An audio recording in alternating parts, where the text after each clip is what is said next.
Tonight, my friends, we are travelling back to the 1800s to journey along the Oregon Trail, the legendary route that carried thousands of pioneers westward across the American frontier in the 19th century.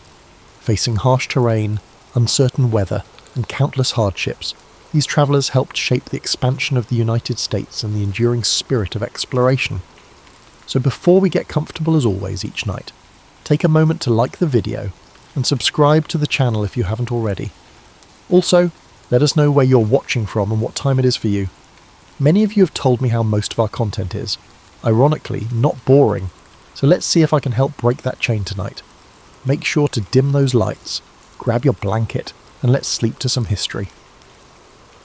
The story of the Oregon Trail typically begins with wagons rolling west in the 1840s, but its true origins reach back much further, to pathways trodden by indigenous peoples for millennia. The Shoshone, Nez Perce, and dozens of other nations had established intricate trade networks across what would become the American West long before European settlement. These indigenous highways formed the skeleton upon which the Oregon Trail would eventually be built. The conventional narrative credits Lewis and Clark with discovering the route west, but their 1804 to 1806 expedition relied heavily on indigenous guides like Sacagawea, whose knowledge of mountain passages proved invaluable. What's less discussed is how their journey was followed by fur traders who quietly expanded these routes throughout the early 19th century.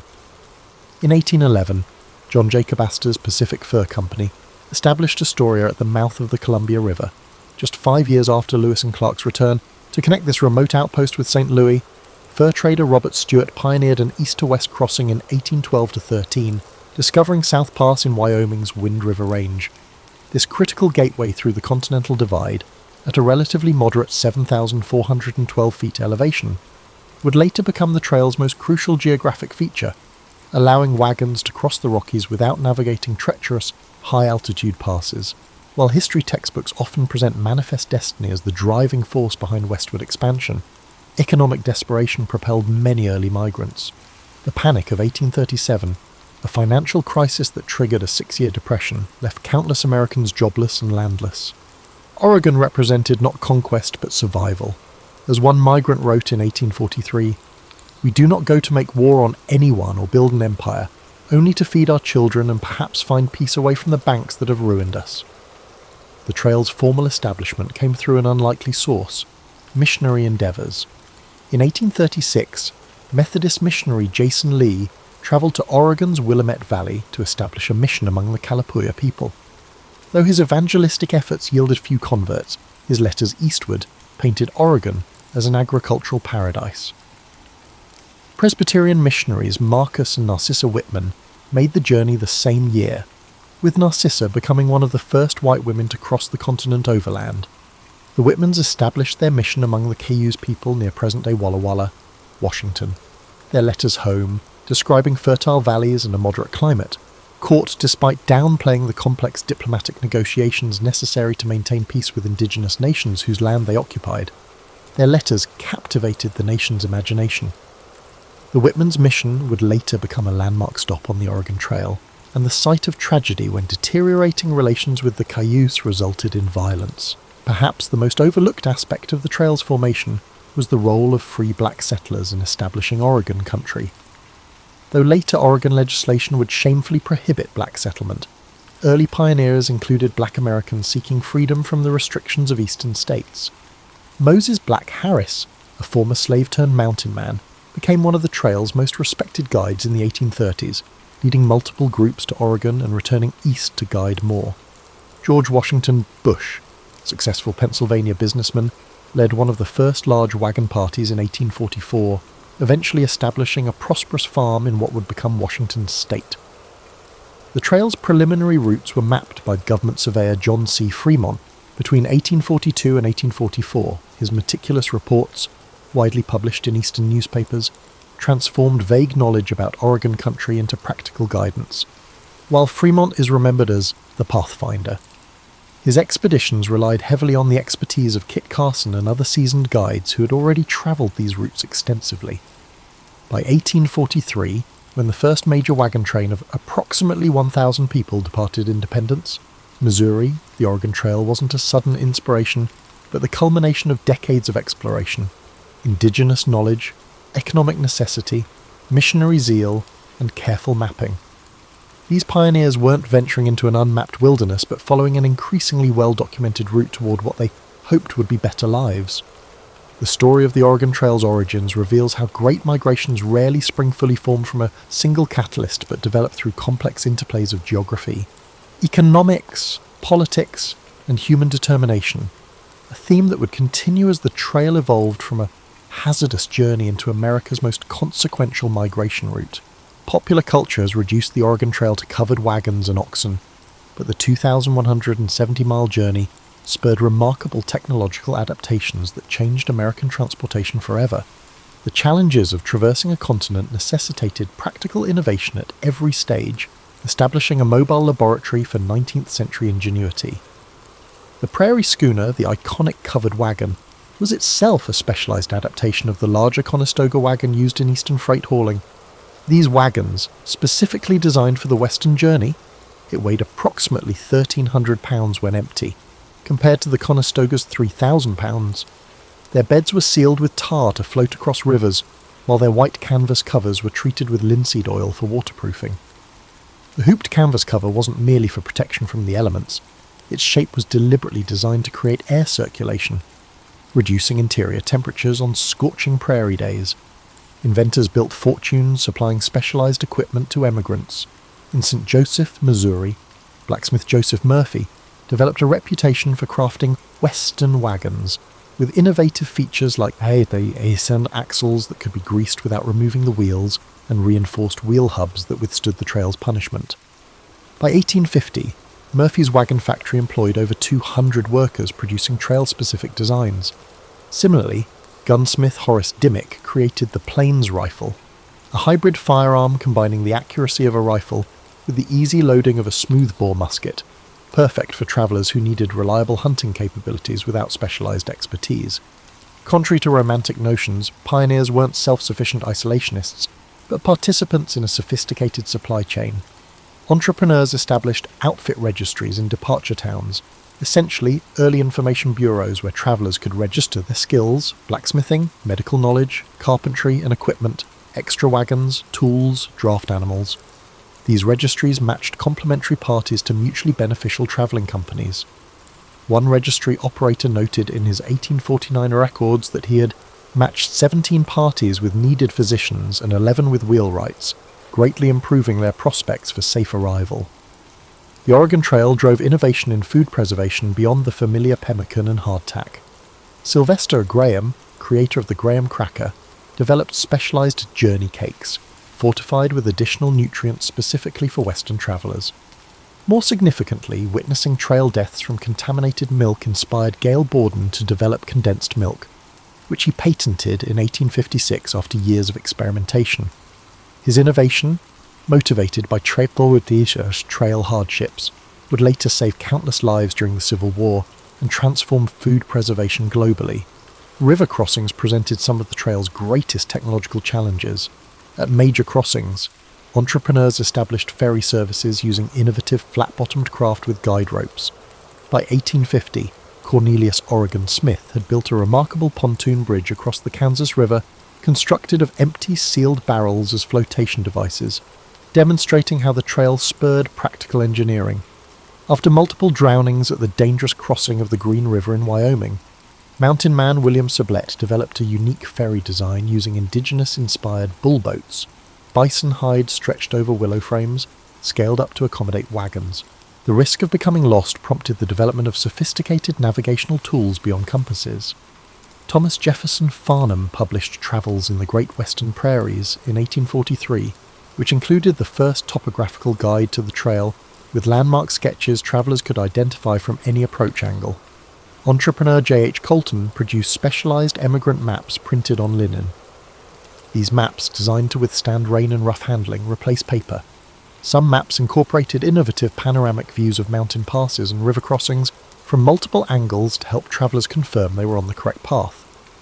Perhaps the most remarkable technological adaptation was in the area of communication. Using tree caches, travellers developed an emigrant mail system to leave messages for later travellers. By 1850, This had evolved into a sophisticated relay system where eastbound travellers would carry letters from those further west, and established post trees became known relay points. At Independence Rock in present-day Wyoming, travellers didn't merely carve their names, they recorded detailed information about water sources, grass conditions, and Indian relations ahead, creating a constantly updated intelligence network. Some innovations failed spectacularly. The Prairie Motor of 1845, a sail-powered wagon that worked brilliantly on flat terrain until the first serious wind tipped it over, remains a cautionary tale. Wind-powered water pumps designed for trail use proved too delicate for travel, but later became staples of Western settlement. The trail functioned as both laboratory and testing ground, where practical solutions either proved their worth or were rapidly abandoned. By understanding the Oregon Trail as a corridor of technological adaptation, rather than merely a path westward, we gain insight into how the journey itself transformed America. The pragmatic innovations it demanded, from specialized transportation to food preservation, laid the groundwork for industrial developments that would reshape the nation in subsequent decades. The Oregon Trail wasn't just a geographic link connecting east and west. It was an incubator for practical problem-solving that accelerated American technological development far beyond the journey itself. While school lessons typically frame the Oregon Trail as a pioneering adventure, it was fundamentally an economic endeavour of staggering proportions. The financial realities of the migration represent one of history's most overlooked aspects of this pivotal American journey.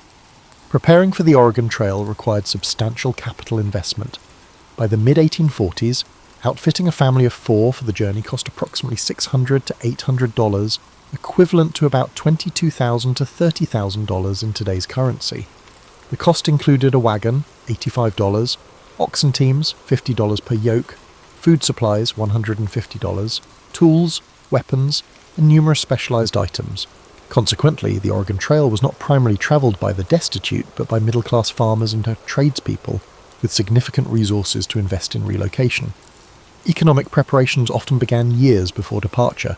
Families sold farms and businesses, called in debts, and liquidated non-essential possessions. Many worked additional jobs for several years to accumulate the necessary funds. Meticulous financial planning became a hallmark of successful emigrants. Samuel Parker of Illinois kept a remarkable preparation ledger beginning in 1841, documenting every purchase and sale made in preparation for his family's 1845 departure. His financial strategy included specifically planting flax and tobacco in his final 2 eastern harvests, crops that commanded premium prices with minimal land use. The journey itself generated a sophisticated economic ecosystem along the trail. By the late 1840s, over 150 businesses had been established at key points along the route. Trading posts evolved from simple supply caches into complex commercial operations. At Fort Laramie, Wyoming, ledgers from 1849 to 1852 show transactions not merely for supplies, but for services including wagon repair, $5 to $8, oxen shoeing, $1.50 per hoof, letter forwarding, $1 per letter, and even wagon storage for those who decided to continue on horseback, $3 per month. The development of specialized trail occupations remains largely unexplored in conventional histories. Ferrymen at river crossings could earn $500 to $1,500 during a single migration season. Wheelwrights traveled the trail, offering repairs at premium prices. Trail guides charged $75 to $150 per vehicle for partial route guidance. One entrepreneurial individual, James Pritchard, made his fortune not by going to Oregon, but by operating a mobile blacksmith shop that travelled back and forth along the first 500 miles of the trail during migration seasons between 1848 and 1855. The economics of the trail involved sophisticated risk management strategies. Wagon companies frequently pooled resources, creating informal insurance arrangements where members would help replace lost cattle or repair damaged wagons for others in their party. Formal insurance also emerged. The Missouri Protection Company, established in 1846, offered trail insurance for 5% of the insured value of goods and equipment, with additional premiums for livestock coverage. Their surviving records show they paid claims for equipment losses, medical expenses, and even death benefits. Indigenous economic relationships with travellers were far more complex than the raiding narratives that dominate popular accounts. Many native nations established sophisticated trading relationships with emigrants. The Sioux and Cheyenne operated trading camps at critical junctures, exchanging fresh meat and moccasins for cloth, metal tools, and shush coffee. The Shoshone became particularly known for their horse trading expertise along the Idaho section of the trail, with documented exchanges showing they commanded premium prices for quality mounts. Far from being mere barriers to westward travel, many indigenous groups became essential economic partners, with profits from trade helping offset the negative impacts of increased traffic through their territories. One of the trail's most significant economic impacts was wealth redistribution. Emigrants frequently discovered their carefully planned supplies were too heavy for their wagons, particularly when ascending the Rocky Mountains. This phenomenon led to massive discarding of property along the trail, so much that scavenging became a profitable enterprise. Trail gleaning operations emerged, with entrepreneurs collecting abandoned items and reshipping them eastward or selling them to less prepared travellers. One Wyoming businessman, Thomas Farlow, built a substantial mercantile business almost entirely from refurbished items recovered from emigrant dumping grounds near South Pass. The financial outcomes of Oregon Trail migration varied dramatically. Studies of land claim records show that approximately 20% of arrivals achieved significant prosperity within 5 years. 60% established stable but modest holdings, while 20% either returned eastward or remained in perpetual financial difficulty. The variable outcomes reflected both the luck of weather and timing, but also the preparation and adaptability of individual emigrants. Those who arrived with specialised skills beyond farming, blacksmithing, milling, merchandising, generally achieved greater economic success than those relying solely on agriculture. Perhaps the most misunderstood economic aspect of the Oregon Trail was its role in America's first significant land speculation boom. The Donation Land Claim Act of 1850 offered married couples a full square mile of land, 640 acres, 4 times what most farmers had owned in the East. This unprecedented opportunity attracted not just settlers, but investors. Records from Portland, Oregon, show that by 1853, approximately 15% of land claims were being held by speculators rather than working settlers, with some individuals controlling dozens of claims through various proxy arrangements. The economic windfall of essentially free land represented wealth transfer on a scale rarely seen in American history. By recognizing the Oregon Trail as an economic phenomenon rather than merely a pioneering adventure, we gain insight into how it fundamentally reshaped American wealth distribution, created new commercial patterns, and established economic relationships that would define the American West for generations to come. The traditional narrative of the Oregon Trail relegates women to background figures, stalwart wives following their husbands' dreams west. Reality reveals a far more complex picture, where women were active decision-makers, skilled contributors, and occasionally the primary advocates for Western migration. Family records show women often initiated the decision to emigrate.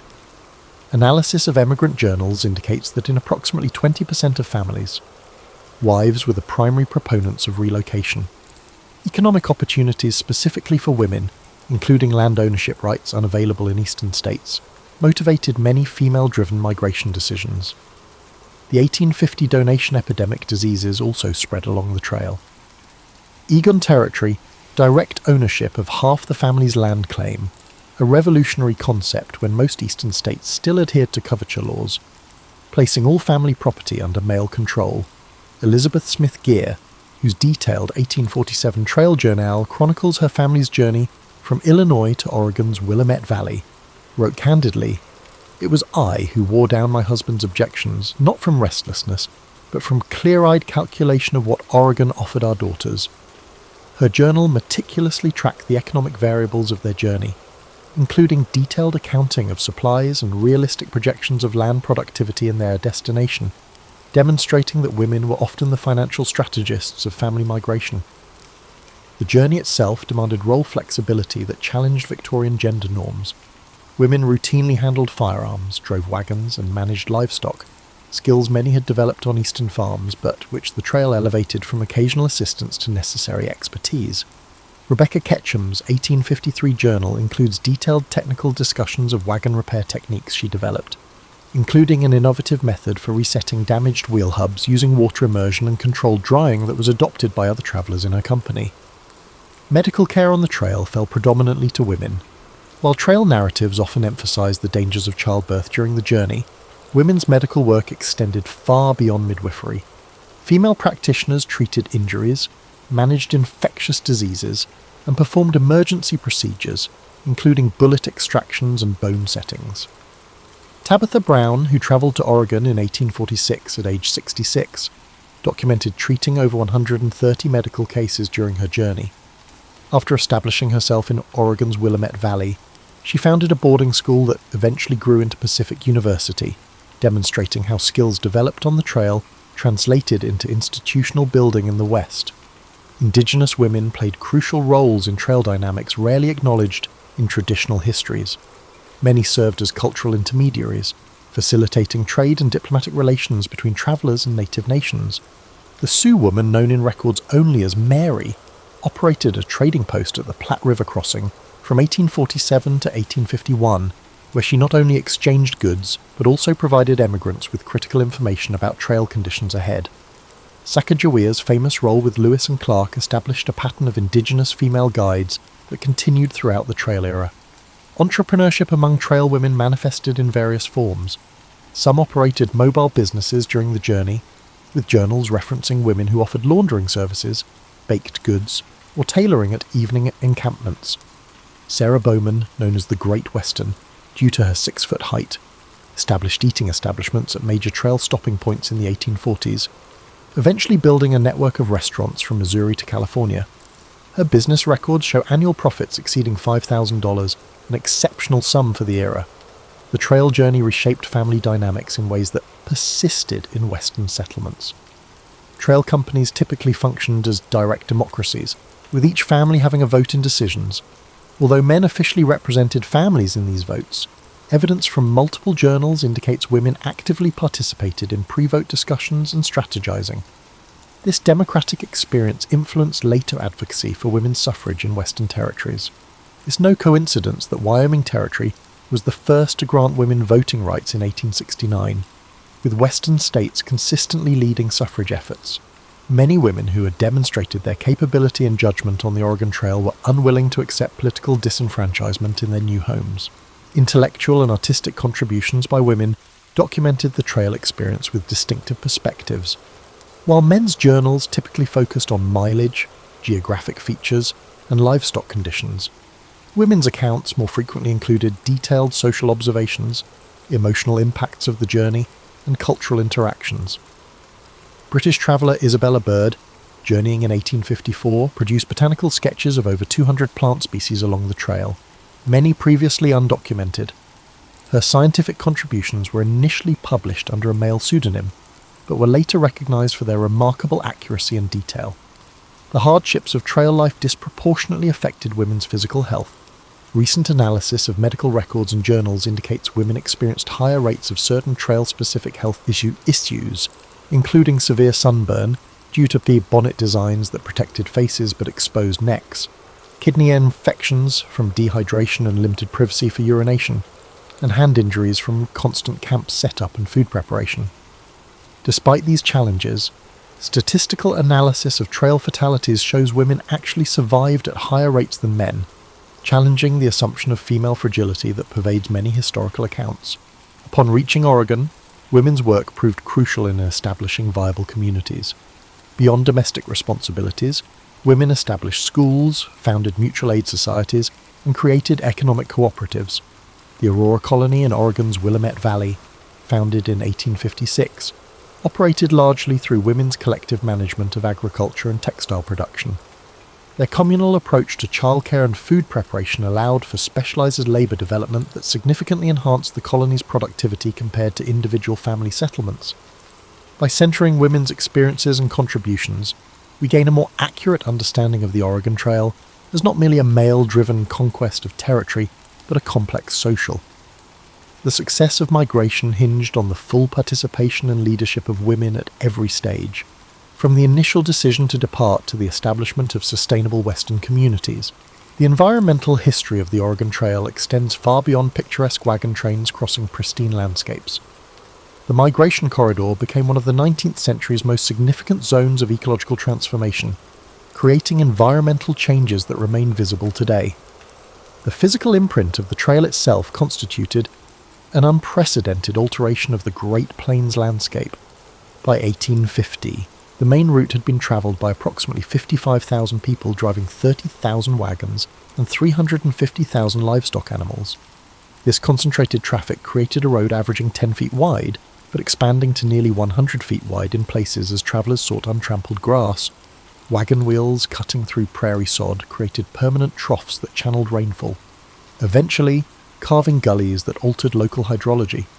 Modern remote sensing technologies have identified over 3,000 miles of permanent trail-caused erosion features that continue to affect water flow patterns across the Great Plains and Intermountain West. Animal ecology along the corridor experienced dramatic disruption. Bison herds, which had traditionally migrated across the plains in predictable patterns, altered their movements to avoid the trail corridor. Naturalist John Townsend observed in 1847 that bison were rarely seen within 5 miles of the main trail, creating what he called a road-shaped vacancy in their distribution. This redistribution of keystone herbivores triggered cascading ecosystem effects, altering vegetation patterns and predator distributions throughout the region. The trail's most significant and rapid environmental impact came through plant community changes. Wagon wheels functioned as remarkably efficient seed dispersal mechanisms. Studies of trail corridor vegetation show approximately 145 to 175 European and Eastern plant species were introduced along the route between 1840 and 1860. Some introductions were deliberate, as emigrants carried familiar herbs and vegetables. Others were accidental seeds caught in wagon wheels, animal hooves, or clothing. By 1855, distinct corridors of non-native vegetation clearly marked the trail's path across the plains. Not all ecological exchanges moved westward. Eastern nursery operators actively sought western plant specimens from returning travellers. The Llewellyn Nursery of Philadelphia offered financial bounties for viable seeds of western flowers and trees, receiving over 200 species from Oregon Trail returnees between 1847 and 1853. Many ornamental plants common in eastern gardens today, including several varieties of penstemon and Oregon grape holly, entered commercial horticulture through these trail-enabled exchanges. The trail's most devastating ecological impact involved water resources. Emigrant parties typically travelled in spring and summer, precisely when western water sources were most vulnerable to contamination. Each evening, hundreds of animals and humans would concentrate around limited water sources. Diaries describe streams and springs becoming muddy, trampled, and contaminated with animal waste. Epidemic diseases also spread along the trail. Cholera outbreaks in 1849 and 1850 led to infected waste contaminating water sources used by subsequent travellers and indigenous communities, creating disease vectors that reached far beyond the trail corridor. Timber resources faced particular pressure from trail travel. Each wagon party required wood for cooking and warmth, creating zones of deforestation around major camping areas. At Fort Laramie, historical photographs from 1845 show substantial cottonwood groves along the North Platte River. By 1857, these riparian forests had been reduced to scattered individual trees, fundamentally altering the riverine ecosystem and causing accelerated bank erosion. Similar deforestation occurred at all major stopping points, with ecological effects that persisted for generations. Indigenous ecological management systems, developed over centuries to maintain productive landscapes, were disrupted by trail traffic. The Pawnee practice of controlled prairie burning, which maintained optimal grass composition for both bison and human food plants, became impossible to implement safely with constant wagon traffic. The annual hunting migrations of mounted Lakota and Cheyenne bands were interrupted by the need to avoid or engage with emigrant trains. As these traditional landscape management practices diminished, ecosystem composition began shifting toward less productive arrangements. Wildlife population changes occurred with surprising rapidity. Wolves and bears, initially common along the eastern portions of the trail, retreated from the corridor within a decade of heavy traffic. Beaver populations, already depleted by the fur trade, faced additional pressure as emigrants trapped them for food and pelts at critical water crossings. Meanwhile, opportunistic species, including ravens, coyotes, and certain rodents, thrived in the modified environment, expanding their populations along the trail corridor. The trail's impact extended to climate perception and expectations. Emigrant journals reveal evolving understandings of Western environments. Early travellers frequently described the plains as a desert, not meaning dunes, but using the 19th century definition of lands unsuitable for conventional Eastern agriculture. By the 1850s, promotional literature and guidebooks challenged this perception, advancing theories that rain follows the plough and claiming settlement would transform the climate. These optimistic misconceptions would later contribute to the Dust Bowl when farming expanded into regions with inadequate rainfall.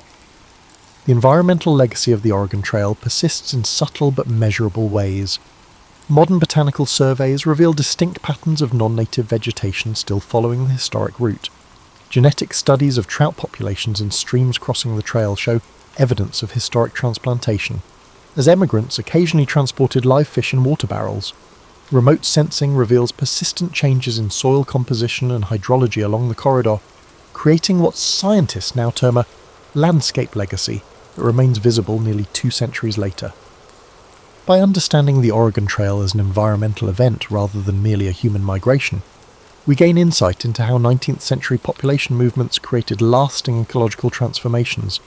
The journey wasn't simply through nature, but represented a fundamental reworking of environmental relationships that would define the American West for centuries to come. Traditional narratives of the Oregon Trail often portray indigenous emigrant relations through a simplistic binary, either romanticize peaceful encounters or sensationalize conflicts. The reality reveals a complex spectrum of cultural exchanges, diplomatic negotiations, and evolving relationships that transformed both native and Euro-American societies. Language development along the trail corridor illustrates the depth of these cultural interactions. By the 1850s, a distinct trail pidgin had emerged, a simplified trade language combining English with Lakota, Shoshone, and other indigenous language elements. This practical communication system facilitated trade and diplomacy between travelers and various native nations. Phrases documented in emigrant journals show linguistic borrowing in both directions. Lakota words for geographic features entered emigrants' vocabulary, while indigenous traders incorporated English terms for trade goods. William Elsey, documenting his 1849 journey, recorded learning 37 Shoshone expressions specifically for negotiating river crossings and livestock exchanges. Records from Fort Laramie and Fort Hall reveal the evolution of complex diplomatic protocols. Rather than random encounters, interactions between emigrant parties and indigenous nations followed increasingly formalized patterns. By the late 1840s, Lakota and Cheyenne representatives routinely met emigrant parties at specific locations, expecting ceremonial exchanges, including tobacco offerings and formal speeches, before negotiations could begin. These diplomatic rituals reflected indigenous political concepts of building alliance relationships rather than simple commercial transactions. The trail stimulated significant material culture exchanges. Trade ledgers and emigrant journals document the high value placed on indigenous-produced goods, including moccasins, parfleche containers, and specialized winter clothing. Archaeological excavations of trail campsites reveal widespread adoption of indigenous material technologies. At emigrant campsites near South Pass, fragments of parfleche containers made from rawhide show evidence of Euro-American manufacture using indigenous techniques, suggesting technological adaptation rather than simple trade acquisition. Medical knowledge flowed bidirectionally along the trail. Emigrant journals document adopting indigenous remedies for trail-specific ailments, particularly treatments for dysentery using Oregon grapefruit and willow bark preparations for pain relief. Simultaneously, native practitioners incorporated elements of Euro-American medicine, particularly in wound treatment techniques. The Journal of Margaret Scott, travelling in 1847, describes extensive medical consultations with a Shoshone healer who combined traditional plant remedies with suturing techniques learned from army surgeons at Fort Hall. Religious interactions along the trail corridor were more complex than the missionary convert narrative suggests. While some emigrants undertook explicit proselytizing, journals reveal widespread curiosity about indigenous spiritual practices. Thomas Fletcher's 1846 journal describes his family participating in the Pawnee healing ceremony when his wife fell ill, noting they found more comfort in their sincere prayers than in our own preachers' distant formalities. Conversely, some indigenous individuals selectively incorporated Christian elements into traditional practices, creating syncretic spiritual approaches that served as bridges between worldviews. Food systems underwent significant exchange and adaptation. Emigrants adopted indigenous techniques for preparing bison, processing wild plants, and finding water sources. The pemmican that became a trail staple was directly adapted from indigenous food preservation methods. Meanwhile, native communities near established trail crossings incorporated new cultivars from emigrant seed stocks into their agricultural systems. Archaeological evidence from Shoshone winter camps of the 1850s shows incorporation of European cabbage, turnips, and peas into traditional plant food inventories. Sexual relationships and marriage formed another dimension of cultural exchange, though often under problematic power dynamics. Records indicate approximately 400 to 500 formal marriages between male emigrants and indigenous women between 1840 and 1860, with many more short-term relationships. These unions sometimes created bicultural mediators who facilitated broader community relationships. Children of these relationships often served as cultural bridges. Individuals like Edward Chambreau, son of a French-Canadian trader and Chinook mother, who worked as an interpreter at Fort Vancouver and later wrote valuable accounts of shifting cultural dynamics along the trail. Gift exchanges represented a key point of cultural misunderstanding. Indigenous diplomatic traditions emphasized gift-giving as establishing ongoing relationships rather than simple generosity. Many emigrants, interpreting gifts through their own cultural lens, failed to recognize the reciprocal obligations being established. This cultural disconnect contributed to tensions when native representatives later expected reciprocal assistance or access to resources that emigrants considered their exclusive property. By the 1850s, adaptive cultural patterns had emerged in communities along the trail corridor. Indian agents' reports document indigenous groups who seasonally relocated to position themselves advantageously for trail trade, developing specialized trade goods and services for emigrants. The Lenape, Delaware, guide Black Beaver developed a successful enterprise leading emigrant parties through the most challenging sections of the trail, charging premium prices while incorporating both indigenous knowledge and Euro-American business practices. His service represented not capitulation to white expansion, but strategic adaptation to changing economic realities. The environmental knowledge exchange was particularly significant. Indigenous guides shared sophisticated understanding of Western ecosystems, teaching emigrants to identify edible plants, predict weather patterns, and locate water sources. This knowledge transfer played a crucial role in emigrant survival, but has been largely erased from popular narratives that emphasize pioneer self-sufficiency. Emigrant William Clayton's detailed 1847 journal attributes over 40 specific survival strategies to information gained from Shoshone guides, including techniques for finding potable water in apparently dry landscapes. The cultural legacy of these trail encounters shaped the developing American West in ways that persist today. Legal concepts, including usufruct rights, using land without owning it, entered Western water law through exposure to indigenous resource management systems. Agricultural techniques adapted from native practices influenced the development of dryland farming. Even Western architectural elements, including specific adaptations for extreme temperature variations, show evidence of indigenous influence. By recognizing the Oregon Trail as a corridor of cultural exchange rather than simply a pathway for one-directional settlement, we gain insight into how the American West developed through complex negotiations between worldviews. The resulting cultural adaptations created hybrid practices that were neither purely European nor indigenous, but distinctly Western, a legacy that continues to shape regional identity nearly 2 centuries later. The Oregon Trail ended for most emigrants in the Willamette Valley, but its impact on American identity and geography continues. How we remember and misremember this exodus reflects our current ideals as much as it does historical events. Land modification continued after the last wagons arrived. Early environmental historian William Least Heat Moon described how path features shaped settlement patterns. About 85% of major trail campgrounds became towns, with their positions established by a 19th century wagon transit.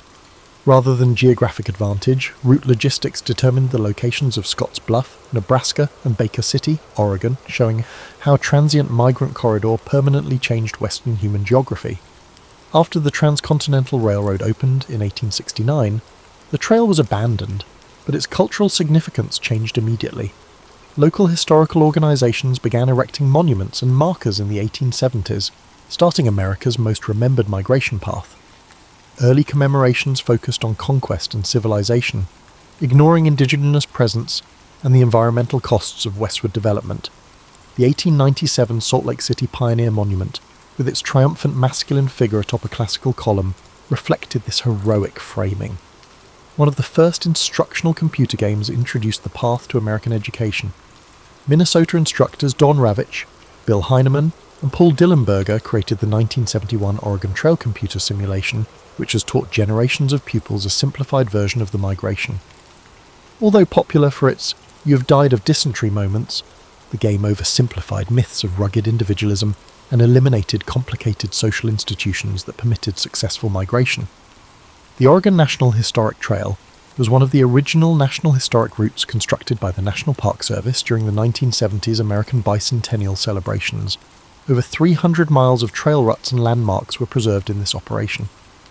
The first interpretive frameworks emphasized pioneer experiences while downplaying indigenous perspectives and environmental repercussions. Modern archaeology has changed trail dynamics. Material remains from important camping places show intricate cultural interchange patterns. At Oregon Trail Crossing, sites along the Snake River, archaeological assemblages include both modified indigenous implements and European artifacts, reused utilizing indigenous methods, demonstrating bidirectional cultural influence lacking from traditional narratives. These material culture studies have emphasized women's perspectives, whose household artifacts offer insights not found in male-authored writings. Genetic legacy is one of the trail's biggest yet least discussed effects. Based on population studies, 11 to 14% of Oregon, Washington, and Idaho inhabitants are Oregon Trail descendants. More interestingly, genetic markers associated with Oregon Trail pioneer families are statistically significant in Western indigenous communities, indicating extensive marriages and interactions despite societal taboos. This biological legacy undermines conventional theories of separate development and shows how intertwined these groups became. Trail environmental impacts are receiving more scientific study. Botanical surveys in the 1990s found non-native vegetation corridors following the historic route, with specific invasive species distribution still tracing the trail's passage across areas without physical remains. Nutrient profiles from thousands of livestock animals' concentrated feces continue to affect flora patterns, according to soil chemistry research. These studies show that even brief human migrations can leave lasting ecological impacts. Trail histories increasingly center indigenous tribes. Confederated Tribes of Umatilla Indian Reservation created the pioneering Tamast. Trail histories increasingly center indigenous tribes. Indigenous viewpoints dominate the Oregon Trail narrative at the trailblazing Tamast-Licht Cultural Institute near Pendleton, Oregon, created by the Confederated Tribes of the Umatilla Indian Reservation. Indigenous nations are considered sovereign peoples whose territory was transected by foreign migration, not as barriers to westward progress. This interpretative method has impacted other path sites, changing the focus from conquest to intricate cultural relations. The trail evolves in American public memory. Victorialist narratives like Francis Parkman's 1849 The Oregon Trail have given way to more nuanced studies of cultural complexity, environmental cost, and various experiences. Film depictions have also changed, from John Wayne's The Big Trail 1930 to Kelly Reichardt's Meek's Cutoff 2010, which emphasizes women's viewpoints and Paiute guide help. These cultural productions shape American Western historical perceptions. Digital humanities projects have changed 21st century trail scholarship. The University of Oregon's Mapping History project has generated interactive GIS overlays depicting indigenous territorial claims and emigrant pathways, contradicting the idea of empty land ready for settlement. In digitized emigrant journals, linguistic patterns like the gradual adoption of indigenous terminology for landscapes and natural features as travellers moved westward have been found, revealing subtle cultural influences that traditional historical methods miss. Climate change has led to unexpected trail junctions. Western landscapes are experiencing severe drought, revealing trail ruts formerly hidden by greenery. Extreme weather frequently threatens archaeological sites. The Oregon-California Trails Association is working with climate scientists to identify vulnerable historic places and prioritize restoration before priceless physical evidence is lost. History has compared 19th century cholera epidemics along the trail to present pandemics, exploring how earlier Americans balanced risk assessment, changed social practices, and established public health solutions under crisis situations. Medical historians have examined emigrant journals for disease signs and cures, providing historical epidemiology case studies that explain how contagious diseases spread along migration corridors. Economic evaluations increasingly acknowledge the trail's role in American capitalism's growth. One of history's largest natural resource redistributions occurred when the Trail of Tears migration transferred indigenous land wealth to Euro-American possession. This wealth transfer created financial patterns that continue to shape Western economic growth, including inequities between indigenous populations and descendants of settlers who received free land. Modern economic justice movements have highlighted these historical inequalities. The Oregon Trail's legacy is confusing for modern Americans. It symbolizes inspiring determination and unsettling displacement, incredible cooperation and cultural misunderstanding, and environmental adaptability and ecological destruction. In an era of global migration and environmental change, its most important lesson may be how it shows how human movements are intertwined with natural and cultural systems. The trail's physical remnants are progressively vanishing due to the development and natural processes, but its influence on American West settlement patterns, ecology, genetics, and culture persists. These numerous aspects help us comprehend how a transient migratory corridor permanently changed a continent and continues to shape American identity nearly 2 centuries after the first wagons went westward. That concludes our story coverage of the Oregon Trail for the time being. But if this story did not put you to sleep, this video has some more engaging material that will surely help. I genuinely hope you can find the time to get the best sleep possible so you can wake up feeling refreshed. I know that sometimes something works, sometimes it doesn't want to. It happens. One thing I learned is that Indigenous is my new favourite word, considering I found myself saying it so much. It just rolls off the tongue well, I guess. Anyway, my friends, sleep tight and have a restful night. In the year 1325, a 21-year-old legal scholar from Tangier named Ibn Battuta mounted his horse to embark on the Hajj pilgrimage to Mecca. What distinguished this particular journey was not its beginning but its end, or rather, the absence of one. When Ibn Battuta finally returned home nearly 3 decades later, he had traversed approximately 75,000 miles, visiting territories equivalent to roughly 44 modern countries. Yet perhaps the most remarkable aspect of his story is that travelling was never his passion or intention. Unlike Marco Polo, whose mercantile family had prepared him for journeys abroad, or Zheng He, who commanded massive Chinese treasure fleets with imperial backing, Ibn Battuta stumbled into exploration almost accidentally. His contemporaries would have considered him bookish and conventional, a devout adherent to the Maliki school of Islamic jurisprudence who had memorized the Quran and studied legal precedents. His earliest writings reveal a young man more concerned with proper prayer techniques than with adventures in distant lands. I set out alone, having neither fellow traveller in whose companionship I might find cheer nor caravan whose party I might join, he wrote of his departure.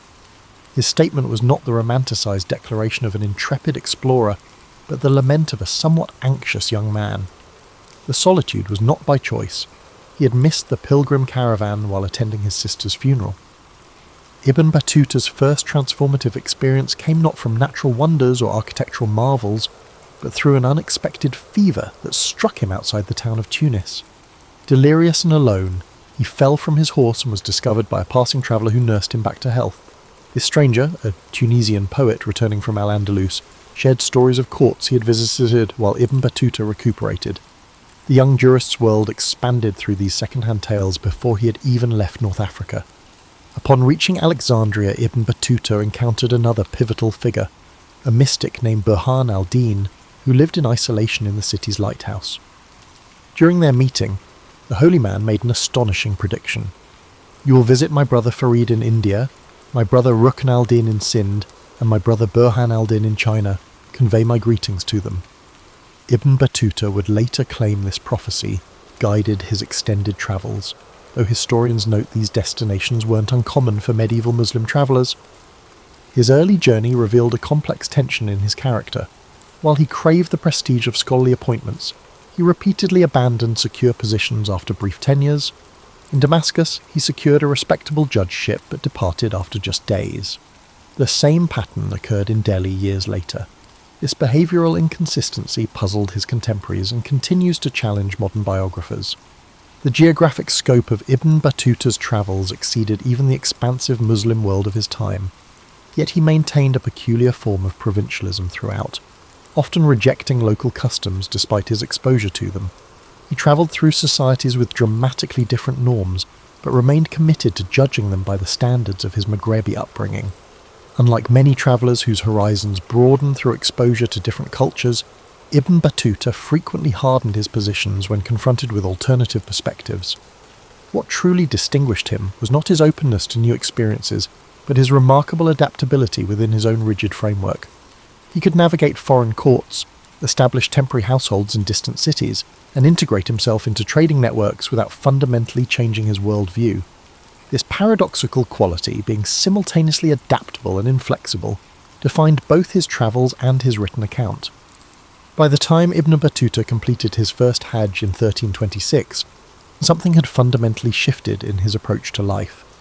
Though he had fulfilled his religious obligation, he chose not to return home, but instead headed north toward Iraq. His explanation was characteristically straightforward. I set out, not knowing to what land my journey would lead me.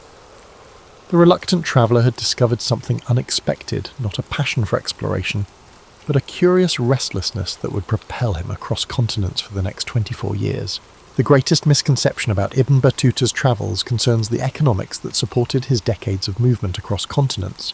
Unlike state-sponsored explorers or wealthy merchants, he funded his extraordinary odyssey through a patchwork of what we might now call gig work, leveraging his credentials in a system that modern travellers would barely recognise. The medieval Islamic world operated on a sophisticated network of patronage that rewarded learned men who crossed borders. This system, known as the adab culture, valued the cross-pollination of ideas through travelling scholars. Ibn Battuta exploited this economy with remarkable skill, transforming his Maliki legal training into a portable career that functioned across cultural boundaries. In Cairo, he served briefly as an assistant qadi, judge, hearing minor cases relating to commercial disputes. In Damascus, he leveraged recommendations from previous hosts to secure temporary teaching appointments. These positions rarely lasted more than a few months, but they provided critical financial resources and enhanced his credentials for the next destination. When I arrived in any city, he noted, a particularly candid passage, the first places I visited were the mosques and madrasas, seeking out the renowned scholars of each town. These meetings were not merely scholarly exchanges, but calculated networking opportunities. A favourable impression might result in an invitation to dinner, temporary lodging, or, most valuable of all, letter of introduction to influential figures in the next city on his route. His most lucrative opportunities came through the system of diplomatic gift exchange. When rulers dispatched envoys to foreign courts, they often included scholars in their delegations. Ibn Battuta secured these appointments multiple times. Most lucratively, when Sultan Muhammad bin Tughlaq of Delhi designated him as an envoy to the Yuan dynasty in China.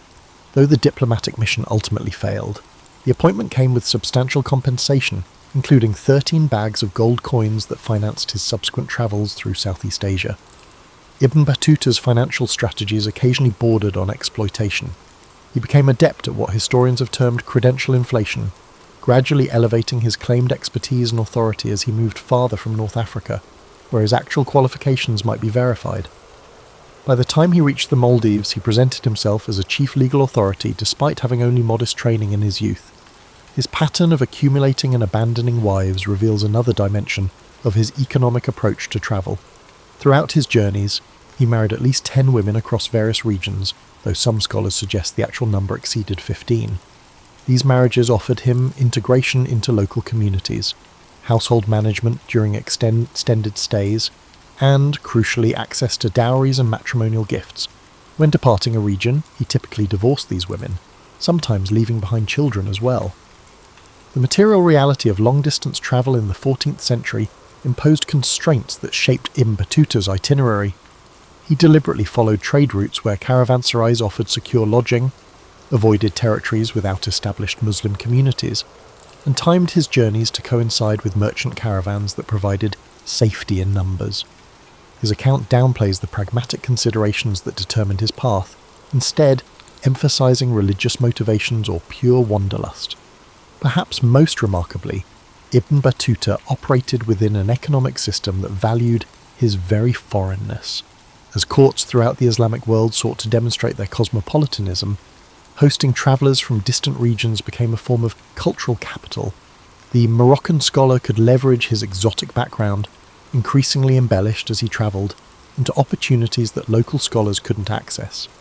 This created a self-reinforcing cycle. The farther he travelled, the more valuable his presence became to subsequent hosts. When resources failed, as they occasionally did, Ibn Battuta resorted to more desperate measures. In the steppes north of the Black Sea, he was robbed of nearly all possessions and survived by attaching himself to a passing caravan as an informal religious advisor. In the mountains of Turkey, he worked briefly as a copyist, producing manuscripts for a local madrasa. These episodes of vulnerability rarely appear in his polished narrative, but emerge through inconsistencies in his timeline and oblique references. By the time Ibn Battuta returned to Morocco in 1349, he had mastered the economic architecture of medieval travel, transforming his modest legal credentials into a career that spanned continents and cultures.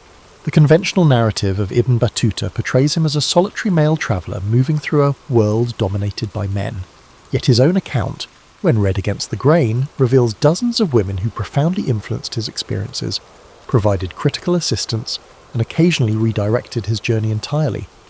Their stories, often reduced to brief mentions in his text, illuminate aspects of medieval Islamic society typically obscured in historical accounts. In Damascus, Ibn Battuta encountered Zainab bint Ahmad, a scholar who held the prized ijaza, teaching license, for the collected works of hadith scholar al-Bukhari. Despite his own legal training, Ibn Battuta lacked this prestigious credential. He studied under her for several months, joining classes that included both male and female students, before receiving his own ijaza. That a male scholar from Morocco would seek instruction from a woman challenges simplified narratives about gender in medieval Islamic education. The most remarkable woman I met, Ibn Battuta wrote unexpectedly, was the Turkish princess Bayalun. This daughter of the Byzantine emperor had married the Mongol Khan Özbeg but maintained her Christian faith. When the Khan dispatched her to visit her father in Constantinople, Ibn Battuta secured permission to join her entourage, providing him rare access to Byzantine territories typically closed to Muslim travellers. Throughout this journey, Bayalun effectively served as his protector and guide, determining the itinerary and managing diplomatic interactions. In the Maldives, where Ibn Battuta served briefly as chief judge, he described a society with striking features of matriarchality, where husbands moved into the households of their wives and women maintained control over their residences even after divorce. He noted with evident discomfort, no man would eat food except what has been prepared in his wife's house, and to eat in one's own house would bring great shame. His attempts to impose stricter gender segregation during his judgeship generated significant resistance from local women, ultimately contributing to his departure from the islands. His most consequential romance occurred in Bukhara with a merchant's daughter named Aisha. Though he mentions her only briefly, contextual evidence suggests she travelled with him for nearly 8 months, including through the dangerous mountain passes of Central Asia. When she fell ill in Samarkand, Ibn Battuta faced a pivotal choice: continue his journey or remain with her. He chose to proceed, a decision he later described with uncharacteristic regret. Of all the paths not taken, the road back to Isha remains most vivid in my memory. Ibn Battuta's account reveals a pattern in which female slaves frequently served as linguistic and cultural intermediaries. In Bengal, he purchased a slave girl who spoke both Persian and Bengali, relying on her translations during his 6-month stay. Similarly, in Constantinople, he employed a Greek-speaking slave who negotiated his access to various sites, including the Hagia Sophia. These women, unnamed in his text, performed critical functions that made his travel possible, yet received minimal acknowledgement. Perhaps most revealing is Ibn Battuta's interaction with Khadija, daughter of the ruler of Mali. During his West African travels, he committed a serious breach of protocol when addressing her father. Rather than having him punished, Khadija intervened, explaining to Ibn Battuta the proper court etiquette. She later granted him access to women's quarters of the palace, spaces entirely closed to most male visitors, where he observed and documented female political influence in the Mali Empire that would otherwise remain unrecorded. The pattern of Ibn Battuta's marriages reveals a calculated approach to intimacy, in regions where he planned extended stays. He typically married women from politically connected families, providing him with both domestic comfort and valuable social networks. When departing, he usually exercised the Islamic rite of unilateral divorce, though occasionally economic circumstances or family interventions complicated these separations. While his descriptions of women often reflect the prejudices of his time and background, they occasionally contain surprising insights. In describing female religious scholars in Damascus, he observed, "Their knowledge often exceeds that of men, for they devote themselves entirely to study while men are distracted by worldly pursuits." This recognition of how gendered expectations might actually advantage female scholars in specific contexts demonstrates an analytical depth rarely credited to him. Through these fragmentary references, a different understanding of Ibn Battuta's journey emerges, not as the adventure of an independent male traveller, but as a complex social endeavour shaped by numerous women whose assistance, knowledge, and relationships made his unprecedented travels possible. In 1335, somewhere between the cities of Astrakhan and Sarai along the Volga River, Ibn Battuta experienced what modern psychologists would likely classify as a severe mental health crisis. Though he never names it as such, lacking the vocabulary or conceptual framework, his writing from this period reveals profound psychological distress that nearly terminated his travels entirely. The episode began with physical symptoms, insomnia that lasted weeks, followed by what he described as a heaviness of spirit that prevented even the simplest decisions. He abandoned his planned eastward journey 3 times, each time returning to Astrakhan after travelling just a few miles. Local merchants noted his erratic behaviour, particularly his sudden aversion to crowds and marketplaces that had previously been central to his daily routine. "I found myself unable to recall the first lines of even the most familiar prayers," he wrote in a passage rarely highlighted by historians. "Words I had known since childhood became foreign to me." This cognitive disruption coincided with an unusually harsh winter, during which Ibn Battuta remained largely confined to a small room provided by a sympathetic Iranian physician named Al-Tabari. Several factors likely contributed to this psychological collapse. Just months earlier, Ibn Battuta had received news of his father's death, delivered by a merchant from Tangier whom he encountered unexpectedly in Damascus. This loss coincided with the 10th anniversary of his departure from home, triggering what his writings suggest was an intense period of grief and regret over his absence during his father's final years. Compounding this emotional strain was a severe case of frostbite that damaged several toes on his right foot. The injury left him temporarily immobile and dependent on strangers for basic needs, a profound vulnerability for a man who had cultivated self-sufficiency throughout his travels. The physical pain, limited mobility and forced dependence created conditions ripe for psychological distress.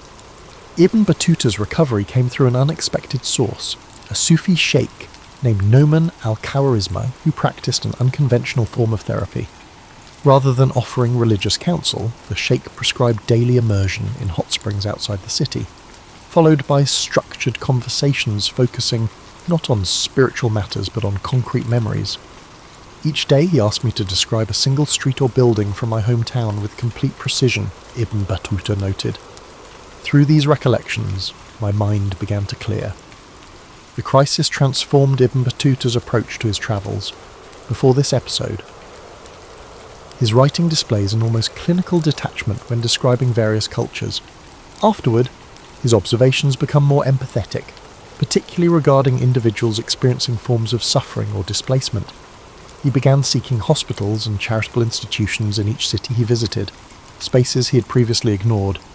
During this period, he also abandoned a project he had carried for years, an ambitious legal treatise comparing judicial systems across different Islamic territories.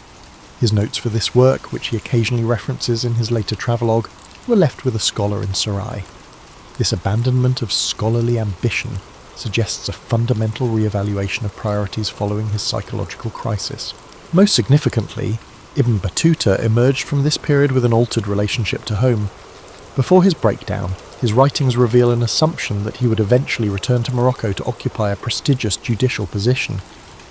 Afterward, he began conceptualizing himself as permanently transient, an identity shift that allowed him to engage more deeply with each location, rather than viewing it instrumentally as material for future scholarly work.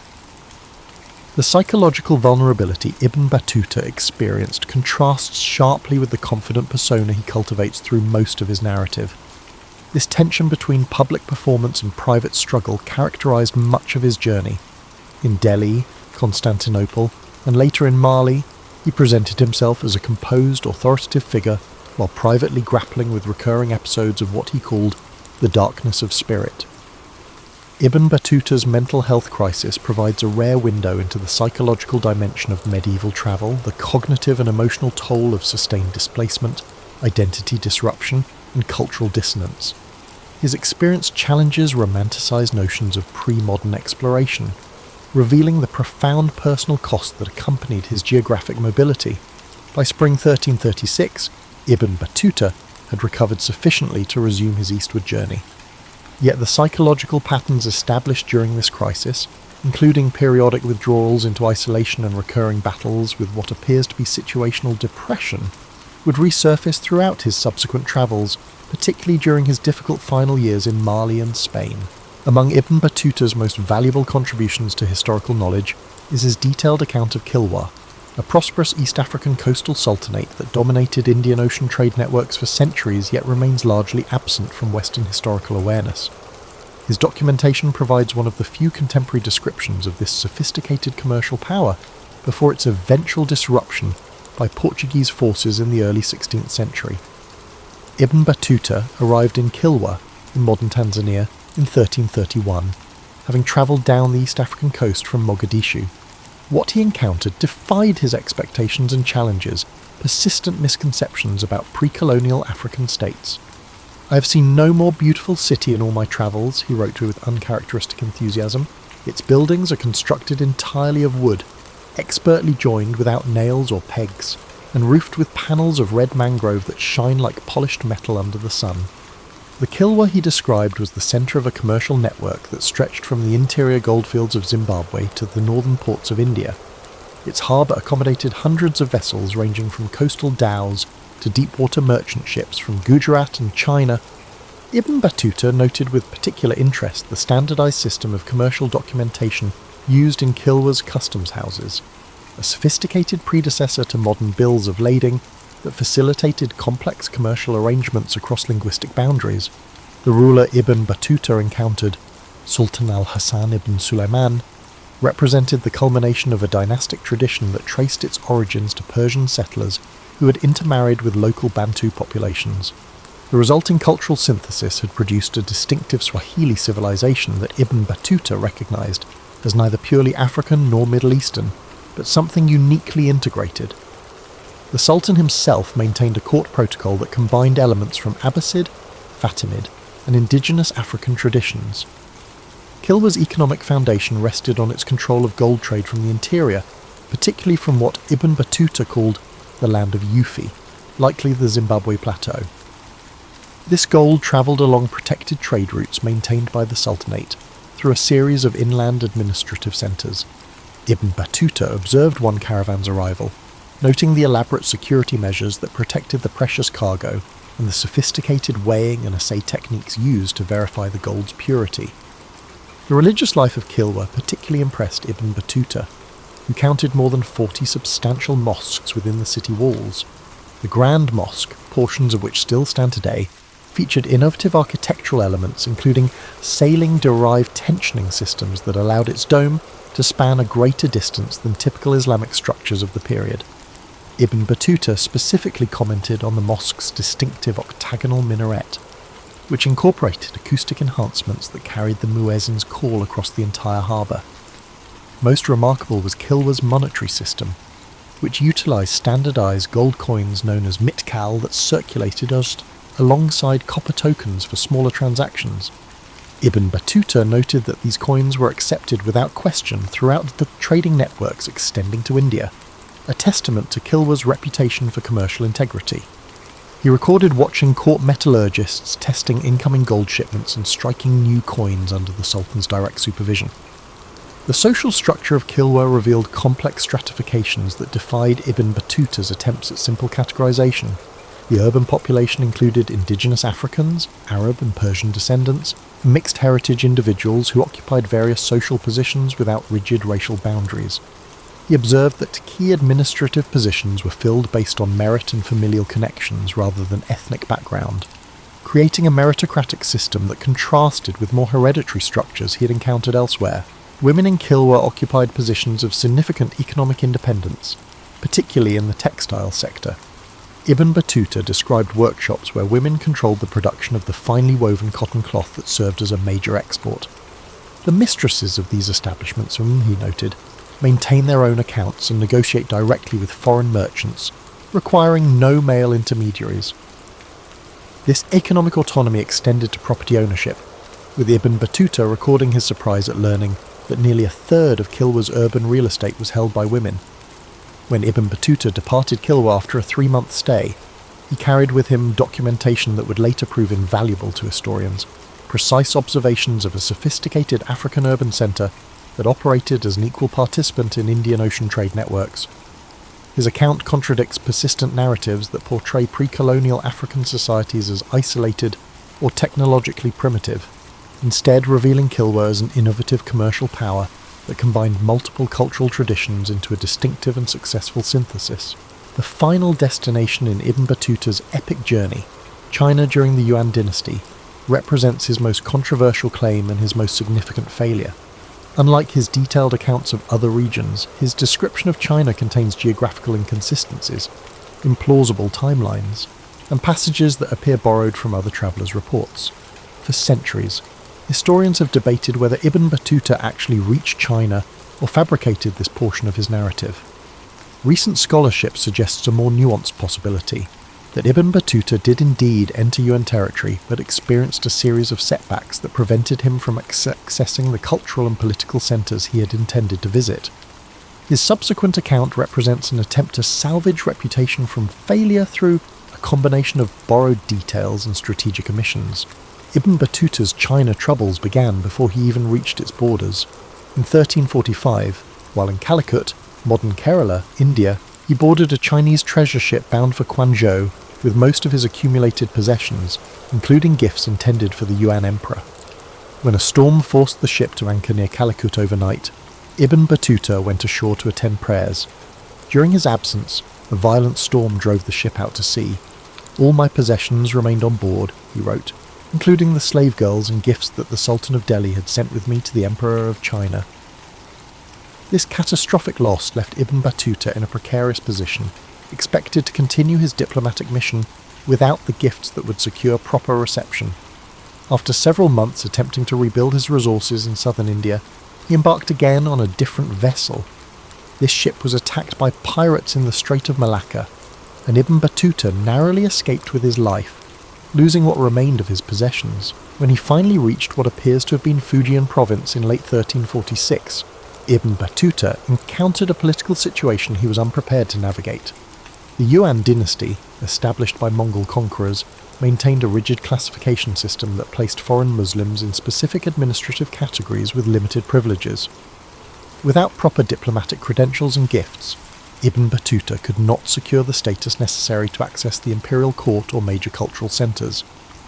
His writings suggest he spent approximately 4 months in Chinese territory, primarily in coastal regions with established Muslim merchant communities. These enclaves, while technically within China, functioned as cultural islands where Arabic and Persian were commonly spoken and Islamic customs maintained.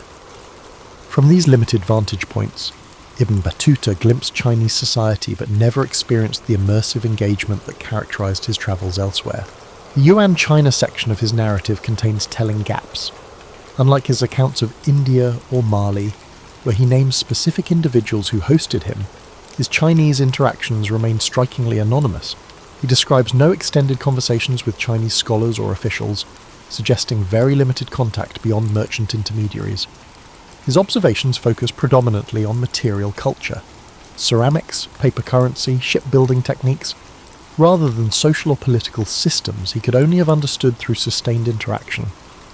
Most revealing is Ibn Battuta's omission of any mention of the Grand Canal. China's most impressive infrastructure project that connected Beijing to Hangzhou. This absence is particularly striking given his pattern of documenting major engineering works throughout his travels. Similarly, he fails to mention the distinctive Chinese examination system for civil service, a unique administrative innovation that would have fascinated a trained jurist. These gaps strongly suggest limited access to China's interior regions and administrative centres. What Ibn Battuta experienced, essentially, was maritime China, the coastal interface where foreign merchants conducted heavily regulated trade under Yuan supervision. When he realised he could not penetrate beyond this periphery without proper credentials, he appears to have supplemented his limited first-hand observations with accounts from Persian and Arab merchants who had better access. This experience of failure was not unique to China in Ibn Battuta's travels. Throughout his nearly 3 decades of journeying, he experienced numerous setbacks, redirections, and outright disasters. What distinguishes the China episode is his unwillingness to acknowledge these limitations in his subsequent account, likely because China represented the easternmost extent of his travels and therefore held symbolic importance to his overall narrative. Ibn Battuta's partially invented China becomes a fascinating case study in travel literature's complex relationship with truth. Rather than viewing his account as either factual or fraudulent, we might understand it as a negotiation between experience, expectation, and reputation management. His China narrative reveals how medieval travellers constructed authoritative accounts, even when their actual experiences fell short of their ambitions. By early 1347, Ibn Battuta had abandoned his Chinese aspirations and begun the long journey that would eventually return him to Morocco. The China episode, with its blend of limited observation and borrowed detail, represents not just geographic terrain, but the boundaries of Ibn Battuta's remarkable adaptability as a traveller. The conventional narrative of Ibn Battuta concludes with his return to Morocco in 1349 and the subsequent dictation of his travels to Ibn Juzay, who compiled the famous Reupload journey that secured Ibn Battuta's historical legacy. Yet this account omits a significant final chapter, his journey through Muslim Spain and the North African interior, that occupied the last decade of his life and revealed a man transformed by his earlier travels in 1350. Just months after completing the initial dictation of his epic travelogue, Ibn Battuta embarked on a journey to the Kingdom of Granada, the last remaining Muslim state in Iberia. His motivations for this trip differed markedly from his earlier travels. Rather than seeking adventure or career advancement, he travelled as a cultural ambassador, concerned with the erosion of Islamic governance in territories being steadily reconquered by Christian kingdoms. I found in Granada a people clinging to traditions they scarcely remembered, he wrote in passages excluded from the standard Rittler. They maintain the forms of Muslim practice while forgetting their substance. This critical perspective reflects Ibn Battuta's evolution from an observer of cultural differences to an active advocate for religious authenticity as he defined it. The Granada journey initiated a period of what Ibn Battuta called purposeful travel, journeys undertaken not for exploration, but for specific cultural interventions. Between 1352 and 1355, he traversed the Middle Atlas Mountains of Morocco, visiting remote Berber communities where Islamic practices had blended with indigenous traditions. Unlike his earlier descriptive approach to cultural difference, these accounts reveal active efforts to modify local practices he deemed inconsistent with Orthodox Islam. This late-life transformation from traveller to reformer culminated in his most overlooked journey, an expedition to the Mali Empire in 1352. This West African kingdom had already embraced Islam, but Ibn Battuta approached it with missionary zeal nonetheless. His account of Mali differs strikingly from his earlier writings, focusing almost exclusively on religious practices, rather than the commercial and political systems that had previously captured his attention. In Mali, Ibn Battuta experienced his most significant rejection. After attempting to implement stricter religious interpretations at the court of Mansa Suleiman, he was effectively sidelined, assigned comfortable but inconsequential duties that limited his influence. After 6 months of frustration, he departed northward, leaving behind a rare written record of his failure. I found myself unable to bend this kingdom toward the practices I had witnessed in Mecca, for their Islam has taken root in forms adapted to their circumstances. The final years of Ibn Battuta's life reveal a pattern common to many long-term travellers: the complicated experience of returning home after transformative journeys, Following his Mali expedition, he accepted a modest judicial position in Fez, where colleagues regarded him with a mixture of respect for his travels and suspicion of the foreign influences he had absorbed. Court records from this period show him frequently being overruled in his legal opinions, especially when he referenced practices from distant Islamic territories. Ibn Battuta's last recorded journey came in 1359, when he travelled to Taflal in southeastern Morocco, a remote oasis region experiencing religious revival movements. His written observations from this period reveal a man attempting to reconcile his global experiences with local realities, seeking to apply lessons from distant Islamic societies to his home region. This final journey produced no spectacular discoveries but represented his mature integration of decades of cross-cultural experience. When Ibn Battuta died around 1368, the exact date remains uncertain, he had come full circle, from a young man embarking on a standard pilgrimage to a seasoned cultural intermediary attempting to connect disparate parts of the Islamic world he had experienced firsthand. Contemporary accounts of his funeral mention only a modest attendance, suggesting that despite his extraordinary travels, his immediate impact on Moroccan society remained limited.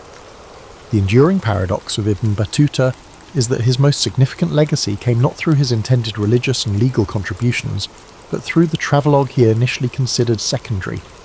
While his attempts at cultural reform faded quickly after his death, his geographic and ethnographic observations preserved in the Rihla provided invaluable documentation of societies across Africa and Asia during a pivotal historical period. In the centuries following his death, Ibn Battuta's accounts circulated primarily among scholars in North Africa, never achieving the wider recognition in the medieval period that it deserved.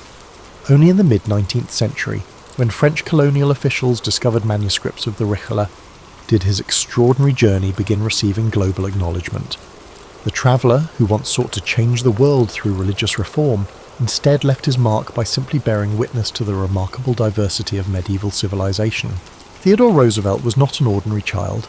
Born in 1858, in a brownstone in New York City, young Theo, called Teddy by his close friends, entered a world riddled with disparity. Horse-drawn carriages paraded on cobbled streets while the country found itself on the cusp of rapid industrial change.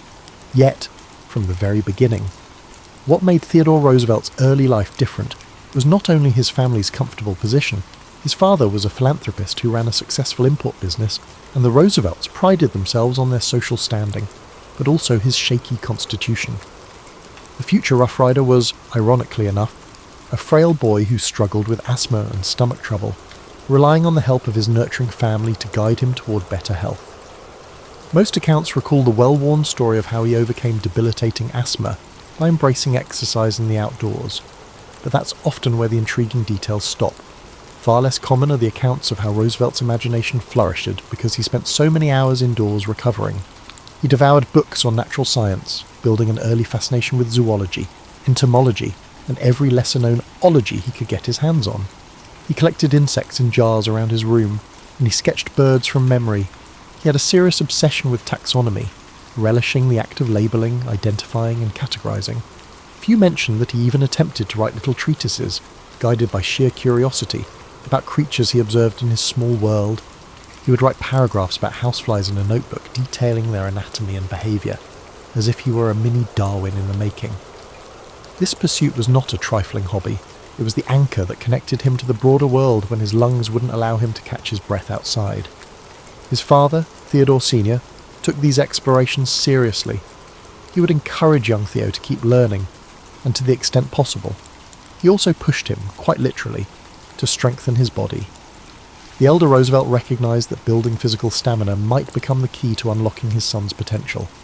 So, in addition to fueling his mind, Theodore Sr. nudged him to exercise, even setting up a small gym within the family's home. They used pulley weights, dumbbells, and even a primitive exercise bike. Initially, the boy often doubled over in breathless fits, but he persevered, always hearing his father's voice, "You have the mind, but you must make your body." This paternal challenge would to have shaped Theodore's entire life. He refused to let his ailments define him. As Theodore progressed from the timid, asthmatic boy to a more robust version of himself, he also developed a nuanced understanding of compassion and fairness.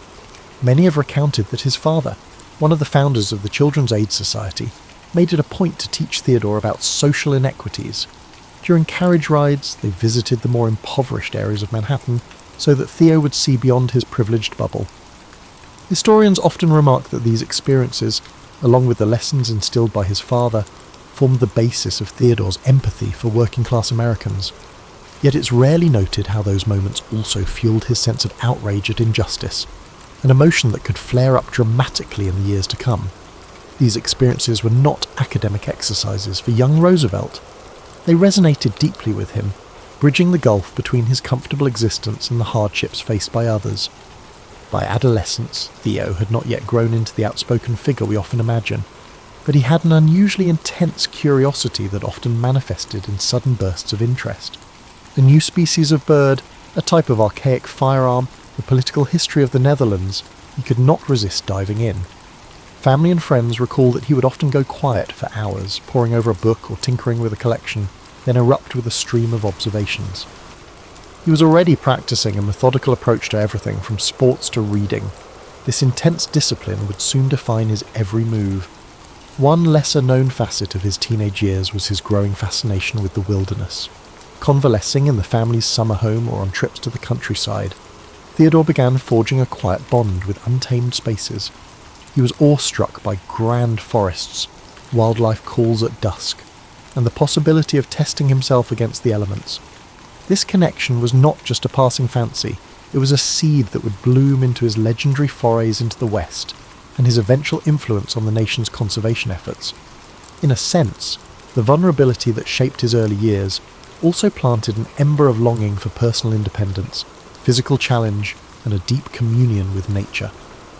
Even as a boy, Theodore Roosevelt was forging an identity that mixed bookish introspection with athletic resolve. He was the child who combated his asthma by turning his bedroom into a mini natural history museum, and who absorbed lessons on social injustice from his father in the carriage rides across town. He was tender, curious, and brimming with restless energy. If you look closely at his formative years, you realise the seeds of Theodore Roosevelt's future, his passion for reform, his boisterous vigour, his reverence for nature, were germinating in the walls of Brownstone and in the country fields where he works to catch his breath. This duality, fragility matched by unwavering perseverance, would characterise him for the rest of his life, making him quite unlike any of his contemporaries.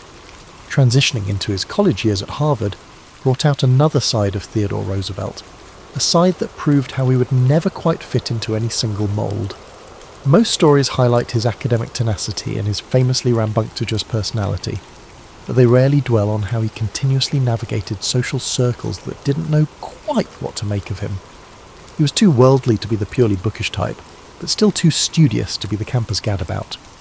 He moved through the halls wearing bright clothing styles, his suits cut a bit sharper, his shirts a bit more flamboyant, and walked briskly, a sign of a mind preoccupied with tasks at hand. People noticed him, not just for his dynamism, but for his slightly eccentric edge. During these years, Theodore continued to combat lingering health problems, though he rarely spoke of them, always determined to prove he was as hearty as anyone else. The boxing club at Harvard offered an outlet for his pent-up energy. Ironically, it wasn't in the ring that he faced his most stinging defeats. It was in building friendships with the typical college set, many of whom were drawn to a more conventional path of leisure and superficial amusements. He had a small circle of close companions, but was often teased for his intensity. Some found him downright exhausting to be around, describing him as a steam engine in trousers. Yet that social friction reinforced the self-assuredness that was forming in him. It was during this period that he wrote copiously in his diaries about moral fortitude, about striving to maintain a sense of honour amid a sea of peer pressure. Oddly enough, he sometimes felt lonely at Harvard, trapped between admiration for some of the traditions there and a gnawing sense that he was different. Alongside his studies, Theodore engaged in an array of pursuits that hardly seemed to fit neatly under any single rubric of student life. He wrote editorials for the student paper, typically championing high-minded ideals of honesty and personal discipline. He pored over the works of Audubon, Darwin, and personal heroes such as naval historian Alfred Thayer Mahan. He even found time to gallop off on weekend trips to collect specimens and practice birdwatching, returning to campus dust-laden and always bursting with stories. It's a testament to his capacity for juggling interests and goals that he was able to maintain decent grades while also soaking up everything in sight: natural history, public speaking, rhetorical studies, and even genealogical research. The man loved to learn in a wholehearted way, as though every subject could be an adventure if only one looked closely enough. In the midst of his academic fervour, something else was happening. Roosevelt was quietly falling in love, not just with any young socialite, but with Alice Hathaway Lee, a woman who embodied grace and warmth. She was a cousin of a classmate, and the attraction was immediate. Their courtship provided a surprising sense of balance for him, proof that he could be both intense and tender, formidable yet affectionate. As their relationship deepened, he began to think more concretely about his future. He was deeply into love, but also determined to shape his life in a way that would impact society. If the two could be reconciled, his political ambitions and his devotion to Alice, he believed he might find his true calling.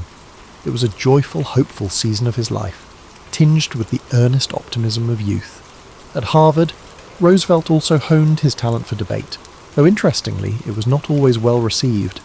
He clashed over issues ranging from foreign policy to civic responsibility with classmates who, in his eyes, did not embody the moral vigour he valued. His style was direct, and sometimes his passion erupted into high-decibel insistence.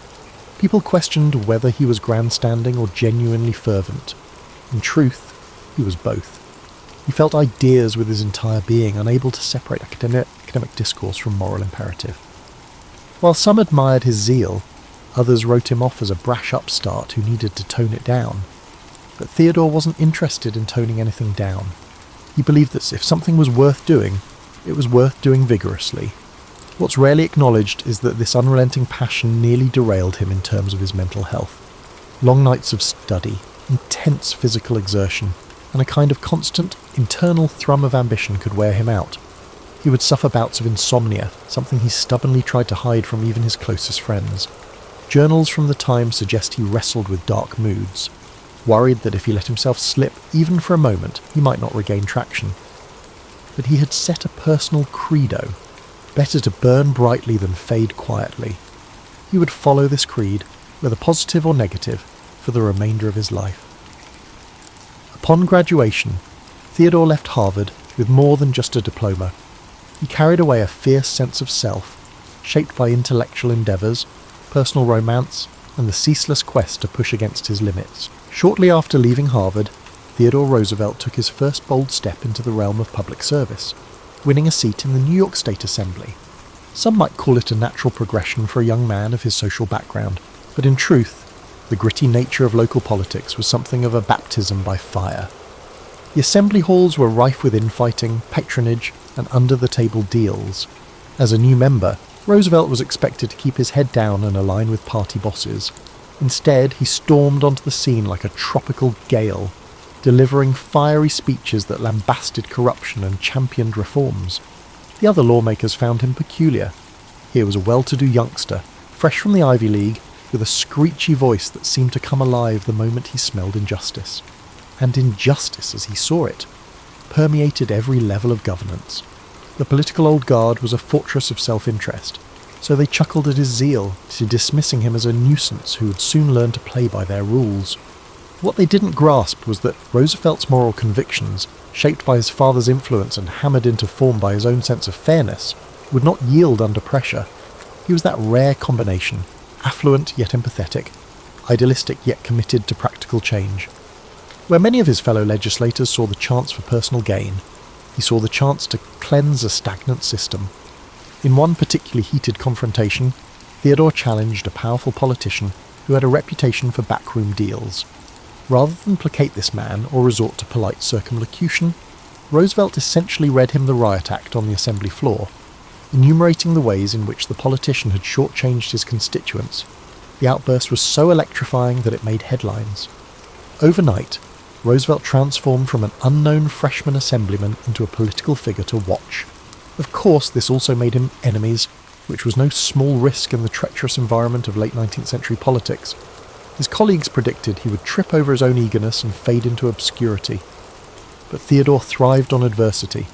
He doubled down, rallying support for reforms that, while modest by later standards, broke new ground in the fight against Tammany Hall's entrenched power. During this period, tragedy struck in a way that might have derailed a lesser spirit. On February 14th, 1884, Valentine's Day, both his wife, Alice, and his mother died hours apart in the same house. The blow was incomprehensible. Only 2 days prior, Theodore had been a vibrant new father, welcoming a daughter, also named Alice, into the world. To lose his beloved wife and his mother on the same day left him emotionally paralysed.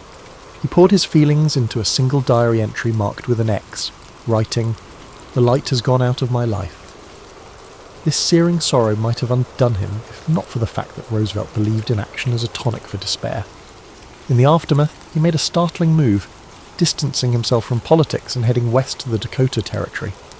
A lesser-known aspect of this chapter is that he was not merely seeking solitude, he was also chasing a grand American myth of renewal.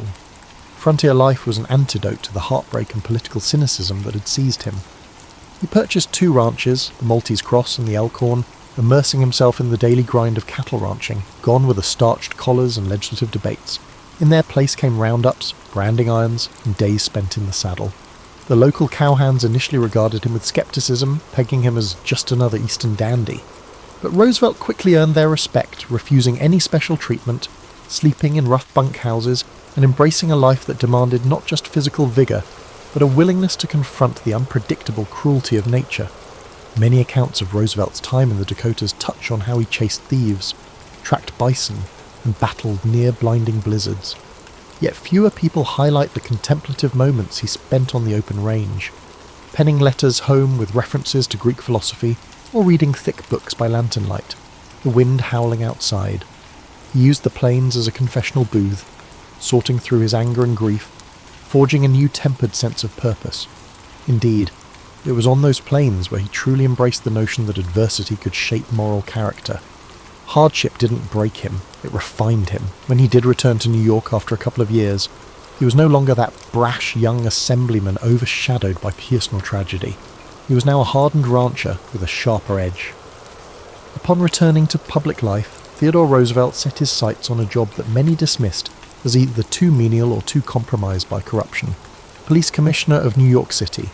At a glance, this might have seemed like a step down from his earlier roles, but he perceived it as a battleground for genuine reform. He saw a chance to enforce fairness at a ground level, where policy met reality in the daily lives of ordinary citizens. The police force at the time was a quagmire of bribes, extortion, and political favouritism. Officers would accept money to look the other way, or harass political opponents at the behest of party bosses. Roosevelt decided that if he could change the culture of the NYPD, he would be making one of the most significant civic contributions possible. One of his first acts was to enforce the Sunday closing laws for taverns, a move that sparked both outrage and admiration. Contrary to some popular retellings, he wasn't simply trying to morally police the populace. He was signalling that the law was the law, and no one, regardless of how large a bribe might be, was above it. This gambit, while unpopular among weekend drinkers, demonstrated his commitment to consistency. In his view, laws should not be left to personal whim or the thickness of a wallet. At night, he'd even don a disguise and walk the streets, slipping into bars to see if the law was being followed. Newspapers eagerly reported these midnight rambles, painting him as an almost comical figure. But beneath the spectacle lay a serious intent, to root out corruption at its source. His tenure as commissioner also saw him butt heads with the entrenched Tammany Hall apparatus. They had thrived under the assumption that police could be bought or coerced. Roosevelt disabused them of that notion. He promoted officers based on merit, introduced examinations to gauge competency, and disciplined or fired those caught in corrupt acts.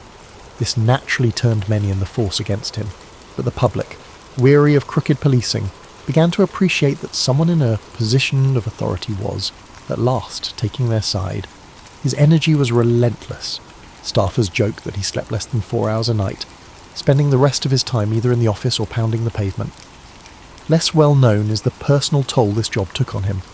Roosevelt poured so much intensity into curbing vice, graft and malfeasance that he often neglected simpler pleasures in life.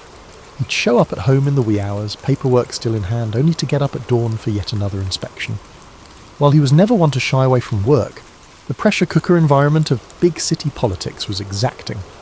He found himself increasingly at odds with other commissioners who were less enthusiastic about eradicating corruption, or more mindful of not offending powerful interests. On more than one occasion, he was threatened and ridiculed. Critics called him a moralistic meddler, an upstart who lacked the political savvy to navigate a city that thrived on compromise. And yet, by the time he moved on from the police department, he had planted the seeds for a more accountable and professionally run force. Officers who were promoted under his merit-based system carried forward the ethos of public service. The public, for the first time in a long while, felt glimpses of trust in their police. Roosevelt had not eradicated corruption, for it ran too deep, but he had made strides and, just as crucially, made a name for himself as a man of principle who was not afraid of unpopularity. His high-profile reforms laid a foundation for his next leap, an appointment as Assistant Secretary of the Navy under President William McKinley. Some saw this as a curious transition. Why place a boisterous, reform-minded ex-commissioner in the Navy Department? Others recognised a pattern.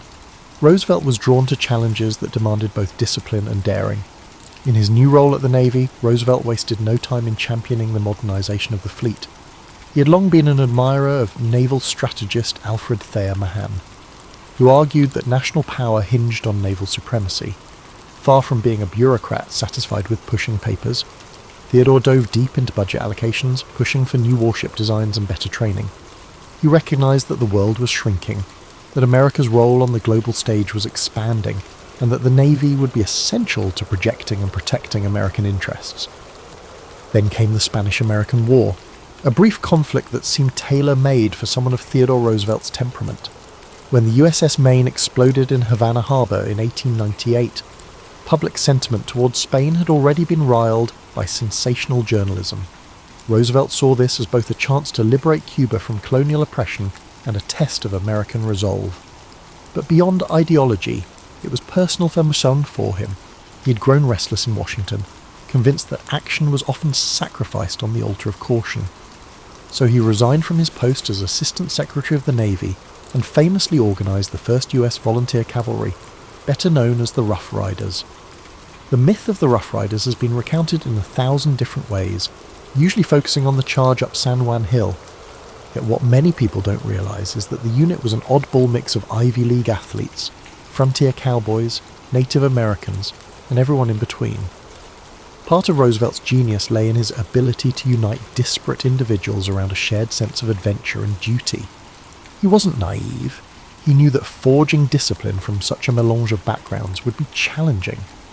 But he saw in these men the spirit of America itself, resilient, varied, and headstrong. Training for the Rough Riders was rigorous, but the logistical challenges of shipping them to Cuba were even more daunting. Horses got left behind, supplies went missing. Some men ended up on the battlefield without enough provisions. When the unit finally arrived in Cuba, they found themselves grappling with heat, disease, and disorganized command structures. Roosevelt, who had pined for action, found that the reality of warfare was a chaotic maze of conflicting orders, muddy roads, and the constant whine of enemy gunfire. And yet, to see him in the middle of it all was to witness a man who felt completely alive, for better or worse. He led from the front, riding his horse, Little Texas, as close to enemy lines as he dared, his spectacles fogging in the tropical humidity. The famed Battle of San Juan Heights was the defining moment. While Roosevelt and his men did indeed take part in the bold assault, the charge up San Juan Hill has often been painted in more glorified tones than the day itself likely warranted. War correspondents, eager for a heroic narrative, latched onto Roosevelt's vigorous leadership. The truth remains that it was a brutal affair, with heavy casualties on both sides. Many of the Rough Riders had never experienced anything like it. Roosevelt himself noted later how the fear of death gripped him, yet also spurred him forward. He believed that courage did not mean the absence of fear, but the resolve to act in spite of it. In that sense, the charge encapsulated much of what he believed about life. Better to face peril head-on than to cower behind caution. Once the battle concluded, the Spanish forces surrendered, and the Rough Riders triumphantly returned home as national heroes. Newspapers breathlessly lauded Roosevelt as a war hero who had personified American valor. He played the part well, though privately he mourned the friends he'd lost and grappled with the weight of having seen men killed at close range.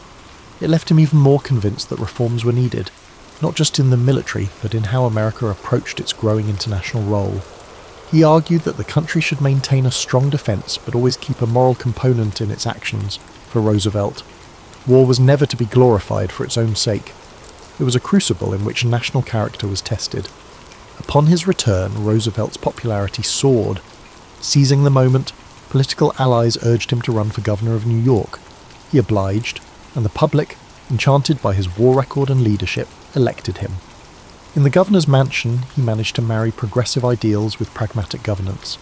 He championed everything from civil service reform to corporate regulation, challenging the massive trusts that dominated industries at the expense of smaller competitors. The path that led Theodore Roosevelt to the presidency was rather unorthodox. In 1900, Republicans, wary of his reformist zeal as governor, sought to sideline him by offering him the vice presidential spot under President William McKinley. They believed it was a ceremonial role where Roosevelt's boisterous energy would be contained, his capacity to shake up the status quo effectively nullified. They forgot that fate often has other plans. Following McKinley's assassination in 1921, Roosevelt, at the age of 42, unexpectedly emerged as the youngest president in American history. Stepping into the Oval Office, Roosevelt brought with him an array of passions: conservation, trust-busting, and a growing desire to project American influence abroad. But the real hallmark of his administration was a philosophy he called the Square Deal, designed to ensure that ordinary citizens received fair treatment from government and big business alike. His attitude toward the enormous corporate trusts was not hostile purely for its own sake. Rather, he believed that monopolies stifled competition and exploited consumers. Thus, he championed antitrust litigation, famously taking on the Northern Securities Company. Some critics called him an economic radical, but in truth, he wasn't against wealth or industry. He simply demanded that they adhere to established regulations. Meanwhile, Roosevelt's passion for the environment resulted in one of the most significant conservation legacies in history. He established wildlife refuges, national parks, and millions of acres of protected forest lands by drawing on his love of nature, which began in his youth and was refined on the Dakota Plains. He placed Gifford Pinchot, a fellow conservationist in charge of the Forest Service, setting the tone for responsible stewardship of America's resources. He recognized that nature was not an infinite bounty to be pillaged, but a national treasure to be preserved for posterity. This conviction might seem commonplace today, but in the early 1900s it was visionary. Despite fierce opposition from logging, mining, and oil interests, Roosevelt's political determination prevailed. He considered it his duty to ensure future generations would inherit landscapes unmarred by a short-sighted greed. On foreign policy, he embraced an activist stance, guided by the maxim, "Speak softly and carry a big stick, you will go far." This approach was evident in his role in the construction of the Panama Canal. When Colombia balked at the terms proposed for a canal zone, Roosevelt covertly supported Panamanian rebels seeking independence from Colombia. Once Panama seceded, the new government swiftly granted the United States rights to build the canal. Controversial then, and still debated by historians now, this move showcased Roosevelt's willingness to wield American might to achieve strategic goals. He had no illusions that power should remain dormant. For him, national strength was a tool to shape global events, ideally in a manner he saw as ultimately beneficial for America and, in his mind, the world. Throughout his presidency, Roosevelt was a figure of constant motion, inviting athletes, writers, explorers, and all manner of individuals to the White House. He famously welcomed Booker T. Washington to dine, a move that shocked the segregated norms of the time. He championed progressive ideals that, while still limited by the social outlook of the era, nudged the country forward. Labour disputes, particularly the coal strike of 1902, saw Roosevelt intervene on behalf of workers in ways that no president before had done, effectively using the government as a mediator to secure better wages and hours, albeit without granting the full measure of union recognition. Numerous minor narratives often overshadow these major stories. For example, he placed a premium on physical culture within the White House, encouraging aides and visiting dignitaries to join him for hikes and boxing matches. The more traditional set, finding it unworthy for a president to engage in physical altercations, expressed their disapproval. But it was pure Roosevelt, energetic, fearless, and convinced of the importance of maintaining a robust body to match a robust mind. Roosevelt enjoyed immense popularity by the time he ran for election in 1904 in his own right. He won in a landslide, securing his place as a fully validated president rather than an accidental caretaker. That victory allowed him to double down on his agenda. After leaving the White House, Theodore Roosevelt embarked on what seemed at first like a grand victory lap, a 10-month African safari that captured the world's imagination. He was accompanied by a team of naturalists and hunters, and these travelled deep into territories teeming with wildlife.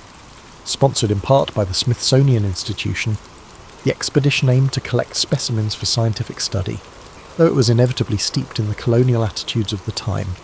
Millions of people back home followed the journey through newspaper dispatches, enthralled by tales of lion hunts and elephant tracking. Roosevelt, for his part, relished the thrill, but also the sense that he was contributing to a greater scientific understanding of the continent's fauna. He painstakingly documented everything, from the habits of rhinoceroses to the migratory patterns of birds. His childhood love for cataloguing the natural world rekindled on a grand scale. Yet those who imagined him content to rest on his laurels grossly misread his character. Upon returning from Africa, he found himself dissatisfied with the direction of the Republican Party under his hand-picked successor, William Howard Taft, who, in Roosevelt's estimation, had betrayed the progressive ideals they once shared. Incensed, Roosevelt made the controversial decision to run for president again, but this time under the banner of a new political organisation, the Progressive Party, often called the Bull Moose Party, a nickname sparked by Roosevelt's own boast that he felt fit as a bull moose. He stormed the convention halls, delivering speeches that invoked his familiar call for a square deal for all Americans. His platform included women's suffrage, labour reforms, and stricter controls on corporate power, elements that were ahead of their time. The election of 1912 became a three-way race among Roosevelt, Taft, and Democrat Woodrow Wilson. On the campaign trail, Roosevelt survived an assassination attempt when a deranged gunman shot him in the chest. In quintessential Roosevelt fashion, he insisted on delivering his scheduled speech anyway, blood seeping through his shirt. Before he started speaking, he pulled out his 50-page manuscript which had slowed the bullet and declared, "It takes more than that to kill a bull moose." His audience, horrified yet awed, watched him talk for nearly an hour. Though wounded, he remained unstoppable, forging ahead with his message of progressive change. Despite his determination, the split in the Republican vote handed the presidency to Wilson. For Roosevelt, it was a stinging defeat, but he refused to slip quietly into obscurity. He embarked on yet another daring expedition, this time to South America, where he charted the River of Doubt in the Amazonian rainforest, later renamed Rio Roosevelt in his honour. The journey was perilous. Disease, hostile wildlife, and near starvation took a toll on the entire group. Roosevelt himself contracted a severe infection in his leg, and at one point he was so ill he reportedly begged his companions to leave him behind. They refused. The expedition eventually completed its mission, but Roosevelt returned gaunt and weakened, forever changed by the ordeal. Back home, the country was on the brink of World War I. Roosevelt, ever the hawk, criticised President Wilson's initial neutrality, urging a more assertive stance. He believed that failing to confront Germany's aggression would endanger both American ideals and global stability. When the United States finally entered the war, Roosevelt even offered to lead a volunteer division, much as he had done in the Spanish-American War. President Wilson declined, much to Roosevelt's frustration. Still, he rallied support for the war effort, seeing it as a moral imperative to resist autocratic powers. By the time the war ended, Roosevelt was older, his body battered by years of strenuous living and the after-effects of tropical diseases. Yet his mind was as restless and vigorous as ever. He kept writing history books, editorials, open letters to politicians, trying to shape public discourse. He remained convinced that America needed to balance power with righteousness, that corporations should serve the public good, and that the nation's wilderness areas required vigilant protection. In a sense, he never stopped campaigning for his version of progress, even if he no longer occupied any political office. The final chapter came quietly. In January 1919, he passed away in his sleep at Sagamore Hill, his old pilot, lost at sea, yet behind that outline sits a life shaped by tumult, restless curiosity and unorthodox choices. Long before she took the pilot's seat, she navigated a zigzag childhood moulded by her father's struggles, her own fierce independence, and an unrelenting search for something that matched her hunger for exploration. Born in 1897, Amelia Mary Earhart arrived during an age of rapid technological shifts, horses giving way to automobiles, electric lights replacing oil lamps. While society clung to rigid ideas about women's roles, she already sensed that convention would never satisfy her. Her father, Edwin, faced recurring employment issues and a battle with alcoholism, pushing the family from one Midwestern town to another. Her mother, Amy, tried to soften these disruptions, but instability became a constant companion. Even as a child, Amelia bristled at traditional expectations for girls. She climbed trees, collected insects, and roamed outside with an irrepressible sense of adventure. Some saw the behaviour as a lack of etiquette. Amelia viewed it as following her instincts. In 1908, her father took her to an air show in Des Moines. At first, she wasn't enthralled by the airborne spectacle. She gravitated more toward mechanical toys on display. Yet the memory of Rickety planes overhead planted a subtle seed, machines capable of transcending everyday boundaries. Financial and personal troubles deepened, and Amelia and her sister Muriel moved to Chicago to live with friends. There, Amelia saw the gap between her restless mind and the rigid structures of typical schooling. She was competent in her classes, but captivated by SEMS, science labs, and sports fields, places where she could experiment physically and mentally. Upon finishing high school, she worked as a nurse's aide in Toronto during World War I, tending to wounded soldiers. This glimpse of wartime grit and sacrifice gave her a new perspective on courage. She encountered airmen who spoke of the sky as a place of both danger and liberation, an idea that lingered in the back of her mind. After the war, Amelia briefly studied at Columbia University, flirting with a path in medicine. But she felt caged by the academic routine. She yearned for movement, for experiences that unsettled her comfort zone. All of this set the stage for 1920, when she took a short ride in an open cockpit plane over Long Beach, California. The frigid wind slapped her face, the engine's roar rattled her bones. It wasn't glamorous, but it was real. She stepped off, convinced she had to learn to fly. Her family, unsettled by her father's ongoing issues, wasn't in a position to finance her ambitions. Unfazed, Amelia took odd jobs: photographer, truck driver, stenographer, scraping together the money for flight lessons. In 1921, she found a female instructor, Netta Snook, which was itself a rarity. Amelia's desire to fly was not some fleeting thrill. It became the single driving force of her daily life. She would bicycle to the airfield at dawn, face grimy hangars, and endure the skepticism of onlookers who saw flying as the realm of men, or at best, a passing novelty for daring women. By 1922, Amelia had saved enough to buy a used Kinner Airster biplane. Painted bright yellow, she called it the Canary. She practiced takeoffs and landings until her hands ached. Pushing the limits of that rickety craft, she felt more alive aloft than anywhere else. The year 1923 brought her pilot's license from the Fédération Aéronautique Internationale. That piece of paper symbolised not merely achievement but independence from the confining norms she had chafed against since childhood. During these early chapters, Earhart was still something of an unknown in public life. Yet her determination was unwavering. People around her noted a quiet resolve rather than a trumpeted sense of ambition. She was also a tireless self-promoter when necessary, skillfully networking to support her dream. Even then, adversity followed her: money woes, mechanical breakdowns, and persistent gender barriers. But that persistent spark refused to dim. In these formative years, Amelia Earhart discovered the two threads that would define her life: the power of flight to break social boundaries, and the will to confront whatever hurdles appeared. She was no stranger to precarious landings, literal or metaphorical. Each forced landing taught her a new lesson about survival. And each time she took off again, as she inched closer to rewriting what the world expected from a woman who refused to stay grounded. She refused to accept limits. Amelia's aviation career pivoted in 1928. Though she'd set a women's altitude record, she was not widely known.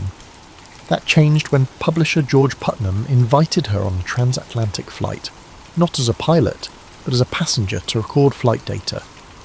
Many doubted a woman could duplicate Charles Lindbergh's feat.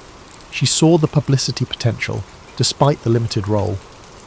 The Fokker friendship left Trepassey Harbour, Newfoundland, in June 1928. Pilots Wilma Stultz and Louis Gordon flew the plane. Amelia sat in the cabin, both thrilled and frustrated. After 20 hours, they landed in Wales. Lady Lindy, the press crowed, a nickname she disliked. She was proud but uneasy. She hadn't actually piloted the plane. Still, she harnessed the attention. Working with Putnam, who became her husband, Amelia realised fame could spotlight women's capabilities. She gave talks, wrote articles, and pushed against the belief that women belonged in narrow roles. She argued that anyone willing to face aviation's hazards was qualified for other fields as well. Flying then was perilous. Planes were primitive, navigation uncertain, crashes frequent. Men monopolised the field due to entrenched power, not superior skill. Amelia, often overlooked, gleaned tips from male aviators, proving adept at turning knowledge into action. By 1930, she was setting speed records. Knowing such achievements drew sponsors. Financial backing kept her in the air. In 1932, 5 years after Lindbergh's solo crossing, Amelia tackled it at the Atlantic alone. She left Harbour Grace, Newfoundland, aiming for Paris. Storms and mechanical troubles forced her to land near Londonderry, Northern Ireland. She still became the first woman to fly solo across the Atlantic. Her 14-hour ordeal included icy winds and failing instruments. Exhausted upon landing, she casually mentioned wanting hot chocolate, an offhand remark that endeared her to millions. Suddenly, Queen of the Air was everywhere. She tolerated the hype, preferring to focus on her cause. Through speaking tours, books, and founding the 99s, she fought for female pilots' rights and pushed airlines to hire women. She was firm yet courteous, insisting that if she could manage transatlantic flight, other barriers should fall. Her efforts targeted institutions and attitudes. She recognised the power of formal networks like the 99s, giving women pilots a unified voice. Her personal fame provided opportunities, which she utilised to exert pressure on flight schools and manufacturers. Beneath the public persona, she was already planning bigger horizons, a round-the-world flight which could further shatter doubts about women's roles in aviation. Although cameras captured her calm confidence, Amelia dealt with real danger in the skies and relentless scrutiny on the ground. She paid no mind to skeptics, focusing instead on fuel capacity, route planning, and advancing aircraft design. Celebrity wasn't her endgame. It was a tool to prove that women had the skill, grit, and imagination to lead in any domain. By the early 1930s, she had evolved from an obscure pilot to a global symbol, showing that records weren't mere stunts, but gateways to progress. Every new achievement underscored her core belief that barriers were illusions, begging to be dismantled. And the more she accomplished, the more the world saw her courage as a call for transformation. Each success hinted that she, and all women, were only beginning to test the limits of possibility. Her schedule became relentless. She juggled flying demonstrations, interviews, and writing commitments that funded her daring pursuits. She understood the power of mass media, yet was careful to remain authentic. When reporters pressed for sensational stories, she gently steered conversations toward practical issues, like improving airplane technology and securing better training opportunities for women. At the same time, she refused to be pigeonholed as merely a women's champion. She emphasised that aviation itself was a realm of innovation for everyone. With Charles Lindbergh, Wiley Post, and other leading aviators, she discussed breakthroughs in navigation systems, weather tracking, and safety procedures. Her goal was to be taken seriously not just as a symbolic figure, but as a knowledgeable pilot shaping the future of flight. Behind the scenes, she dealt with exhaustion and the weight of expectations. Friends recalled her bouts of insomnia and anxiety, masked by her poised exterior. Despite these strains, she pressed on, convinced that flying offered a blueprint for a more open-minded society. Each record set was more than a personal triumph, it was a collective push forward. She often remarked that real change demanded more than a single feat. It required sustained resolve. Aviation, in her view, was the symbol of what humanity could accomplish after abandoning outdated prejudices. By the mid-1930s, Amelia Earhart balanced record-setting flights, a role as aviation's public face, advocacy for women, and, amusingly, fashion consulting. Her relationship with George Putnam continued to evolve. Though he came from a publishing background, he believed Amelia could be aviation's brightest star and negotiated deals to fund her ambitions. They respected each other's autonomy, even after marrying, a stance that defied social norms. She refused to adopt his surname or confine herself to traditional wifely roles, a choice that drew gossip but matched her insistence on individuality. Putnam's PR skill brought endorsement offers, from luggage to sportswear, but Amelia stayed selective, wanting authenticity over empty promotion. She used her public profile to push improvements in flight infrastructure, better runways, weather stations, and aircraft maintenance. Far from glory hunting, she believed proper resources would make aviation safer and more accessible. She also mentored younger pilots, sharing the lesson that technique, not bravado, saved lives in the sky. In that vein, she helped design practical clothing for female aviators, garments with functional pockets and flexible cuts to accommodate cockpit constraints. Critics called it frivolous, but Amelia saw it as another step toward normalizing women in the pilot's seat. If society expected women to excel anywhere, why not equip them accordingly? By 1935, she had flown solo from Honolulu to Oakland and from Los Angeles to Mexico City. These feats showcased her mastery of long-distance navigation when tools were rudimentary. She studied weather charts and honed radio direction finding, knowing that minor miscalculations could be fatal. Each success fueled a bigger dream, to circle the globe. This round-the-world quest wasn't mere personal ambition. Amelia envisioned it as a demonstration of evolving aviation technology and a chance to gather data for future commercial routes. With the world growing more interconnected, she believed such a flight could blaze trails for global air travel. Yet the endeavour demanded a formidable airplane and a solid team. The Lockheed Model 10E Electra, a twin-engine craft with the necessary range, came into play in this situation. Backed partly by Purdue University, where she advised female students on career paths, Amelia acquired and modified the plane, adding fuel tanks and shedding unnecessary weight.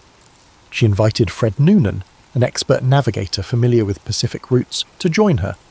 The plan covered nearly 29,000 miles across multiple continents.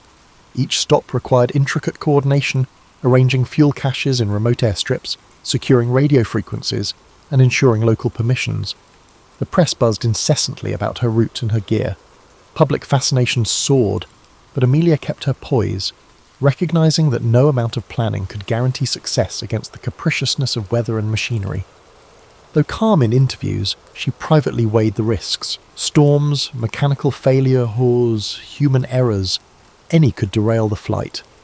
Yet she was no stranger to danger, having built her career on the thin line between ambition and peril. She saw risk as part of forging new paths, echoing her lifelong stance. Progress often demanded boldness. Her entire adult life had been a testament to stepping into uncharted territory, whether challenging social norms or expanding the very frontiers of flight. In early 1937, her first attempt at the round-the-world flight suffered a crash in Hawaii, damaging the Electra. Undaunted, she regrouped, repaired the plane, and adjusted her route. Determination was her hallmark, a blend of practicality and daring. As she finalized her second attempt, she noted in public statements that records and accolades weren't her primary aim. She wanted real data on routes, fueling strategies, and navigational tactics. The flight would offer invaluable insights for the commercial airlines that would soon cross oceans routinely.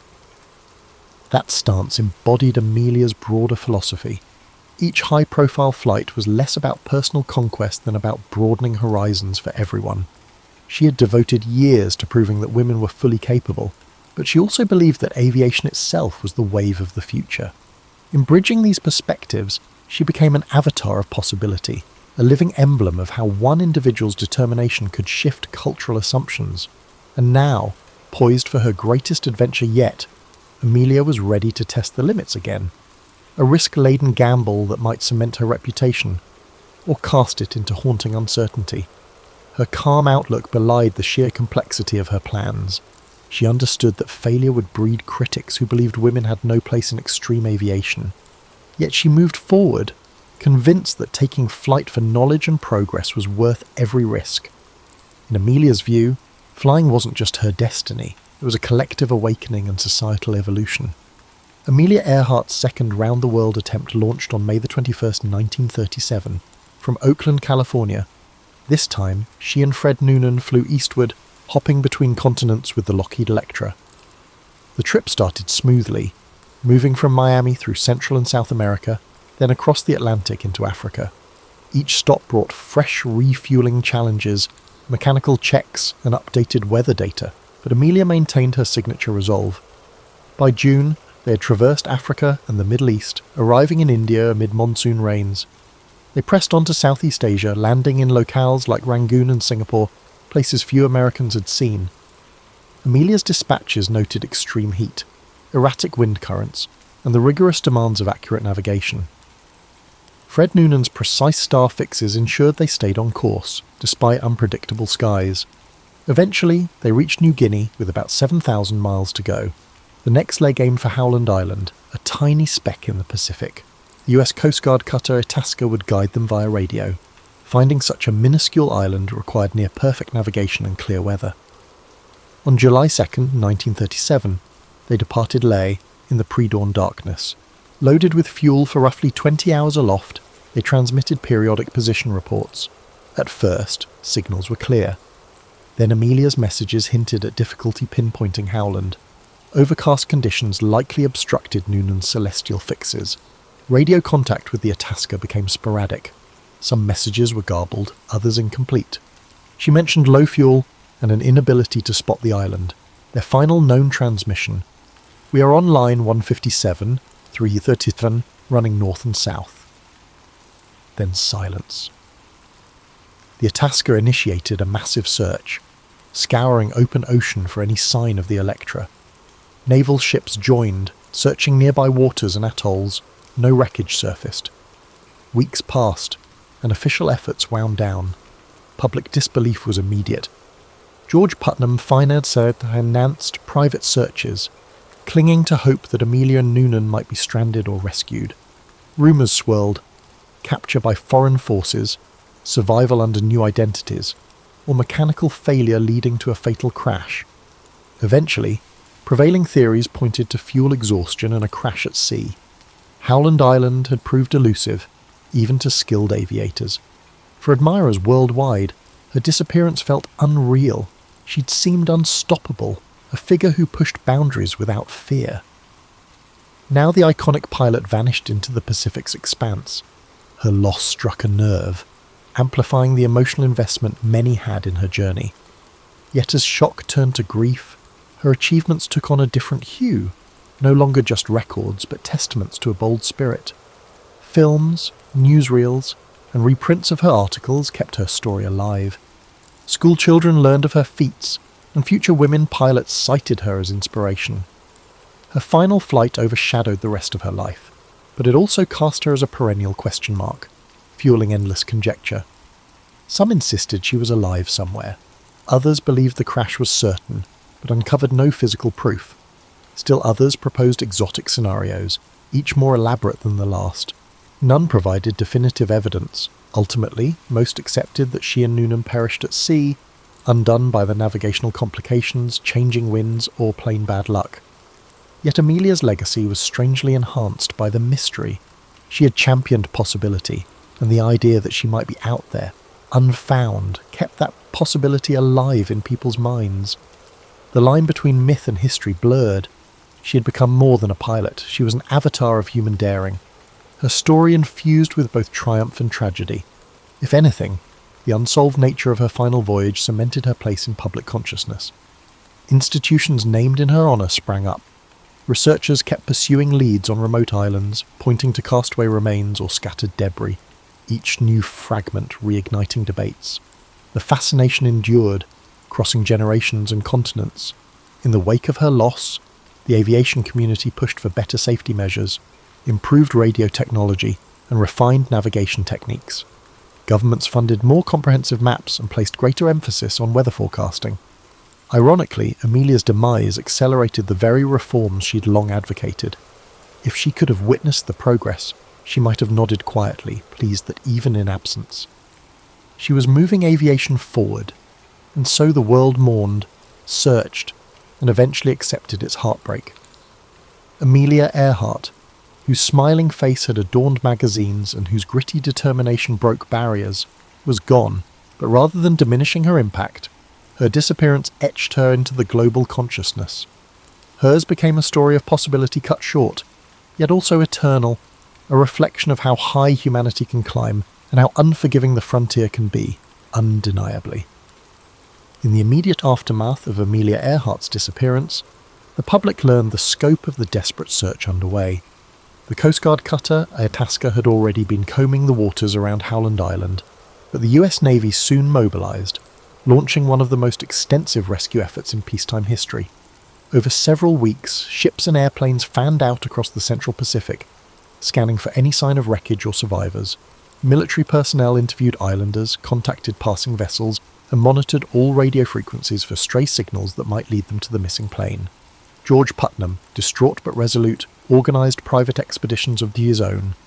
He poured personal funds into hiring search craft, offering rewards for credible information. Messages from psychics, adventurers, and self-appointed investigators flooded his office. Though many leads were far-fetched, Putnam refused to dismiss them outright, afraid of missing any clue that might point to Amelia's location. A handful of newspapers criticised the urgency, questioning the expense at a time when global tensions were on the rise. Still, for countless admirers worldwide, the operation was a moral duty. Someone as groundbreaking as Amelia should not simply vanish without every effort to locate her. Rumours bloomed.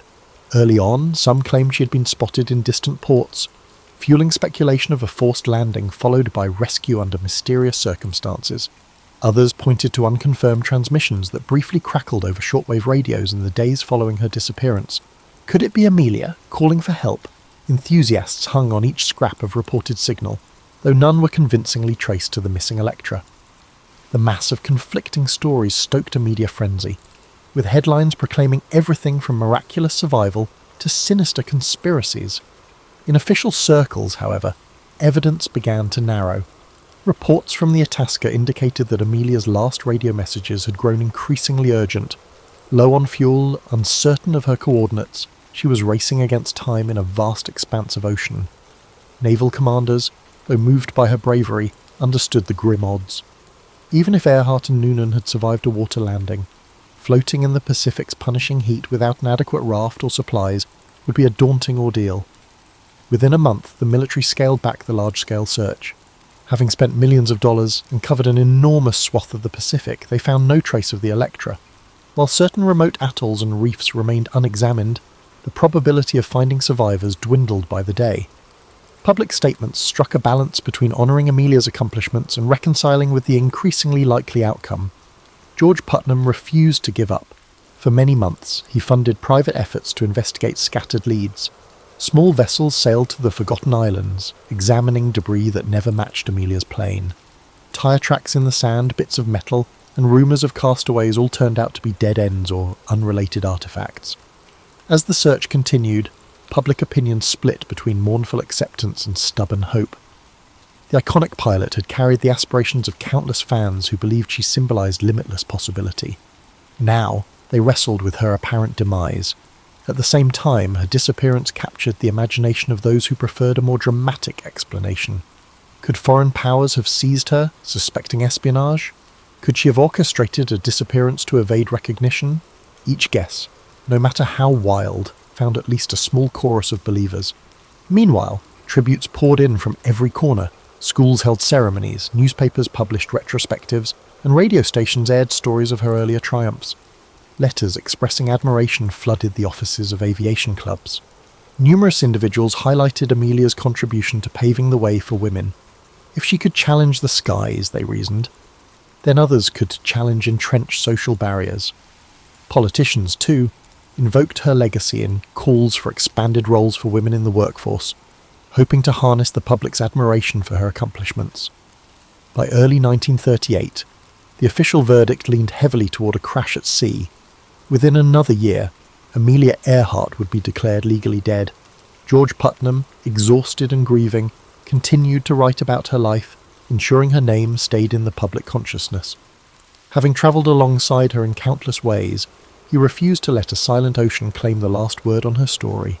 Photographs of Amelia, smiling in front of her plane, goggles perched on her forehead, remained pinned to his walls, reminders that her spirit, daring and unbreakable, transcended whatever fate had befallen her. In the public eye, she had already entered a realm where myth and memory intertwined. In the years after Amelia Earhart's disappearance, her story wove itself deeply into the culture, shaping discussions of exploration, gender roles, and national identity. While the global press initially focused on the sudden void left by her vanishing, attention soon shifted toward analysing what she had embodied. She had shown that an American woman could stand shoulder to shoulder with prominent male aviators, forging a path in a field still dominated by men. Her example lingered in the minds of young women contemplating fields traditionally closed to them, not just in aviation but in science, technology, and beyond. Institutions bearing her name sprang up. Elementary schools in the United States adopted the moniker Earhart to honour her daring spirit. Scholarships were established to support aspiring women pilots, sometimes endowed by contributors who had followed her final flight with bated breath. Though these gestures varied in size and scope, each underscored a collective drive to keep her influence alive. The 99s, the organisation for female pilots that Amelia had helped found, continued to recruit members, nurturing a new generation unafraid to push boundaries. Beyond formal commemorations, Earhart's disappearance fueled research aimed at preventing similar tragedies. Early radio equipment had proven unreliable. Post-1937 advances focused on refining both hardware and communication protocols. Governments funded studies of weather patterns, leading to better forecasting. Aviation experts developed more rigorous standards for navigation, ensuring that future pilots received advanced training in celestial fixes and radio direction finding.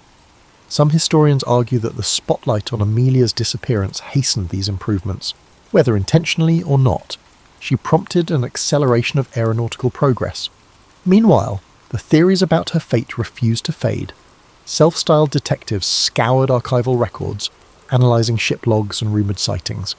In the late 1940s, a handful of American servicemen stationed in the Pacific heard local tales of a foreign pilot washing ashore years earlier, spurring renewed hunts for evidence. Occasionally, fragments of aluminum or skeletons found on remote atolls were touted as proof of Earhart's final resting place. Yet attempts to link such discoveries conclusively to Amelia or Fred Noonan always fell short. With each new claim came another wave of media coverage, keeping the question of her end alive in the public mind. Pop culture seized on the mystery, weaving it into novels, films, and radio dramas. Some portrayed her as a spy captured by hostile forces, others imagined her deliberately disappearing to live in peace. These fictional takes occasionally drew the ire of those who believed they trivialized her legacy, yet they also brought her name before audiences that might not otherwise have pondered the achievements of a woman pilot in the 1930s.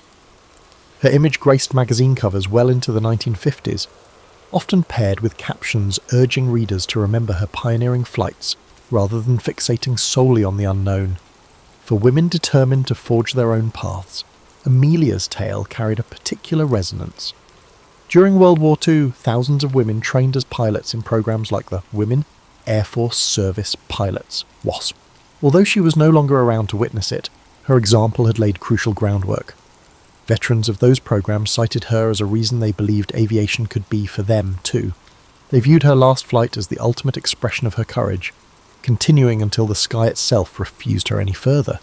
Critics sometimes questioned whether her fame overshadowed the contributions of less heralded female aviators. Indeed, Earhart's photogenic presence and collaboration with George Putnam's media machine set her apart.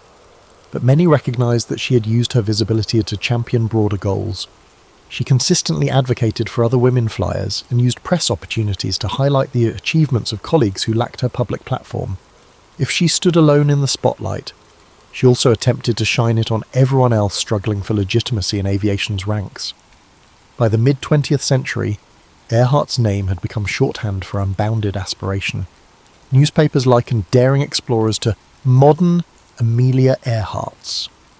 Corporations cited her spirit in ad campaigns about pushing past limitations, yet behind the commercial rebranding lay an abiding truth. she had effectively proven that gender need not be an impediment to ambition. Even decades later, that message held profound significance. For every sceptical remark about knowing your place, Earhart's memory offered a counter-argument, that risks were there to be taken, frontiers to be tested, and that sometimes only the bold see how far they can really go. Today, the name Amelia Earhart conjures images of resilience and intrigue. Countless books, documentaries, and academic analyses have attempted to decipher her character and significance. Perhaps that is the ultimate measure of her impact. She remains relevant long after her plane's final, tragic flight. In a world that has seen astronauts circling the Earth and rovers traversing Mars, her achievements might look modest on paper, yet context is everything. In her era, crossing an ocean by air was a feat teetering on the verge of impossibility, especially for a woman barred from many of the support systems offered to male peers. Her influence extends well beyond aviation. Modern discussions of women's leadership, work-life balance, and personal autonomy still reference Earhart's refusal to bow to convention. The forthright way she lived, maintaining her separate finances after marriage, declining to adopt her husband's surname, and refusing to drop her career, resonates with individuals who chafe under traditional expectations. She showed that it was possible to be both admired and outspoken, both widely loved and unabashedly independent. This combination of traits keeps her relevant in each new wave of feminism, even as cultural norms continue to shift. Then there is the simple matter of mystery. Human beings are drawn to stories with open endings, and Amelia's disappearance leaves a void that speculation rushes to fill.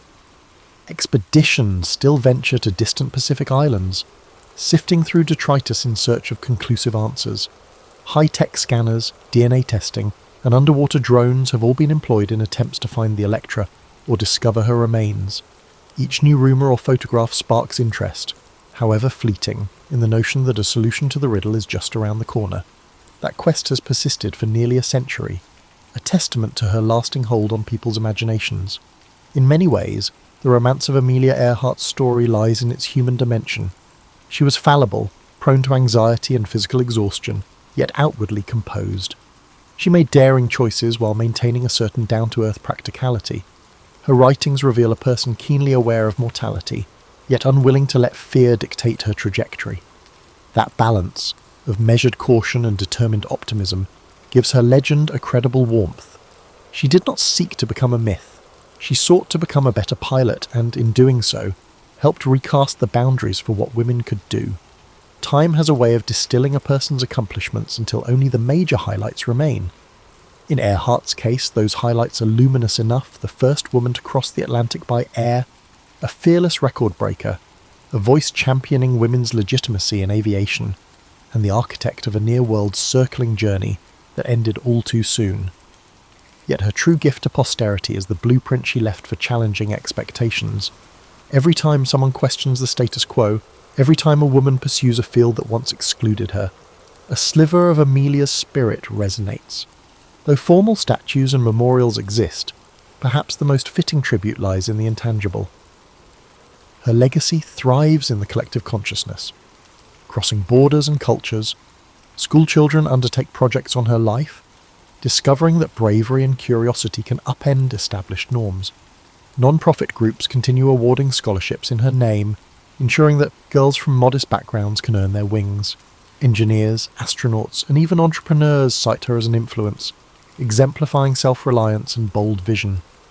Critics might argue that the aura surrounding Amelia Earhart romanticizes risk-taking. Indeed, she faced criticisms in her lifetime for the dangers she accepted, but her approach, grounded in rigorous practice and serious study, suggests she treated risk as a necessary ingredient in progress, not a reckless thrill. The spirit that drove her planes into the sky was the same spirit that drives any pioneer, an abiding desire to see what lies beyond the horizon.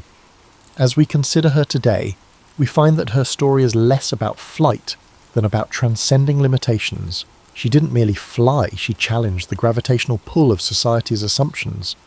That she vanished while pursuing her grandest ambition adds a paradoxical layer of both sorrow and admiration. Yet her final lesson endures.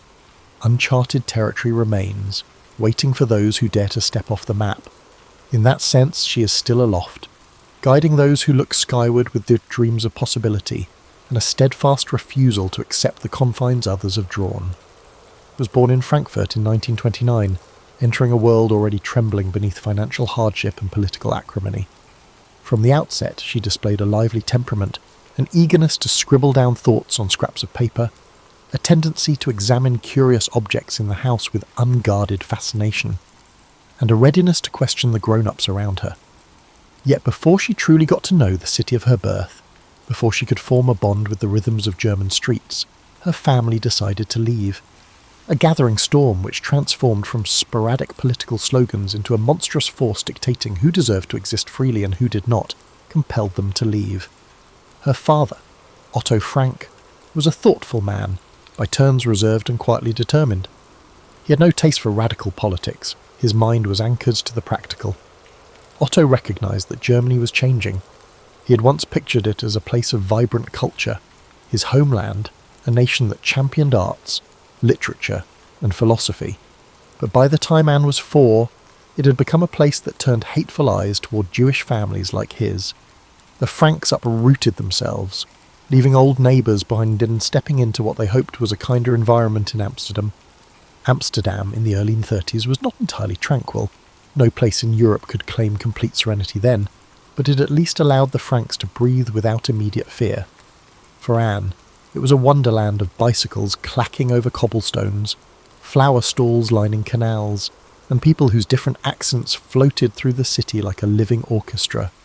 She was intrigued by each subtlety of daily life. She watched the canal waters shift from grey to glittering green and found novelty in the simplest tasks, from brushing up on Dutch words to examining the swirl of watery reflections on her window. Still, life was not always breezy. Otto took on various entrepreneurial ventures in Amsterdam, a spice business, then one dealing with pectin for jam making, attempts at building stability for his family in uncertain times. Yet, beyond the household table, talk about balancing budgets and maintaining a reputable standing among local merchants, Anne had her personal curiosities. She was the type of child to craft stories in her head while overhearing adult conversations, weaving little narratives about the passers-by she saw from her vantage point by the window.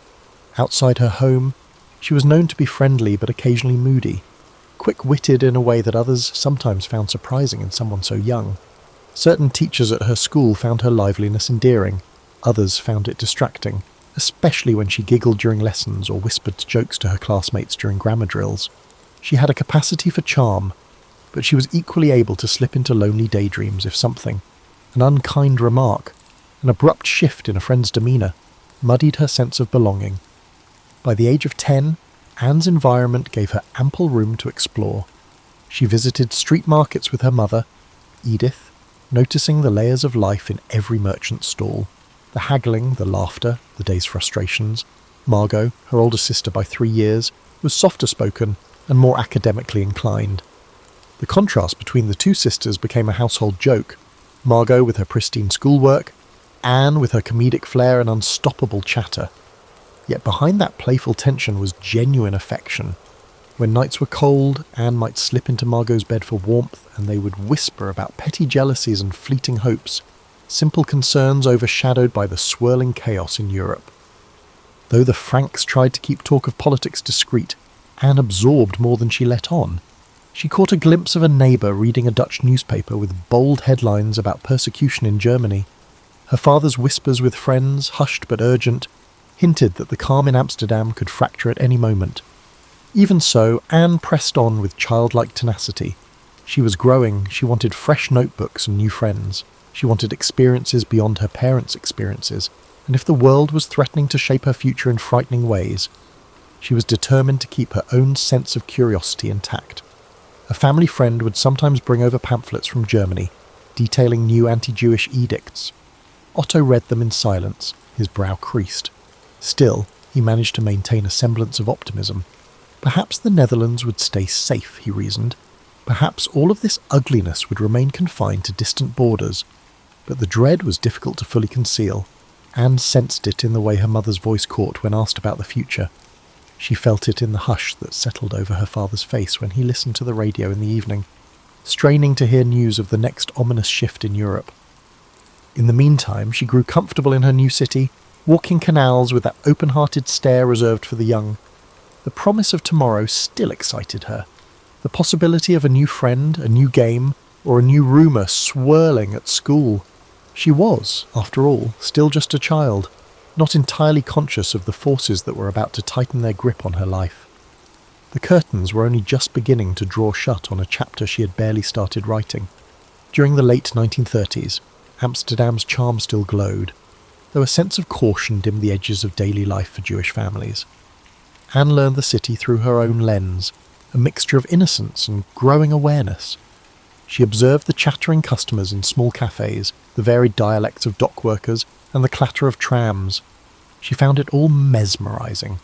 Yet, she was not naive. At school, she overheard quiet discussions among older classmates, unpleasant changes in neighbouring countries. She would sidle close, gleaning half-facts about hatred and unbridled authority. In many ways, her mother, Edith, served as a shield. Edith believed in preserving a sense of normalcy. She insisted on routines, Sunday lunches, bedtime reading, and making sure the girls wrote in neat cursive. Anne, perched beside her mother on the sofa, would sometimes stare at the ticking clock, listening to the seconds slip by as Edith talked about personal values, about compassion, and about keeping one's dignity. The words might have sounded old-fashioned to some, but Anne found comfort in them. She saw her mother as gentle yet quietly sturdy. Meanwhile, Margot was forging her path in academics. Teachers often praised her discipline and intelligence. Anne sometimes bristled at the comparisons. She recognised the familial pride. Margot was considered the reliable one, but she also wanted to make her own mark. So, while Margot was off reading textbooks, Anne would roam corners of Amsterdam with a friend, giggling about inconsequential details, the shape of a dog's ears, a funny hat worn by a passerby, or the new marquee outside the local cinema. Beneath the laughter, though, she felt the silent undercurrent of war creeping into everyday conversation. As the political climate worsened, the Franks took more precautions. They heard stories of relatives in Germany who had lost businesses, homes, or worse, vanished altogether. Although Otto and Edith tried to spare their daughters the details, Anne was discerning. She began to grasp that some people viewed families like hers with malice that defied logic. She noticed fewer carefree outings, fewer times her father returned from work wearing that small, confident smile. Even so, she clung to humour, scribbling short stories in notebooks. They were full of lively characters, sometimes overshadowed by moral dilemmas she overheard adults discussing. In her own fictionals, she rearranged reality to make sense of it. At school, Anne forged relationships that were both superficial and meaningful. Some classmates were simply partners for projects. Others were confidants who exchanged hushed confessions about shifting alliances in Europe. The teachers seemed increasingly tense. The slightest classroom disruption could ignite frustrations. Sometimes talk of censorship or newly imposed rules floated around the corridors. When a classmate whispered that their family was planning to flee to Britain, Anne's heart pounded in fear and envy. Fear, because it confirmed that danger was near, envy because that option might not be open to her. The sense of uncertainty pressed on her chest at night. In those months, she developed a small yet persistent habit of journaling, practiced daily self-reflection as a child before she gained notoriety for her diaries and wrote about food shortages, about a favourite candy no longer in stock, about the annoyance of wearing an armband with a Star of David if it ever came to that in the Netherlands, about the disapproval she sensed when walking around certain parts of the city. She wrote about hoping to see a film star in the streets, about admiring the carefree swirl of a dancer's skirt she once glimpsed. She wrote because it let her feelings breathe beyond the hush of fear. Tension turned to reality when German forces invaded the Netherlands in May 1940. The swiftness of that invasion left the Dutch reeling. For Anne, the city she had come to love was transformed overnight. Buildings still stood, shops were still open, but there was an unshakable sense of foreboding. Soldiers marched along roads she used to find friendly. The radio blared unfamiliar proclamations. Suddenly, daily freedoms were chipped away. Jewish children like Anne were restricted from certain playgrounds, certain schools. The weight of each new rule encroached on her sense of self, as if invisible hands were reconfiguring her place in the world. Still, the Franks tried to maintain a semblance of ordinariness. They participated in subdued gatherings with other Jewish families, exchanging nervous jokes to lighten the mood. Anne noticed the flickers of worry in adult conversations. How does one navigate forced restrictions? Could one travel safely? The men discussed forging connections to get visas or find safe houses, while the women lamented about rationing or the difficulty of obtaining essential supplies. For Anne, these evenings often ended with her retreating to her bedroom, mind swarming with 1,000 questions. She tried to keep her voice steady, telling Margot ridiculous jokes to break the tension. The jokes often fell flat, but they were attempts to cling to normalcy. Increasingly, day-to-day activities felt like illusions. An insurmountable occupying force muffled the city's vibrant pulse. Anne would watch from her window as uniformed men passed by, hearing the slow crunch of boots on cobblestone. A sense of dread would seep into the depths of her stomach. She yearned for the old city, the one still alive in her memories, a place of swirling canal reflections and laughter among street vendors. She missed the version of life where she could imagine any future she wanted, without the weight of a designated identity forced upon her by prejudice. And yet, even in these shadows, she held on to a spark of hope, perhaps borrowed from her father's quiet optimism, that a better day would come if they could only outlast the madness. The year 1942 arrived with a more oppressive atmosphere. Anne could feel it in the stiffening posture of her teachers and the solemn hush that fell whenever an official notice was posted in the neighbourhood. She turned 13 that June, though the celebrations were muted. Her family still managed a birthday cake, scrounging for ingredients wherever they could, and it was in that flickering moment of normality that Anne received a checkered diary. She had always enjoyed writing, but this diary felt different. It had a lock, symbolic in ways she did not yet understand. It promised a private domain for her expanding thoughts. Shortly after, life changed abruptly. Orders circulated that Jewish families might be relocated, or worse, taken away. When Margot received a summons to a labour camp in Germany, Otto recognised the writing on the wall. He had already prepared a secret hiding place, a concealed section of the office building where he ran his business. The plan had been set for some time, but the final push to execute it came with terrifying immediacy. The family packed their things hurriedly, leaving behind large pieces of furniture, personal belongings, and cherished objects that would have signalled a life in progress. Anne's head spun that day. She tucked her new diary under her arm, while her mother insisted on bringing a few personal mementos. The ordinarily chatty Anne found herself tongue-tied as they walked through the dim streets early in the morning, wearing several layers of clothing to avoid carrying suitcases. She was scared to look at anyone's face. She feared the disapproval or suspicion that might lurk in a passerby's eyes. When they finally reached the annex, slipping into its hidden corridors, she felt an odd mixture of relief and dread. She felt a mixture of relief at having found a temporary shelter and dread at what isolation would do to them all. The secret annex was cramped, made up of several small rooms behind a movable bookcase. The Franks were joined by another family, the Van Pels, whom Anne would later label Van Daen in her diary, and a dentist named Fritz Pfeffer, Albert Dussel. The arrangement was necessary for survival, but hardly conducive to comfort. Thin walls meant little privacy.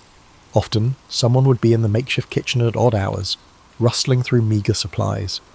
The single bathroom demanded coordination and patience, especially in the mornings when personal space was at its premium.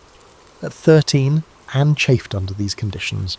She missed the outdoors, the swirl of city life, and her friends. In her diary, she spilled raw honesty onto the pages, frustration with the grown-up scoldings, her disagreements with Mrs. Van Pels, her feelings of being misunderstood by her mother. She felt stifled by the incessant reminder that she must remain quiet during certain hours so the workers downstairs wouldn't suspect their presence. She discovered how footsteps on creaky floorboards could set her pulse racing. Every muffled noise became a potential danger. The annex was a fortress made not of stone but of secrecy, where any slip in vigilance might lead to catastrophe. Yet, amid the tension, there were flickers of hope. Helpers on the outside, trusted employees like Miep Gears, risked their safety to provide supplies and updates. Through them, Anne kept a tenuous link to the world beyond. She heard rumours of Allied forces pushing against Nazi lines, gleaned stories of neighbours who had managed to flee. The news was not always comforting, often it relayed more horrors, but it was a reminder that life existed beyond the walls she now inhabited. Anne's emotional world became increasingly complex. She found that her diary was the sole outlet where she could shed the mask she wore around the annex's cramped quarters. She named the diary Kitty, personifying it as her confidant. Each page was a story on which she could vent her teenage frustrations, the pangs of budding romance she harboured for Peter Van Pels, the sense of inadequacy she felt when compared to Margot, and the longing to be recognised as more than a chatterbox. She craved independence, yet her entire existence now depended on the group's collective ability to stay invisible. The mental strain of living in tight confinement tested everyone. Small disagreements ballooned into thunderous standoffs. Someone's cooking style became a proxy for deeper resentments. A snore at night might provoke laughter one day, and fury the next. Anne, perceptive as she was, noted these shifts. She saw how fear chipped away at adult composure. Even the calm, steady Otto lost some of his cheerful veneer. He worked painstakingly on ledgers and accounts, trying to help manage the business from afar. But it was an odd charade, acting as though life was normal while concealed behind a bookshelf. As weeks turned into months, the outside world receded. The war raged on beyond their concealed perch. Occasionally, Anne glanced out a hidden window at the church tower that loomed above the city. Its bells reminded her that life still ticked forward, unstoppable. Every ring was a brief invitation to imagine the bustle of a free world. And yet, each ring was also a reminder of her entrapment, that the clock was running in a timeline she could not fully join. Every day, she wrote. She poured her observations into lines that tried to reconcile the tension of living with hope in the midst of imminent danger. The confines pressed in on her, forging a young mind's determination to remain spirited even when shadows lengthened. As summer gave way to autumn in 1942, the secret annex adopted its own patterns, stilted ones, but patterns nonetheless. Office workers rustled in the building below, hushed in the mornings. The inhabitants tiptoed through daily chores, mindful that a dropped spoon or a raised voice might shatter the fragile illusion of an empty space overhead. Afternoons brought slight relief. The offices would close, allowing more freedom of movement and the chance to whisper with fewer constraints.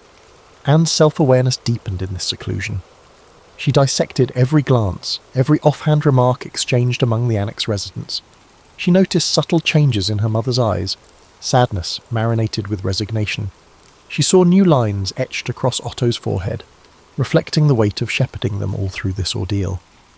And she recognised reflections of her own changing emotions mirrored in Peter Van Pels, who retreated into corners of the annex to escape the watchful gaze of adults. Peter fascinated her. He was different from the boys she used to know of at school, who laughed loudly and chased one another through the streets. He was awkward, uncertain, often caught in the crossfire of his parents' arguments. In that environment, Anne began seeing him as more than a housemate. There were fleeting moments in the attic space, rummaging for a jar of beans or a quiet place to think, when their eyes met. It was a wordless connection, the electric hum of adolescence overshadowed by the hum of approaching warplanes. She continued filling her diary, now with an emphasis on self-examination. She asked why she often argued with her mother, why she felt overshadowed by Margot, and how she could nurture a sense of individual identity in a place that demanded conformity for survival. At times, she was startled by her introspections. She was discovering corners of her mind she never would have explored in a free-flowing world. The enforced stillness gave her time to question everything. This internal blossoming did not come without friction. Anne's spirited nature grated on others. Mrs. Van Pels found her chatter too bold, her opinions too insistent. Fritz Pfeffer, a meticulous man accustomed to his own routines, complained that Anne's nighttime writing disturbed his need for rest. Yet, the more they tried to rein her in, the stronger her resolve grew. She believed that if external freedoms were stripped away, her internal world was the one realm she could still shape. She would not allow that final sanctuary to be censored. Meanwhile, the war pressed closer. Occasionally, they heard about neighbourhood raids or saw glimpses of uniformed soldiers carrying out arrests in the distance. Every time they heard knocks or footsteps near the bookcase, their hearts raced. The fear of discovery gnawed at them daily. Anne was learning how easily terror could become normal, how one could adapt to a constant state of near panic, eventually folding it into the fabric of everyday existence. Food shortages became a pressing concern, meals grew monotonous. Potatoes, once a staple, became a treasure when they could get them. Dried beans and cabbage soup rotated through their limited menu. These hardships kindled resentment. It was simple to blame each other for miscounted rations or mistakes in planning. In public, families might declare unity. In reality, stuck in tight quarters, small tensions could erupt into lasting grudges. Anne documented this. She wrote about overhearing whispered accusations, about the tension swirling in the cramped kitchen when an extra morsel of bread was unaccounted for. Yet even in these fractious moments, an undercurrent of mutual dependence bound them. They knew they either survived together or fell together. Anne's diary entries also captured flickers of humour that glimmered amid the gloom. Once, Mr. Van Pels tried to fix a faulty lampshade using a contraption of wire and tape. It collapsed spectacularly, prompting exasperated shouts that devolved into communal laughter. Another time, Anne found an old board game that had lost half its pieces and improvised rules for a clumsy new version. They played, and for an hour, life felt almost ordinary, a tiny triumph in a sea of anxiety. Week by week, Anne underwent a quiet evolution. She was still a teenager, prone to exasperation and mood swings, yet her words, penned by candlelight, revealed a maturity shaped by adversity. She reflected on the nature of good and evil, on the question of whether people were basically kind or fundamentally cruel. She tried to make sense of the paradox, how she could still believe in the potential for goodness while the world outside raged with violence and persecution. In those fleeting moments before sleep, when she heard others breathing softly in the next room, she yearned for a future full of colour and open skies. She wondered if she'd ever again ride a bicycle along Amsterdam's canals, feel the wind against her cheeks, and choose her path without fear. That longing for normal life coexisted with a newfound realisation. She was growing into a person who did not just see but felt profoundly. She was forging a philosophy, an unspoken pact with herself to cling to hope and introspection, no matter how ominous the nights became. In the interplay between her hidden existence and her unquenchable curiosity, Anne was crafting a voice that would, in time, resonate far beyond the confines of a secret annex. Winter blanketed Amsterdam in a drab light, the city's chill seeping into the annex. Darkness fell earlier, which meant longer hours of hushed existence. The building's wooden beams groaned in the cold, a haunting reminder of how fragile and temporary their refuge was. Inside, the residents braced for gloom, not just meteorological but emotional. With each passing day, the outside world carried rumours of intensifying conflict, deeper atrocities, and diminishing hope for those targeted by Nazi decrees. During these months, Anne's reflections took on a more poetic bent. She wrote about the shapes of clouds beyond the attic window, about missing the sun on her cheeks.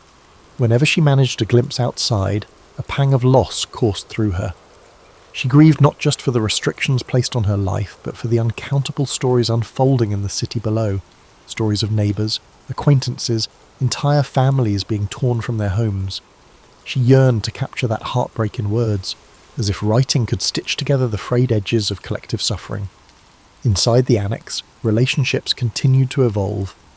Anne's dynamic with Peter became deeper and more complicated.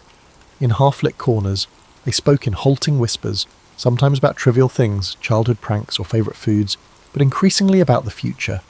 Each conversation was tinged with a sense of borrowed time.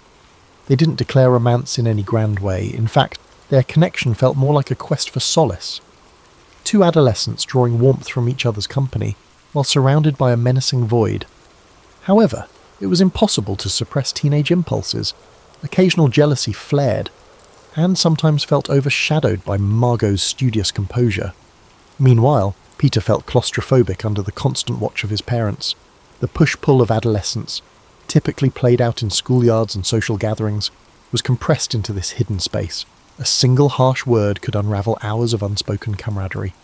They each grappled with the realization that they were forced to grow up faster than they'd ever wanted. Despite the daily dread, intellectual pursuits flourished in the annex, spurred by the older inhabitants' desire to keep the teenagers' minds engaged. Otto and Mrs. Van Pels quizzed Margot and Anne on geography, history, languages. Pfeffer, for all his quirks, had moments of generosity, sharing knowledge about dentistry or discussing foreign literature he'd read in his younger days. Books, smuggled in by helpers, were as precious as any ration. They devoured them, gleaning glimpses of worlds untouched by the crackdown they faced. These small acts of learning became defiance, an assertion that they still had the right to grow, think, and imagine. However, the tension of captivity took its toll. Privacy was scarce. If one person needed a moment alone, they had to negotiate with the rest, rearranging the living area or waiting for others to be occupied elsewhere. Tones of voice grew sharper. Some nights, Anne pressed her ear to the thin walls and listened to the muffled arguments. Money worries, fear of betrayal, or the question of whether to trust certain acquaintances outside, everything was debated in hushed, urgent tones. The claustrophobia was physical, but it was also spiritual. Each person carried the dread that one betrayed secret, one careless word could doom them. In the diaries, Anne noted these cracks in the foundation of their enforced togetherness, but she did so with a remarkable empathy for the adults. She recognised they were doing their best in unthinkable circumstances. Otto tried to maintain an even temperament, urging reason when tempers flared. Some nights, he'd gather everyone to read a book aloud or discuss a snippet of radio news. For a short while, the flickering lamp would illuminate a circle of sombre faces, each participant clutching at hope that maybe, just maybe, the tide of war was turning. As the winter wore on, the line between day and night blurred. The impetus to remain hidden, combined with the shortage of indoor light, meant it was all too easy to lose track of time. Sometimes Anne woke, unsure if dawn was near or if it was still the depths of midnight. In that surreal twilight, she'd scribble in her diary by candlelight. Despite her uncertainty about what love meant in such dire circumstances, she penned confessions of love in her diary. She wrote about the anger she felt toward a world that had pinned a target on her family's back. She wrote about the faith she still had in human decency, though it teetered precariously. One particular entry documented a profound realization. She understood that her life's narrative might never be fully shared with the world. The diaries could be lost, or she could vanish. The thought of losing the diaries struck her with a chilling force. Rather than giving in to despair, she channeled that fear into a fierce determination to document everything she could. If this was the only record she might leave behind, she wanted to ensure it was honest. She refused to portray herself merely as a victim. She wanted the pages to convey the complexity of her internal life, the moments of laughter, the daydreams, the defiance, and the longing for small acts of liberation. Outside, the war crept closer. The sky sometimes roared with aircraft engines, Allied bombers perhaps forging a path that might liberate Europe, but with each tremor, the Annex residents clung to each other, uncertain if bombs might tear the neighbourhood apart. In the hush that followed these raids, Anne's breath would catch in her throat. She sensed the precariousness of her existence. Yet each time dawn came, she would push back against despair, buoyed by an unexplainable resolve. If she couldn't move freely in the physical world, she would soar through the realm of thought, words and dreams. That was the ember she refused to let go. Spring of 1944 brought faint glimmers of optimism to the Annex. Allied successes were whispered about, fueling speculation that liberation might be on the horizon. Anne was buoyed by these rumours. Each new snippet of promising news was a lifeline in her claustrophobic reality. She reread the few books they possessed, letting her imagination roam beyond the walls. She allowed herself to imagine post-war life, returning to school, travelling through open roads, carving out a future in journalism or literature. In her diary, she poured these fantasies into paragraphs bursting with yearning. Each page was a testament to her growing confidence as a writer. She refined her style, grappling with bigger questions about humanity and morality. If the outside world discovered her words, she wanted them to see a teenager who had wrestled with life's rawness under extraordinary pressures. She revised entries, polishing them like a craftsman, seeking clarity and expression. It was a bid for self-determination in a sphere she could control, however small. Yet behind the buoyancy of hope, tension still simmered. The Annex had endured nearly 2 years of confinement, and patience was wearing thin. Arguments erupted over trivial issues, how to budget dwindling resources, who neglected to wash dishes properly, or whose footsteps had been too loud during office hours. Sometimes these disputes opened deeper wounds, releasing anxieties about betrayal, or doubts about whether the helpers could continue risking their own safety indefinitely. Anne found these blow-ups both draining and strangely fascinating, as if she were watching an intricate play in which everyone was an unwilling actor. By midsummer, the atmosphere in Amsterdam felt expectant. Air raids became more frequent, indicating that the war front was shifting. Rumours circulated about a possible Allied invasion.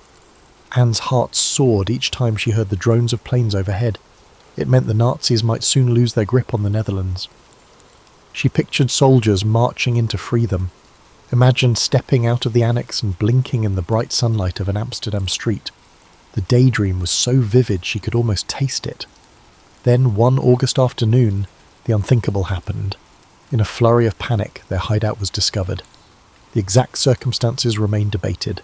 Some suspect a tip from an informant, others blame an accidental slip of information. For Anne, all that mattered was the sudden pounding on the door, the heavy boots on the stairs, the abrupt intrusion into their concealed world. Fear seized her body, a terror so stark it made her eyes blur. It was as if everything slowed. The look of shock on Otto's face, the trembling hands of Mrs. Van Pels, the hush that fell over them as uniformed officers burst in. In the aftermath, they were taken into custody, forced to surrender personal belongings, including Anne's beloved diary. She had no time to secure it, no chance to salvage her carefully honed words. She felt as though part of her identity was wrenched away. Together with her family and the others, she was hustled into the trucks, then trains, herded alongside strangers wearing the same bewildered, hollow expressions. The transit led to the Westerbork transit camp first, a grim holding station for those awaiting transport to concentration camps deeper in Nazi-occupied territory. There, Anne confronted the mass scale of the persecution she had only heard about in bits and pieces. Sleep was fitful, marred by the wails of children separated from parents, by the unrelenting stench of overcrowded barracks. She clung to her family, though even that solace felt tenuous in the face of so many horrors. From Westerbork, they were crammed into freight cars bound for Auschwitz. It was a journey of unimaginable discomfort, with little food or water, suffocating air, and a brutal sense of finality. In the corners of the car, she glimpsed people too weak to stand, while others, gripped by despair, rocked back and forth silently. Anne's mind reeled with her questions. How could humanity reach such cruelty? Where was the justice for all these souls packed like cargo? She tried to recall lines from her diary, from the future she had once envisioned. She thought of passing them on by word of mouth if she couldn't write them anymore. But words no longer felt adequate. Auschwitz was a kaleidoscope of fear. Barking guards, snaking barbed wire, towering chimneys. Family members were separated upon arrival. Otto was taken away from the women. Anne, Margot, and Edith stayed together initially, although conditions were beyond dreadful. Stripped of personal belongings, forced to endure roll calls in the cold, they found themselves in a world that tested every last shred of hope. Still, Anne clutched the memory of her father's reassuring voice and the faint possibility that they might all survive. Before long, she and Margot were transferred to Bergen-Belsen, a camp in northern Germany. There, disease and starvation raged. As the winter of 1944 to 1945 bore down, the camp devolved into an even harsher nightmare. Food was scarce, sanitation non-existent, and each day more prisoners vanished from the makeshift huts, succumbing to typhus and other illnesses. Amid this grim reality, Anne's own strength ebbed. She coughed through the nights, feverish, her body worn thin, yet to her last conscious moments, she reportedly still clung to the slender thread of hope that she might one day see a world free of these torments. The flame in her eyes flickered, but it never entirely died. She had believed in something better. The weeks leading to Anne's death in early 1945 at Bergen-Belsen remained partially shrouded in uncertainty. Accounts from survivors mentioned that she was frail, afflicted by the rampant disease that haunted the camp. Margot was similarly weakened. Both sisters, once so distinct, Margot the studious one, Anne the outspoken dreamer, were reduced to gaunt silhouettes in the chaos of camp life. Starvation, exhaustion, and illness conspired to steal away their final reserves of energy. Their mother, Edith, had died in Auschwitz months earlier, and the separation from their father was complete. Neither sister knew that Otto Frank was still alive. Otto would be the only member of the immediate Frank family to survive the Holocaust. Liberated by the Soviet forces at Auschwitz, he began the agonizing search for his wife and daughters once the war ended. Hopes were cruelly dashed as he confirmed, step by step, that Edith had not made it, and that Anne and Margot had perished in Bergen-Belsen just weeks before British troops arrived to free the camp. In that painful discovery, Otto lost more than his family. He lost the future he'd fought so hard to protect during their years in hiding. Amid the staggering grief, a slender thread of continuity emerged. Anne's writings, Miep Gies, one of the faithful helpers who had risked her own life to hide the Franks, had discovered Anne's diary left behind in the annex. She protected it, unaware of its full significance, hoping one day to return it to Anne herself. When Otto came back, broken and haunted, Miep handed him the papers, the notebooks, and the loose pages. In those delicate stacks lay Anne's words, raw, insightful, and at times painfully honest. Reading them was an ordeal for Otto. Each sentence bore the imprint of a daughter who no longer existed. Yet, as he ventured further, he recognised that Anne had transcended the limitations of her dire situation. Her diary was not just a record of fear, but also a testament to a young soul's will to dream and make sense of a senseless world.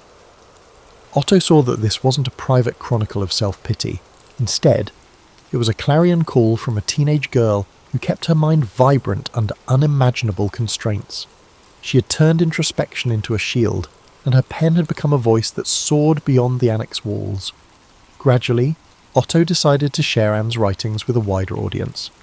He believed the world needed to hear her story, not to sensationalise tragedy, but to bear witness to the quiet heroism in a teenager's reflections. Initially, publishers hesitated. War memoirs were abundant, and some feared there was no appetite for yet another. Yet once the diary was finally printed in 1947, under the title Het Achterhuis, The Secret Annex, its resonance was immediate. Readers recognised Anne's vivid humanity. Her teenage worries, yearnings, and insight struck a chord that transcended the specifics of time and place. Her words made the Holocaust personal, one voice speaking for millions who could no longer speak. Over the subsequent decades, Anne Frank's diary was translated into dozens of languages, staged as plays, adapted into films, and included in curricula around the globe. Some commentators questioned the sanctification of a single story when so many lives had been lost. Others worried that her universal appeal risked diluting the brutal realities of the Holocaust. Yet few disputed the authenticity and power of her diary, which offered a profound glimpse into how hatred warps society and how an individual spirit can remain defiant. The annex itself became a museum, a tangible space where visitors could experience the cramped rooms and steep staircases that shaped Anne's daily existence. People from every corner of the world filed through, imagining the silent dread that once enveloped that hidden sanctuary. In those quiet rooms, Anne's voice still seemed to hover, urging reflection, on the precarious balance between survival and betrayal, on the nature of hope amid despair, on the vulnerability that defines our shared humanity. For readers in the 21st century, indeed for any era, Anne's writing remains startling in its intimacy and relevance. She documented her teenage angst with a frankness that resonates. Ares was never the type of god to sit neatly in the lore of ancient Greece. Scholars often reduce him to a one-dimensional force of bloodlust, but his origins stretch into an older tapestry of mortal dread and shifting mythic structures. Long before he stood on Olympus, war itself existed. The roiling turmoil of Bronze Age conflicts shaped a primal deity, one who came to embody every surge of aggression in the human heart. Yet it wasn't always straightforward. A culture deeply familiar with the horrors and necessities of war formed something beyond a single note of violence. We picture the pantheon, Zeus the king, Hera the queen, Athena the strategic warrior, Apollo the golden archer, and so on. In that lineup, Ares is typically an outlier, unpredictable, quick to anger, sometimes portrayed as a brutish cousin no one fully respects. But in archaic traditions, he embodied the rawness of battle in a way that only a people who both feared and revered the bloodshed that either secured or destroyed their homes could comprehend. No harvest could be protected without swords, no city walls stood firm without warriors, and no spoils of victory existed without devastating defeats. Ares was the embodiment of that paradox, the proud figure who could inspire men to both valiantly defend their families and commit unspeakable atrocities. In these early conceptions, Ares was not simply a cartoon of unbridled cruelty. There's evidence that some city-states elevated him as a symbol of gritty valour. The Spartans, for instance, admired many aspects of martial prowess, though Athena's strategic cunning often overshadowed his more direct approach to conflict. Even so, it was Ares who symbolised the adrenaline and terror that overcame a battlefield moments before the first spear was thrown. He embodied the unadulterated strength of battle, a force as ancient as the clash of bronze weapons against wooden shields. Homer's epics cast a particular light on him, but even within the Iliad, his presence can be contradictory. One moment he is yelping from a wound inflicted by Athena, the next he's levelling entire phalanxes. This spectrum illustrates the capricious nature of war itself, ephemeral victories, devastating losses, and the hollowness that can follow even the most triumphant campaign. In many ways, Ares represented the chaos that no general's plan could fully tame. It's important to note that ancient worshippers were not naive about the price of war. Bloodshed came at a high cost. Temples dedicated to Ares were fewer compared to Athena's, indicating a cultural ambivalence. While Athena's tactical brilliance was easier to appreciate, Ares demanded acceptance of the darkest aspects of war. In desperation, people might invoke him, pleading for the strength to defend their homes and hearts. Yet they also prayed for protection from his fury, aware that uncontrolled combat risked swallowing both winners and losers alike. Between regional variants, Ares took on local traits. In some areas, he was worshipped as Enyalios, linked to the ear-splitting battle cries that preluded skirmishes. Other localities invoked him in rituals involving the binding of war's spirits, trying to keep violent impulses at bay. These complexities reflected the moral quagmire of mortal conflict, an interplay of necessity, pride, survival, and raw fear. Over time, Ares amassed titles that reflected both devotion and dread, serving as a constant reminder that the boundary between revered protector and menacing harbinger is often extremely thin. While modern retellings often trivialise him, archaic hymns and fragments reveal a god that mirrored the complicated psyche of a society dependent on war for expansion and survival. He wasn't a demon lurking at the edge of campfires, nor was he a glorious knight in shining armour. Instead, he occupied a realm of grey, where instincts of rage and honour coexisted. This realm, while brutal, was also strangely human. Conflict was embedded in daily life, raids, clan feuds, territorial disputes, and Ares was that small. Primal voice urging men onward when reason wavered. By the time classical myths fully evolved, that primal energy was fitted, somewhat uneasily, into the regal halls of Olympus.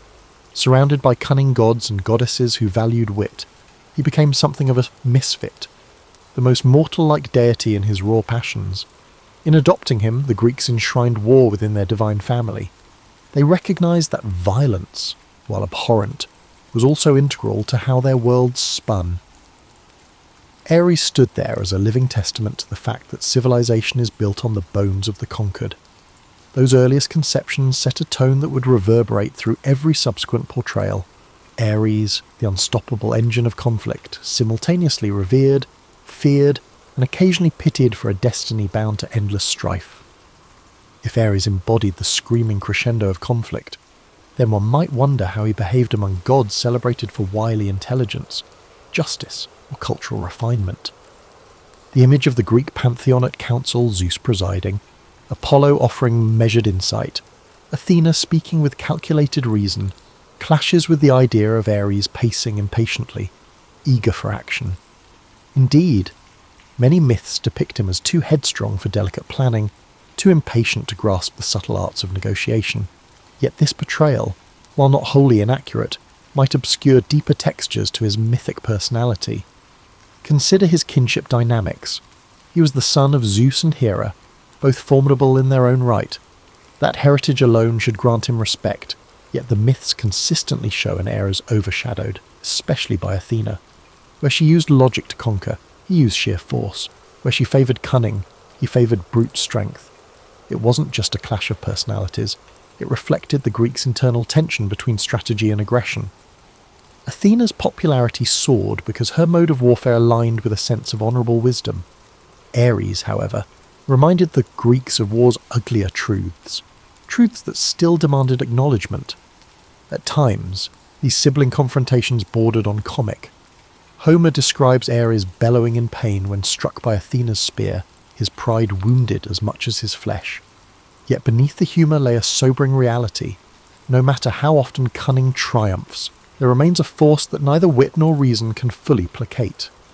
In the cosmic scheme, Ares symbolised the unstoppable wave of violence that occasionally crashed through even the most fortified cities. He might lose a battle here or there, but conflict itself never truly vanished. Gods like Apollo or Hermes approached him carefully. They perceived him as a ferocious storm, both beneficial and hazardous to provoke. Hera, equally temperamental, maintained a complicated relationship with her son, alternating between chastisement and support, depending on her shifting alliances. Zeus, for all his might, sometimes expressed exasperation with Ares, calling him a pariah among the gods. The Thunderer accepted war as part of the cosmic order, even though it resented Olympus's civilized ambitions. In some accounts, Ares' relationships extended beyond family feuds. His union with Aphrodite remains one of the more intriguing pairings in mythology. The goddess of love, entwined with the god of war, often appears as a paradox. How can tenderness and aggression coexist? Yet their mythic affair echoes a universal truth. Passion and conflict can be intertwined aspects of human experience. War spurs impulses of possession, protection, and desire, while love can incite jealousies fierce enough to spark conflict. Aphrodite's involvement with Ares isn't just a sensational rumour about the gods' personal lives. It symbolises how love and war, seemingly at odds, intertwine in human affairs. Furthermore, Ares' offspring with Aphrodite and other partners reflect different shades of struggle. Some myths speak of Deimos, terror, and Phobos, fear, as his children, manifestations of the dread that precedes any battle. Others hint at Harmonia, harmony, a curious byproduct of love and war merging. This dichotomy reveals that for all his destructive tendencies, Ares participated in generating forces that could unify people. If only they learned to harness conflict's lessons, a battlefield can unite comrades as powerfully as it drives them to oppose an enemy. Outside these grand narratives, certain cult practices suggest that not every devotee saw Ares as irredeemably brutish. In some Greek regions, modest shrines were dedicated to him, places where warriors offered thanks for survival or supplicated for courage. While his worship never equalled Athena's broad acclaim, it served a ritual function in communal life. Soldiers recognised that, for all the talk of strategy, once spears flew and blood spattered the earth, raw fighting spirit might decide who lived and died. They turned to Ares for that final push. His image was not static. The city of Thebes once honoured him, linking him to its legendary founder. Arcadian villages performed complex rites blending fertility with battle lust. Through these examples, we glimpse how local traditions interpreted him not just as a mindless brute, but as a necessary power. War was seldom glorified, yet the Greeks knew that ignoring its presence was folly. Thus, Ares moved through their myths, never quite loved, never entirely shunned, an essential if uncomfortable relative at Olympus's table. Over time, as Greek culture embraced philosophies exalting reason and order, Ares' impulsive nature stood out even more. Yet he endured, unchanged in essence, reminding gods and mortals alike that conflict is sometimes an unavoidable part of existence. In a pantheon full of varied personalities, he was the stinging reality check, the raw surge of chaos no treaty or supplication could fully tame, and the rest of the immortals, though annoyed, amused, or appalled, had no choice but to allow him a seat at the feast. Though Ares belonged to the grand tapestry of the Greek pantheon, his reputation moved beyond mere mythic banter when mortals invoked him on actual fields of war. One of the most significant stages for such invocations was the long, grueling conflict of the Trojan War. This monumental clash blurred the boundaries between myth and history, as gods intervened in and out of mortal affairs. On those plains, Ares found himself embroiled in a drama where battles were fought not just for territory, but for the glory of reputations, and occasionally at the whims of meddling deities. In the Trojan War narratives, Ares was not a distant observer. He appeared directly on the battlefield, siding first with one army then the other, reflecting the chaotic nature of real warfare. Mortals pray for advantage, but war itself can pivot on a random arrow or a single emotional outburst. Ares represented that fickle momentum. One moment, he'd empower Trojan warriors.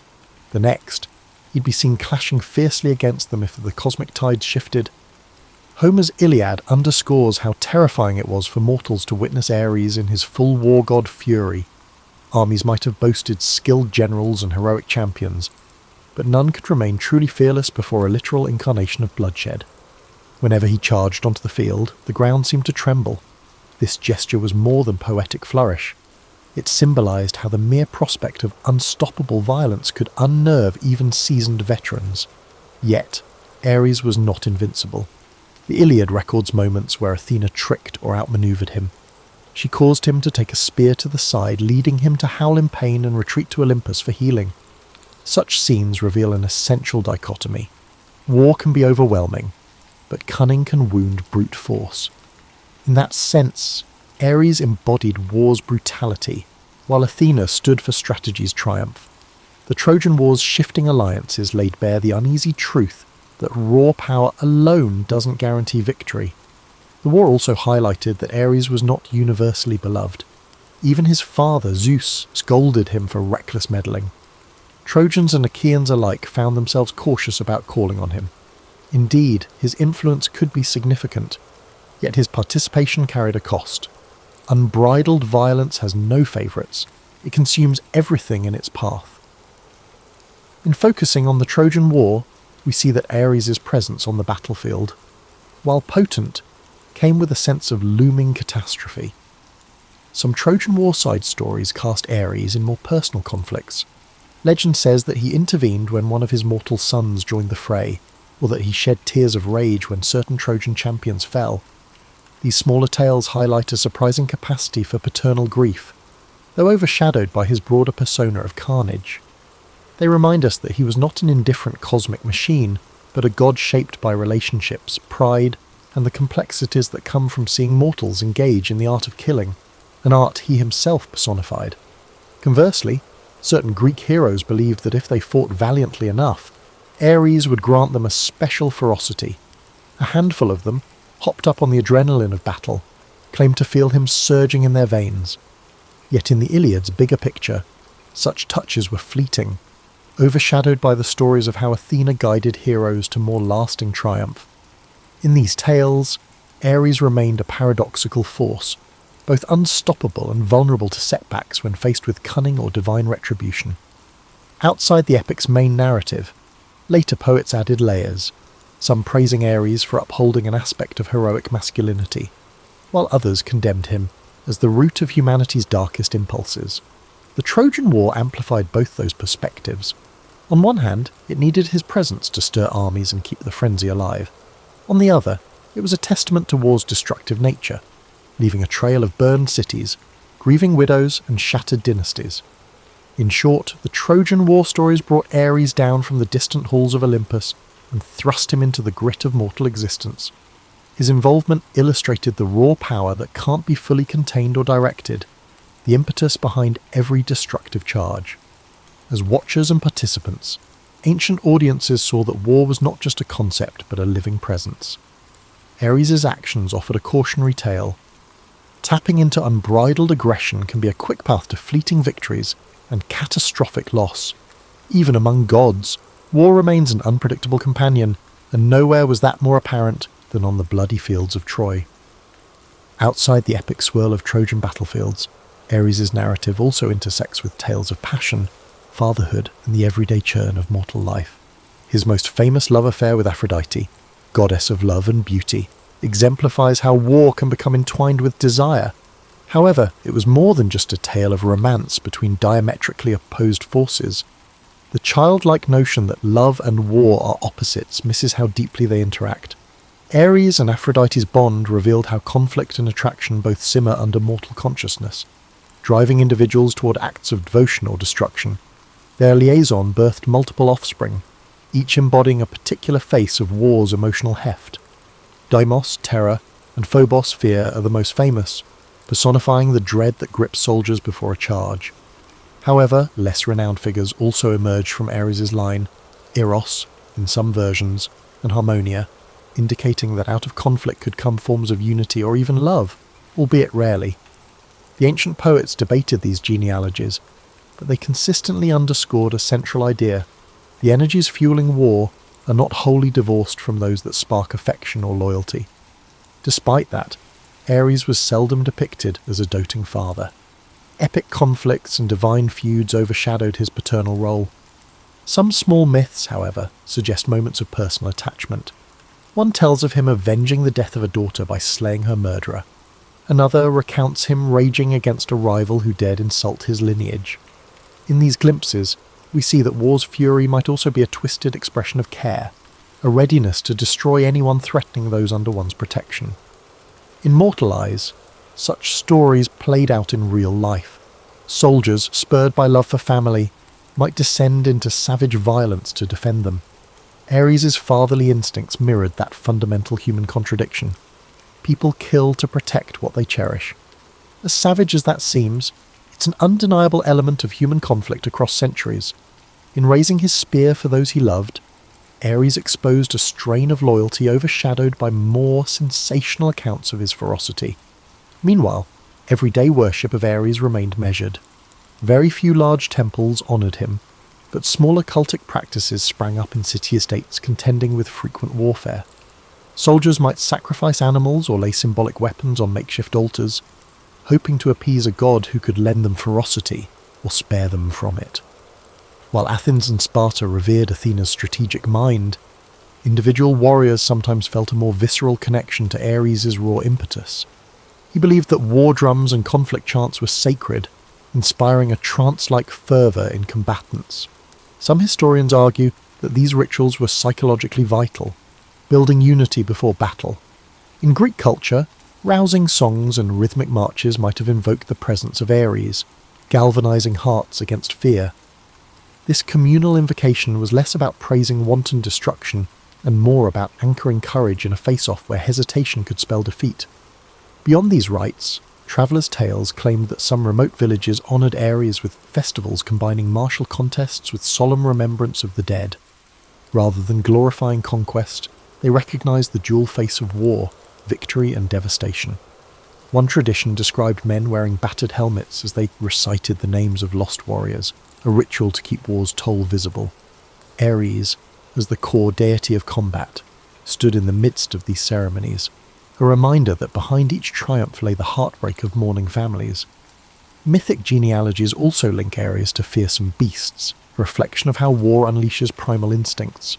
Wolves, vultures, and other scavengers were said to be under his domain, just as they often feasted on battlefields. In some stories, he even assumed the form of a monstrous boar or a phantom huntsman, intent on causing chaos. These metamorphoses illustrated how conflict can reduce humanity to a pack of territorial predators, fighting over resources and pride. Thus, while popular imagination frames Ares as a brute lusting for carnage, the fuller tapestry is more nuanced. He intersects with love, stands as a father, fosters communal rituals, and even emerges as a punisher of injustice when it aligns with his personal vendettas. Yet none of this fully negates his central nature, a living representation of war's capacity to enthrall, unite, destroy and protect. The contradictions run deep, reflecting the human psyche's capacity for both nurturing affection and ruthless violence. Therefore, Ares' story not only depicts ancient conflicts, but also represents every heart that has ever been torn between the embrace of love and the call of aggression. When Greek culture eventually interfaced with Rome, many gods found themselves reinterpreted under new names and contexts. Ares became Mars, but the Romans gave this war deity a different flavour, less of the raw carnage and more of the disciplined soldier. Despite the transformation, echoes of the original Ares persisted, reflecting the ways in which mythic figures adapt to the cultural needs of conquering powers. Mars became a city protector for Romans due to his power and order. Rome's legions prided themselves on strategy, discipline, and loyalty to the state. This emphasis on structure contrasted with the more chaotic Greek view of Ares. Yet behind the Roman veneer of organisation, the essence of warfare remained the same. Swords still drew blood, conquest still spawned grief, and fear soared as armies marched. In adopting Mars, Rome validated the necessity of war in building an empire, turning it into a civilizing force rather than a purely destructive one. Still, aspects of Ares bled through. Roman temples to Mars, while more prominent than Greek shrines to Ares, included rituals acknowledging the grim realities of combat. Soldiers prayed for victory but also recognised the sacrifice demanded by war. Boot camp drills, strict codes of behaviour, and elaborate triumphs for victorious generals illustrated the discipline that Rome grafted onto the older Greek model of conflict. Ares might have found it strange to see war so rigidly choreographed, but the underlying violence would feel familiar. Interestingly, Roman myth weaves Mars into the founding tale of Romulus and Remus, the city's legendary twin founders. This paternal link underscores how war, in Roman eyes, could also create worlds, not just destroy them. Ares' Greek narratives included fatherhood as well, but the Romans were bolder in presenting Mars as a generative force behind empire building. The maniacal edge was toned down, the fervour to conquer remained. Over time, Roman expansion carried Mars's worship from the British Isles to the deserts of Africa. Armies marched under his banner, carrying an icon that blended Ares' ancient fury with Roman efficiency. In legion camps, shrines to Mars often appeared near training grounds, reinforcing the close bond between the soldier's routine and the deity's domain. It was a stark reminder that no matter how advanced Roman engineering or governance became, it still relied on the martial spirit to maintain its vast territory. Nevertheless, the more civilized Mars, while overshadowing Ares in official propaganda, still harboured that kernel of merciless aggression. Soldiers who faced barbarian raids or harsh frontier wars sometimes abandoned the polished veneer of discipline. Accounts exist of punitive massacres and scorched earth tactics, revealing that beneath the Roman sense of order lay the same primal savagery known to the Greeks. Ares' original unpredictability surfaced whenever the flames of war grew uncontainable. Cultural shifts during the late Empire period further complicated these distinctions. As Christianity spread, official reverence for the old pantheon waned. Mars's temples fell into the partial disuse or were rebranded, and the empire itself began to crack under external pressures. Conflicts raged along borders, revealing that even centuries of martial tradition could not stave off decline. Wars that once served expansion became desperate acts of defence, draining the treasury and morale. The figure of Mars receded, but the essence of war endured, echoing Ares' timeless reality that bloodshed never truly fades from human affairs. Later historians and scholars drew connections between Ares and Mars, picking apart how the latter was nobler. But at heart they remained facets of the same concept, conflict personified. Roman society placed a practical gloss on it, but could not mask the brutality embedded in conquest. The war gods soared high in ceremonies, while legionaries spilled blood on the distant fields. This duality, ritual homage and raw violence, kept the flame of Ares' Greek essence alive beneath Roman steel.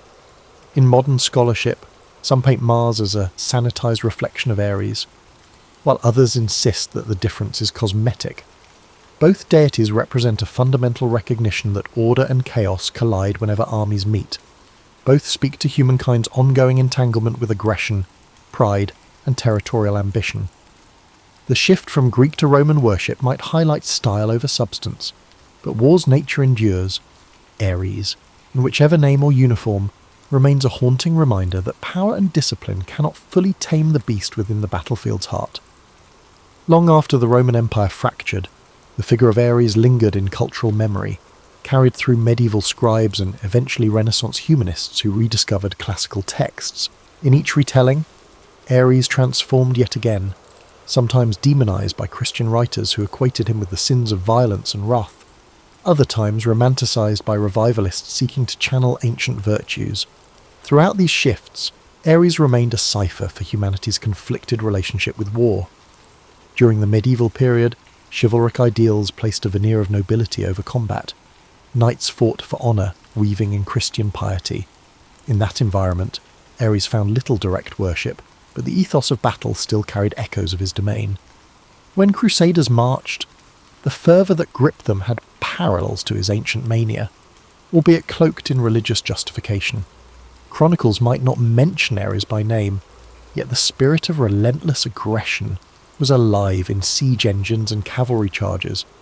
With the Renaissance came a resurgence of interest in Greek and Roman lore, spurring new discussions on classical deities. Ares appeared in treatises, contrasting him with Mars, analysing the moral dimensions of warfare. Scholars debated, Did the ancients see war as a necessary evil or an exalted path to glory? Ares' stories were passed for symbolic meaning, and his coarse passions seemed jarring against the Renaissance's admiration for harmony and proportion. Still, war raged across Europe in conflicts like the 30 Years' War, demonstrating that refined philosophies did not necessarily curb the reality of bloodshed. Meanwhile, artists and poets began portraying Ares in fresher contexts. Paintings of Ares and Aphrodite multiplied, each capturing the volatile mix of seduction and violence. Some Baroque composers wrote pieces referencing the spear of Ares, turning destructive force into musical allegory. In these works, the god of war became an aesthetic symbol rather than a religious figure, serving to dramatize the tension between unrestrained might and cultivated grace. As modernity emerged, nationalism took hold, forging new rationales for conflict. Ares drifted away from religious or even moral interpretations, recast as a mythic emblem for militaristic pride. Nations invoked him indirectly, boasting of unstoppable armies. Political cartoons or propaganda posters might depict a warlike figure reminiscent of Ares, brandishing rifles instead of spears, fueling mass mobilization. Though few invoked his name, his spirit loomed in the grand mobilizations of the Napoleonic era, or the World Wars, when entire continents caught fire. In the intellectual sphere, critiques of war found renewed voice. Philosophers like Kant or Rousseau, each in their own way, grappled with the tension between man's capacity for reason and his penchant for violence. They might not have cited Ares specifically, but his essence was there, the recognition that conflict repeatedly shatters idealistic visions of peace. Attempts to create lasting treaties often crumbled under national rivalries, echoing Homeric narratives where no truce lasted long once egos flared. With the rise of psychology, Ares gained an unexpected new framework. Analysts probed the death drive or the innate aggression they believed resided in human nature. In that context, Ares became a metaphor for primal impulses buried deep within the psyche. Archetypal theorists labelled him an enduring symbol of the warrior within, an ancient blueprint for aggression that civilization struggles to contain. Writers and therapists used this angle to explore personal struggles, like anger management or PTSD, arguing that ignoring the Ares archetype could lead to unchecked violence or sublimated rage. In the late 20th century, pop culture reimagined him yet again. Films, comic books, and video games cast Ares as a villain or anti-hero, charging onto digital battlefields or cinematic showdowns. These portrayals often relied on superficial traits, bulging muscles, booming voices, and unstoppable bloodlust, while occasionally teasing at deeper complexities. Even so, the essence of the ancient god persisted, bridging centuries. Modern war narratives remain haunted by the same questions the Greeks wrestled with. Does conflict define us? Can it be transcended, or is it inherent to our being? Through all these evolutions, Ares never fully disappeared. His story threads through every epoch that grapples with violence and the uneasy admiration it can inspire. Whether demonized or glorified, he stands as a collective symbol for humanity's willingness to pick up weapons in pursuit of power, survival, or ideals. Whenever peace falters, the old war god stirs in the background, a reminder that the same primal force that hammered bronze swords millennia ago still courses through the veins of modern armies and everyday individuals alike. In considering Ares' full trajectory, one sees that he transcends neat categories of good or evil. He is, rather, a reflection of how humans conduct themselves when pushed to extremes, whether in ancient Greece, imperial Rome, medieval crusades, Renaissance treatises, or modern conflicts. The spectre of war has consistently hovered, sometimes worshipped, sometimes feared, always consequential. Ares, as an entity, clarifies that violence cannot be exercised by moral condemnation alone. It is woven into the very tapestry of human civilization. Modern commentators might describe him as a cautionary metaphor, a primal reminder of our capacity for both communal defense and savage destruction. Yet the older Greeks saw more than mere caution. They recognized war as a fundamental element of fate, unstoppable and often necessary. Armies marched not out of love for bloodshed, but because survival or ambition demanded it. Ares thus appeared both monstrous and essential, an uncomfortable contradiction that still resonates whenever diplomatic efforts fail. In the Pantheon's grand drama, Ares never fully fits. Athena, goddess of calculated tactics, earned widespread reverence. Apollo, with his luminous artistry, commanded spiritual devotion. Even Dionysus, the wild reveller, offered ecstatic release that could be twisted into mania. But Ares was war unvarnished, immediate, brutal, reeking of sweat and metal.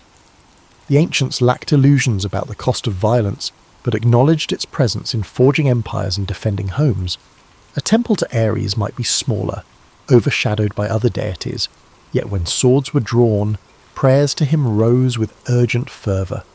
From a cosmic standpoint, Ares is arguably the most human-like deity, subject to rage, prone to heartbreak, swayed by familial attachments, and all too familiar with the destructive impulses that swirl in mortal hearts. He fights, fails, and fights again. Myths like the Trojan War underscore that even divine power cannot bring about clean victories. War is messy. So is Ares. Time after time he rushes into conflict, battered by contending gods or turned aside by fate, yet never extinguished. The cycle continues, reflecting the unstoppable continuity of human violence across ages.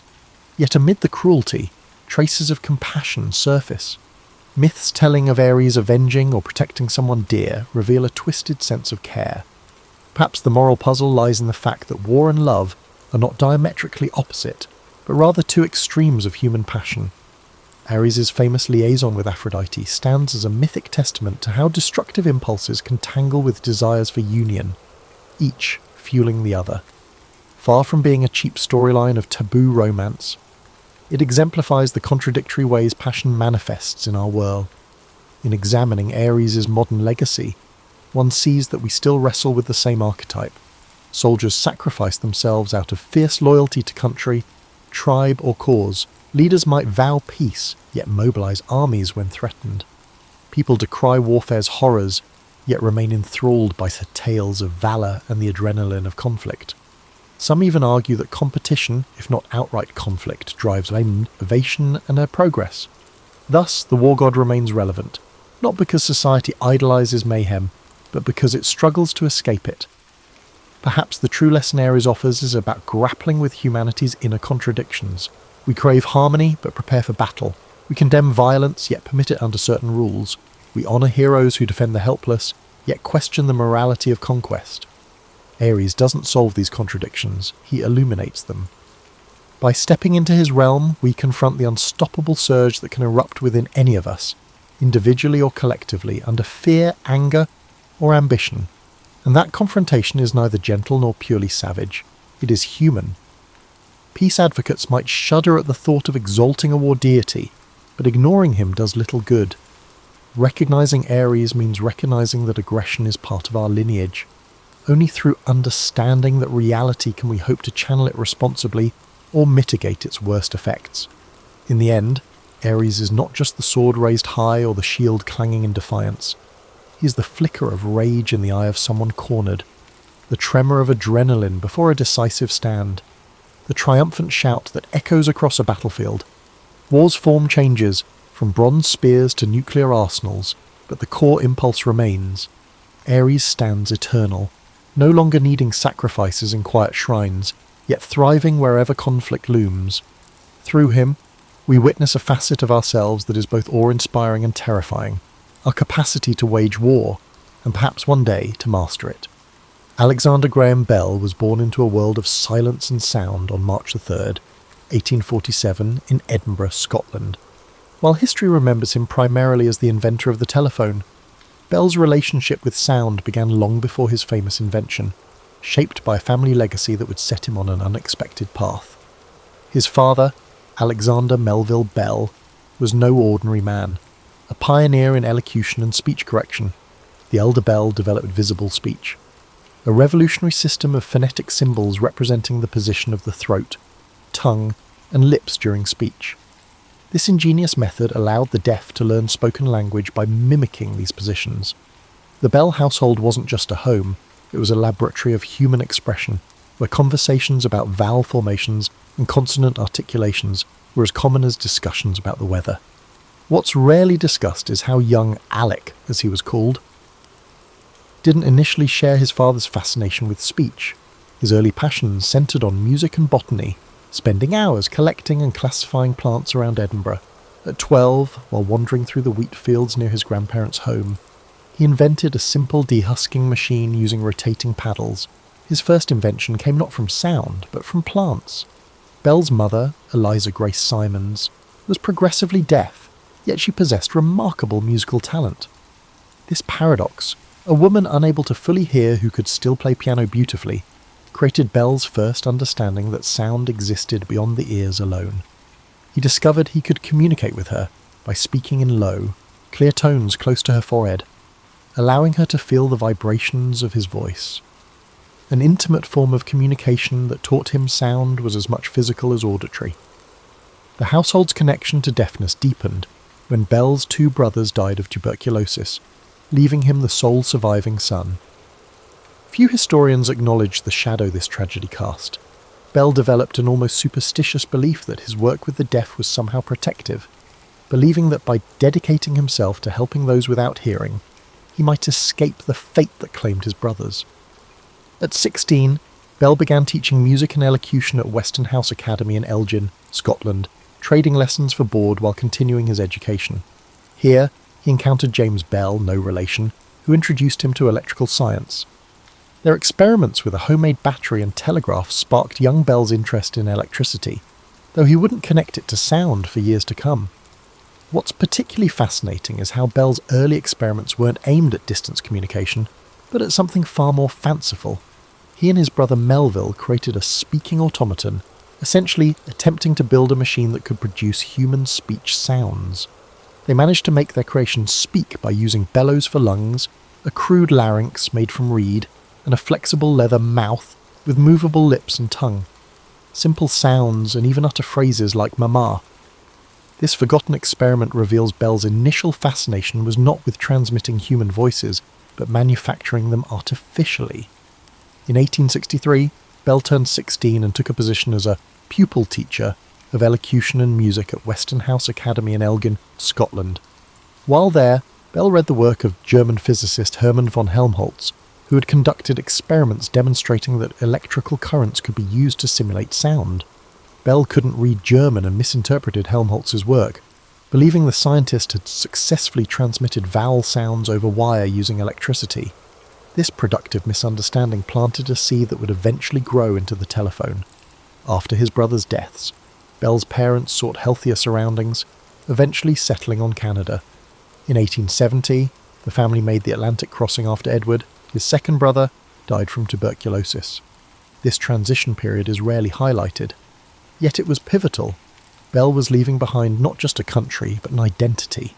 On the ship crossing to Canada, he grew a beard to look older, attempting to reinvent himself in this new world. The man who arrived in North America was determined to escape not just the tubercular air of Scotland, but also the shadow of family tragedy. In 1871, Alexander Graham Bell arrived in Boston, not as the confident inventor history often portrays, but as a man desperate for work. His reputation as an expert in visible speech had preceded him, and the Boston Board of Education hired him to train teachers at the School for the Deaf. Bell was not merely teaching a method, he was challenging an entire philosophy of deaf education. The American approach to deaf education at the time heavily favoured sign language. Bell, influenced by his father's methods, advocated for oralism, teaching the deaf to speak and read lips, a position that would later earn him significant criticism from deaf communities. This ideological battle shaped Bell's early years in America and revealed his stubborn willingness to champion unpopular ideas, a trait that would serve his inventing career well. What's typically overlooked in Bell's biography is that he was perpetually broke during these Boston years. He supplemented his teaching income by taking private pupils, often travelling hours by horse-drawn streetcar between lessons. One such journey in winter nearly cost him his life when he fell through ice while crossing the Charles River as a shortcut. Soaked and freezing, he barely reached his destination, where his student's family had to thaw him out before a roaring fire. Bell's private students included the children of Boston's elite families, giving him access to social circles that would later provide crucial financial backing for his inventions. Among these students was George Sanders, whose father would become one of Bell's most important financial supporters. The Sanders home in Salem became Bell's second residence. where he was given attic space for experiments. This arrangement not only provided convenience, but also enabled Bell's wealthy supporters to closely monitor their investment. During this period, Bell met Mabel Hubbard, a student who had lost her hearing to scarlet fever at age 5, 10 years his junior. Mabel was bright and determined, and came from a wealthy and well-connected family. Her father, Gardner Green Hubbard, was a prominent Boston lawyer and would later become Bell's business partner Namer and father-in-law. While their romance blossomed slowly, what's less known is that Bell initially hesitated to pursue Mabel, worried that his work with the deaf might make her feel like a project rather than a partner. Bell's teaching methods were revolutionary but exhausting. He would spend hours with individual students, placing their hands on his face to feel the vibrations as he spoke, moving their tongues and lips with his fingers to form correct positions. This intimate, hands-on approach yielded remarkable results but drained him physically and emotionally. After full days of teaching, Bell would retreat to his living quarters to conduct experiments with electricity and sound, often working through the night. Bell's experimentation during this period wasn't solely focused on voice transmission. He was simultaneously developing a harmonic telegraph, a device capable of sending multiple telegraph messages concurrently over a single wire by using different musical tones. This approach directly challenged Western Union's telegraph monopoly and attracted financial backing from those eager to break the company's stranglehold on communication. Rarely discussed is the fact that Bell's unusual habit of combining disciplines often led to his breakthroughs. His understanding of the human voice, acquired through years of speech training, informed his electrical experiments in ways pure electricians couldn't match. While contemporaries like Thomas Edison and Elisha Gray approached communication technology from an electrical engineering perspective, Bell approached it through the lens of human anatomy and acoustics. Bell's research notes from this period reveal a man constantly torn between commercial and humanitarian motivations. While he genuinely wanted to help the deaf communicate, he also meticulously documented which ideas might be patentable. This pragmatic duality, humanitarian dreams backed by business acumen, helped Bell succeed where other idealistic inventors failed. In June 1875, while experimenting with his harmonic telegraph, Bell and his assistant Thomas Watson discovered that a reed stuck and continued to transmit sound. Bell recognised the implications immediately. If he could make continuous electrical current vary in intensity precisely as air varied in density during sound transmission, he could transmit speech. This epiphany came during a period when Bell was physically ill and mentally exhausted from overwork, suggesting that his breakthrough emerged not despite his fatigue, but perhaps because of it. His tired mind making connections his disciplined thinking might have missed. The birth of the telephone wasn't the triumphant eureka moment, often depicted in simplified histories. Instead, it emerged through a series of incremental advances, false starts, and near misses that culminated in a working device through persistence rather than a single flash of genius. On March 10, 1876, Bell uttered the famous words, "Mr. Watson, come here, I want to see you," through his experimental device, but the context of this moment is rarely fully explained. Bell had accidentally spilled battery acid on his clothes and was calling for assistance, not deliberately testing the machine. Watson, working in another room, heard the call clearly through the device and rushed to Bell's side. The first transmitted sentence in telephone history was essentially a workplace accident report. What's also frequently overlooked is how close Bell came to losing his place in history. Just hours before Bell filed his telephone patent on February 14, 1876, another inventor, Elisha Gray, submitted a caveat, a preliminary patent document, for a similar device. The ensuing priority battle would consume years of Bell's life and mental energy. Despite Bell's eventual victory in the US Supreme Court, his victory was narrowly margined and surrounded by persistent allegations of patent office corruption. The telephone's early demonstrations revealed public skepticism about its practicality. When Bell first exhibited his invention at the 1876 Centennial Exhibition in Philadelphia, most visitors dismissed it as a clever parlor trick rather than a revolutionary communication device. Emperor Dom Pedro II of Brazil provided crucial validation when he tried the device and exclaimed in amazement, "My God, it talks!" This royal endorsement transformed public perception overnight. Before journalist Frederick Gower popularized the term telephone in his reporting, Bell preferred to refer to his device as an electrical speech machine. Bell disliked the term, considering it imprecise and overly Greek, but eventually conceded to its popular usage, demonstrating that even the inventor couldn't control all aspects of his creation's identity. The early telephone faced significant technical limitations. Early models required users to both speak into and listen through the same piece, necessitating an awkward back-and-forth motion during conversations. The transmitter design was so inefficient that users often had to shout to be heard, and range was severely limited. Thomas Edison's later carbon transmitter improvements significantly enhanced performance, though Bell resisted adopting Edison's technology due to their intense rivalry. Bell's demonstration before Queen Victoria at Osborne House in January 1878 was a carefully choreographed publicity event. Musicians were stationed at Cowes in Southampton, miles from the royal residence, to play for the Queen through the telephone line. The performance was successful, though court records indicate the Queen found the sound quality adequate but unrefined. Nevertheless, her royal attention guaranteed newspaper coverage throughout the British Empire, advancing Bell's interests while he personally found the royal performance anxiety-inducing. The telephone's early adoption wasn't driven by the business applications as Bell expected, but by what we might today call emergency services. Police stations and fire departments were among the earliest institutional adopters, seeing the value in instant communication during crises. Doctors also quickly embraced the technology, allowing patients to call for urgent care, a use case Bell hadn't anticipated but which provided crucial early revenue. Bell grappled with the business aspects of his invention in the background. Though often portrayed as a scientific genius, he was an indifferent businessman who found commercial negotiations distasteful.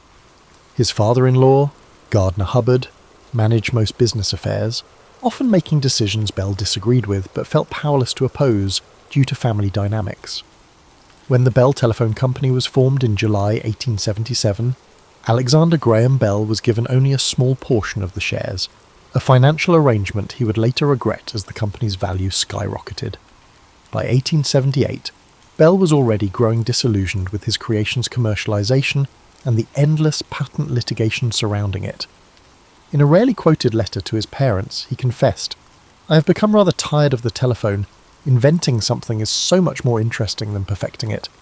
And now, when I see the telephone serving the common purposes of life, it loses very much its romance and wonder to me." This sentiment would eventually drive Bell away from telephony altogether, toward new scientific pursuits where the thrill of discovery could be experienced afresh. Behind Alexander Graham Bell's public persona as inventor and businessman existed a private life characterized by deep personal commitments and internal conflicts that rarely make it into standard histories. His marriage to Mabel Hubbard in 1877 connected him to one of Boston's most influential families, but also placed him within a complex web of expectations and obligations that would shape the remainder of his life. Mabel was far more than the supportive wife historical accounts often reduce her to. Intelligent, educated at Radcliffe College, then called the Harvard Annex, and fluent in multiple languages despite her deafness, she managed the family's finances, edited Bell's scientific papers, and negotiated many of his business arrangements. Their correspondence reveals that major decisions about Bell's career were joint ventures, with Mabel often providing the strategic vision while Bell supplied the technical expertise. Their home life had features rarely discussed in traditional accounts. Due to Mabel's deafness, the Bell household operated under communication protocols that visitors found unusual. Family members and servants were trained never to speak to Mabel from behind, always to face her directly in good light, and to use specific gestures to gain her attention. Bell himself developed a private sign language with Mabel, combining elements of conventional sign language with intimate gestures unique to their relationship. This private language allowed them to communicate across crowded rooms and in situations where lip reading was impossible. The Bells had 4 children, though only 2 daughters, Elsie and Marion, survived to adulthood. The deaths of their 2 sons in infancy affected Bell profoundly, triggering intense periods of depression that occasionally halted his scientific work altogether. These episodes of mental health struggle remain largely unexamined in Bell biographies, yet they significantly impacted his productivity and interests. During these dark periods, Bell would sometimes disappear for days into his laboratory, working obsessively on projects unrelated to commercial potential, a form of therapy through invention. Bell's relationship with the deaf community was far more complicated than most. While he is remembered for his work in deaf education, Bell's strong advocacy for oralism, teaching the deaf to speak rather than use sign language, and his opposition to deaf intermarriage eventually made him a controversial figure among deaf activists. They viewed these positions as attacks on deaf culture and identity. What's rarely acknowledged is how Bell's position evolved with age. Private journals from his later years show growing ambivalence about his earlier hardline stance, though he never publicly reversed his position. Bell's household on Connecticut Avenue in Washington, D.C., became an intellectual salon frequented by scientists, politicians, and artists after the family moved from Boston. These gatherings were carefully orchestrated by Mabel, who used these social connections to advance Bell's projects and secure funding for his increasingly diverse scientific interests. The house contained a specially designed laboratory where Bell would often retreat during these parties, emerging occasionally to demonstrate new experiments to impressed guests. Financial anxiety haunted Bell despite his apparent success. The continuous patent litigation surrounding the telephone drained resources, and Bell's habit of funding elaborate scientific explorations frequently strained the family finances. Mabel imposed a strict allowance system on her husband, controlling his access to funds when she felt his spending on scientific equipment became excessive. Their correspondence contains numerous instances of Bell pleading for additional research funds, while Mabel insisted on budgetary discipline. By the standards of his time, Bell's personal habits were eccentric. He typically worked through the night and slept during daylight hours, a schedule that caused friction within the household, but which Bell insisted was essential to his creative process. He was known to go days without changing clothes when absorbed in an experiment, and household staff were instructed never to clean or rearrange his laboratory, no matter how chaotic it appeared. Bell claimed to have a topographic memory for the position of every tool and paper. Bell's relationship with his famous father-in-law, Gardner Hubbard, was complex and occasionally strained. While Hubbard provided crucial business support and connections, he also pushed Bell toward commercial applications when Bell preferred pure research. After one particularly heated argument about the direction of the Bell Telephone Company, Bell retreated to his Nova Scotia estate for nearly 6 months, communicating with Hubbard exclusively through Mabel as intermediary. As he aged, Bell developed various health problems, including diabetes and symptoms consistent with neurasthenia, a period diagnosis for fatigue and anxiety. Bell managed these conditions by combining conventional medicine with the popular water cures of the late 19th century. Bell became an advocate of hydrotherapy, installing elaborate bathing equipment in his homes and maintaining detailed journals about the effects of various water treatments on his health and intellectual energy, an aspect of his life completely absent from standard biographies. Alexander Graham Bell's identification with the telephone has overshadowed his remarkable range of other scientific contributions, some visionary, others curious dead ends, but all revealing a restless intellect that refused to be defined by a single invention. Bell's work on the photophone, developed with his assistant Charles Sumner Tainter between 1879 and 1880, represented the first wireless telephone communication system. The device transmitted sound on a beam of light, essentially the same principle behind fibre optic communication developed nearly a century later. Bell considered it the greatest invention I have ever made, greater than the telephone, yet the technology was ahead of its time, limited by contemporary light sources and detectors. Few people realise that when making a fibre optic call today, that you're using principles Bell pioneered. In the realm of aviation, Bell formed the Aerial Experiment Association in 1909, bringing together Glenn Curtiss, Thomas Selfridge, Casey Baldwin, and Douglas McCurdy. This team created several notable aircraft, including the Silver Dart, which in 1909 made the first controlled powered flight in Canada. Bell's particular contribution was the tetrahedral kite, a unique design using triangular cells that provided remarkable structural strength. He built increasingly large versions, eventually creating the Cygnet, a tetrahedral kite large enough to carry a man. What's rarely mentioned is how Bell's obsession with these tetrahedral structures extended beyond flight. He incorporated the geometric pattern into furniture, lamps, and even children's toys he designed for his grandchildren. Bell's work in genetics and animal husbandry represents another largely overlooked chapter. At his estate in Nova Scotia, he conducted extensive breeding experiments with sheep, meticulously documenting the inheritance of traits across generations. His specific focus was producing sheep with multiple nipples, a trait he believed would allow ewes to nurse more lambs, increasing meat production efficiency. After nearly 30 years of selective breeding, he successfully developed a strain of sheep where multiple nipples were consistently inherited. While this work never gained commercial application, his meticulous records anticipated principles of genetics that would only be fully understood decades later. Environmental concerns occupied Bell's later scientific work in ways that appear surprisingly modern. In the 1910s, he became concerned about deforestation and fossil fuel depletion, writing, "The unchecked consumption of our natural resources will bring future generations to privation we can hardly imagine."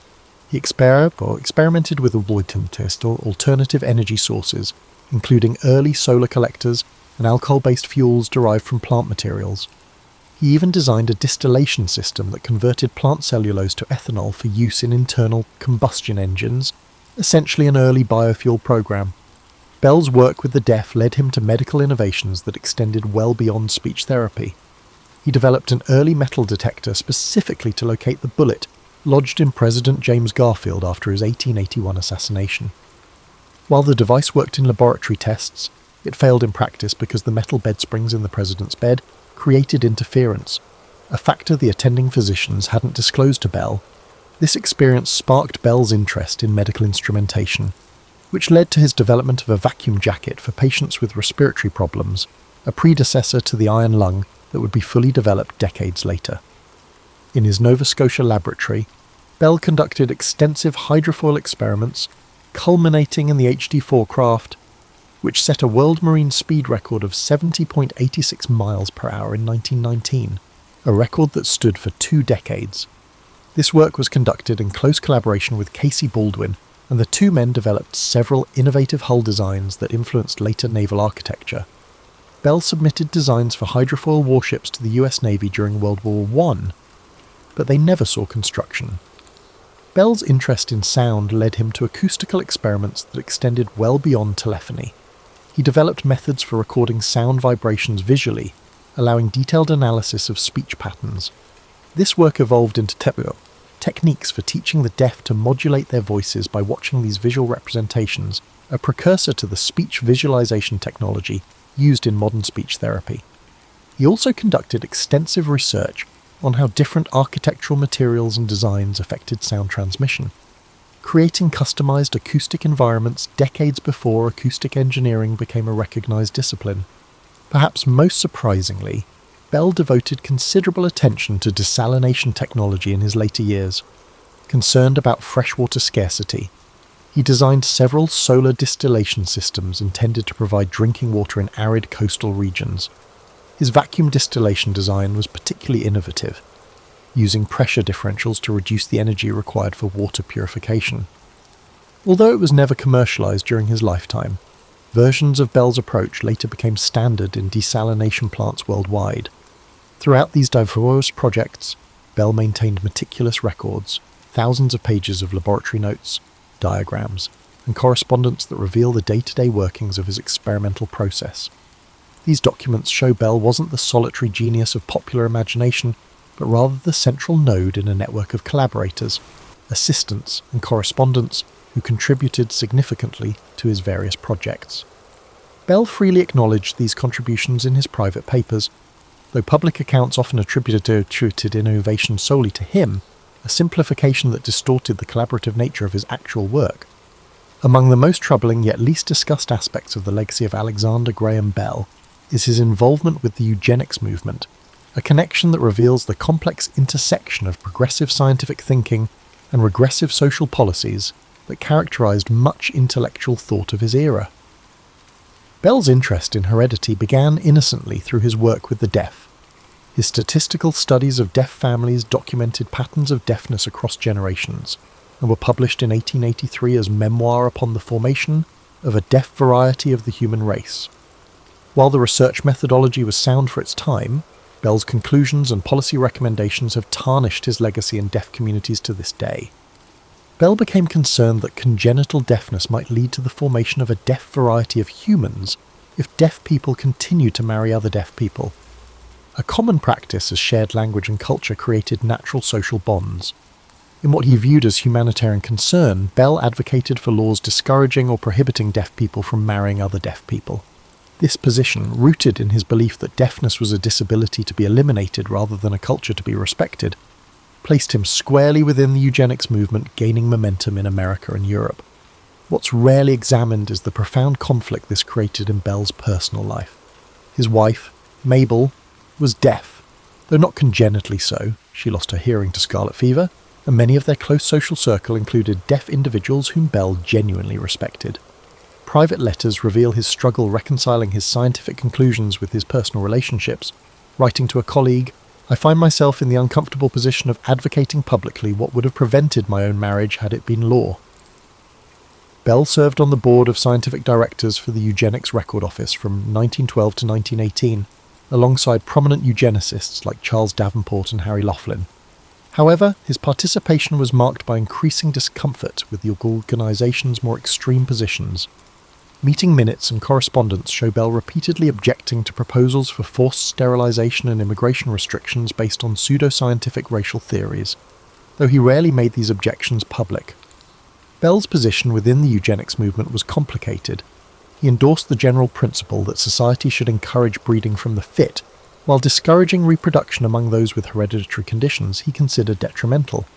Yet he consistently opposed coercive methods, writing in 1914, "I believe in eugenics, but not eugenics by compulsion." This middle position satisfied neither eugenics hardliners nor those who opposed the movement altogether. As the eugenics movement increasingly embraced racist ideology in the 1910s, Bell's participation diminished.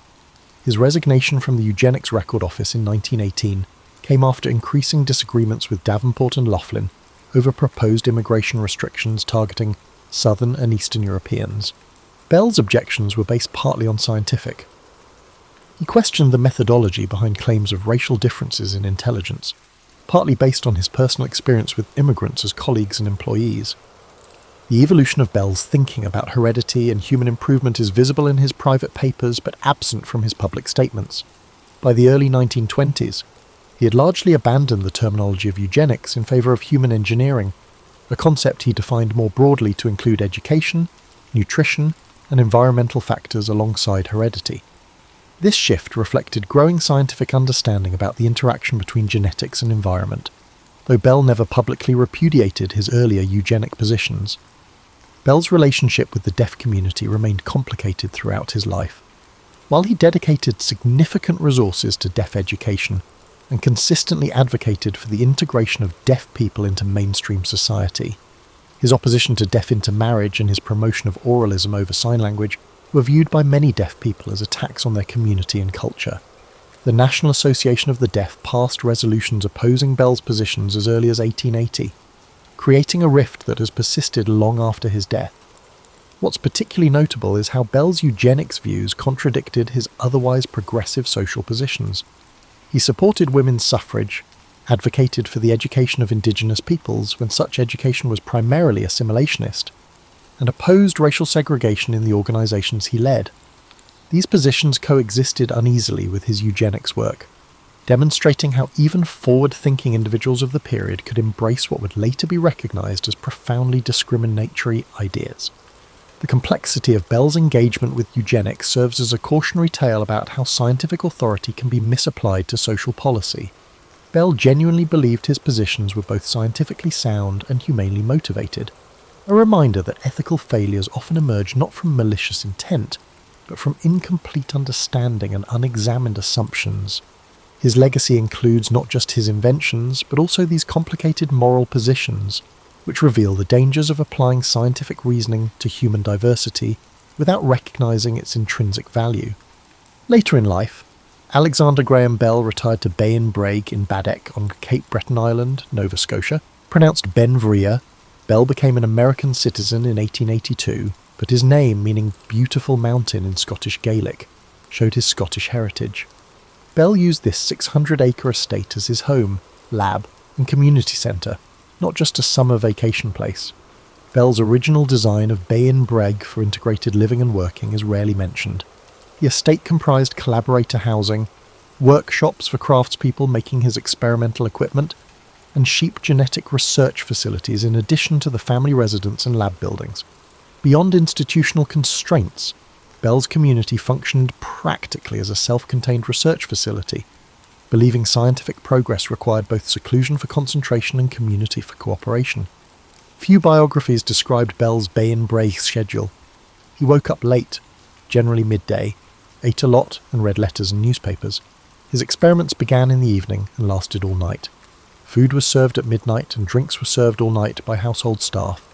Despite difficulties with family and guests following typical timetables, Bell said his midnight schedule allowed him to think freely without the distractions of the workday. The Bay and Break Lab's technology was unusual for their remote location. Bell built his own electrical producing system to power modern technology in his workshops before rural electricity came to Nova Scotia. He established one of Canada's first private phone lines from the estate to Baddeck.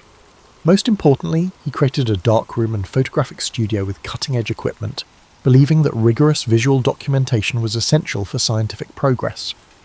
The thousands of photos taken at Bay and Bray provide an unsurpassed visual record of his later experiments.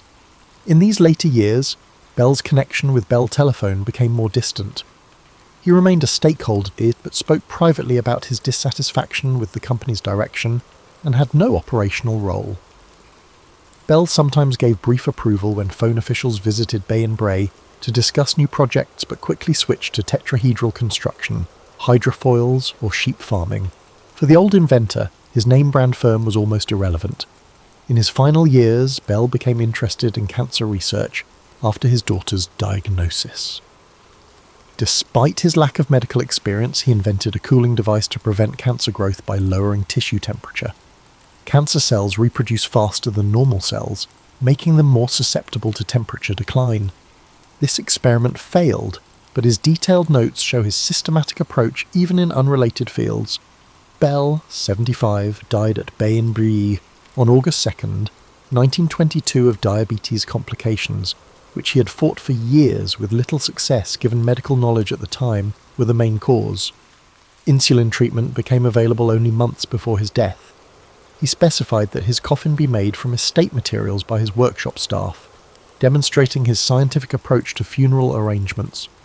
On Bell's funeral day, all phone service in the US and Canada was suspended for 1 minute, possibly the longest period of technological quiet in history. Unlike many innovators, Bell lived to see his main invention become a staple of modern civilization, with over 14 million telephones in use worldwide by his death. Bell's legacy went beyond the phone. Early aircraft design profited from his aviation innovations. His hydrofoil research improved marine technology. Though controversial, his deaf educational approaches altered education. Even after his death, architecture and engineering used his tetrahedral structural principles. Most crucially, Bell's invention, combining systematic experimentation with instinctual leaps, set a paradigm for industrial research that corporate research laboratories adopted throughout the 20th century. Bell Laboratories, named for the telephone rather than the man, pioneered transistors and information theory that shaped technology. Many of the tools, laboratory supplies, and personal things of Alexander Graham Bell are at the neighbouring Alexander Graham Bell National Historic Site. But the Bell estate at Bay and Bray is mainly intact. Instantaneous global communication, which Bell pioneered, is his greatest legacy. Every time a voice crosses continents in milliseconds and knowledge pours over telecommunications networks, I sometimes wonder if my name will be associated with the telephone in the ages to come, Bell wrote to his wife. Instead of the technological means we used, I want it to be remembered as the notion that human speech is unaffected by distance. Bell's vision was extraordinary in this modest wish, and in other aspects. It was a dominant power in East Asia. Through rapid industrialization and military expansion, it asserted its influence. By the 1930s, Japan's imperial ambitions clashed with the interests of Western powers. Among these, the United States sought to maintain its influence in the Pacific. In 1937, Japan's invasion of China began its aggressive campaign for territorial control. This conflict brought atrocities, including the infamous Nanking Massacre. The international community condemned Japan's actions. In response, the United States imposed economic sanctions. Vital resources like oil and steel were cut off. For Japan, these sanctions were crippling. Its military and industrial capabilities were under threat. The Japanese government saw the sanctions as an existential crisis, and so they began to prepare for war. On December the 7th, 1941, Japan launched a surprise attack on Pearl Harbor. This devastating strike crippled the US Pacific Fleet in Hawaii. The goal? Eliminate American naval power in the Pacific. This would give Japan free rein to expand its empire. While the attack dealt a significant blow, it galvanized the United States. Within days, America declared war on Japan. This marked the nation's full entry into World War II. After Pearl Harbor, Japan's military advanced rapidly. Territories like the Philippines, Singapore, and parts of Indonesia fell to their forces. The Japanese seemed unstoppable, dominating the Pacific with unrelenting campaigns.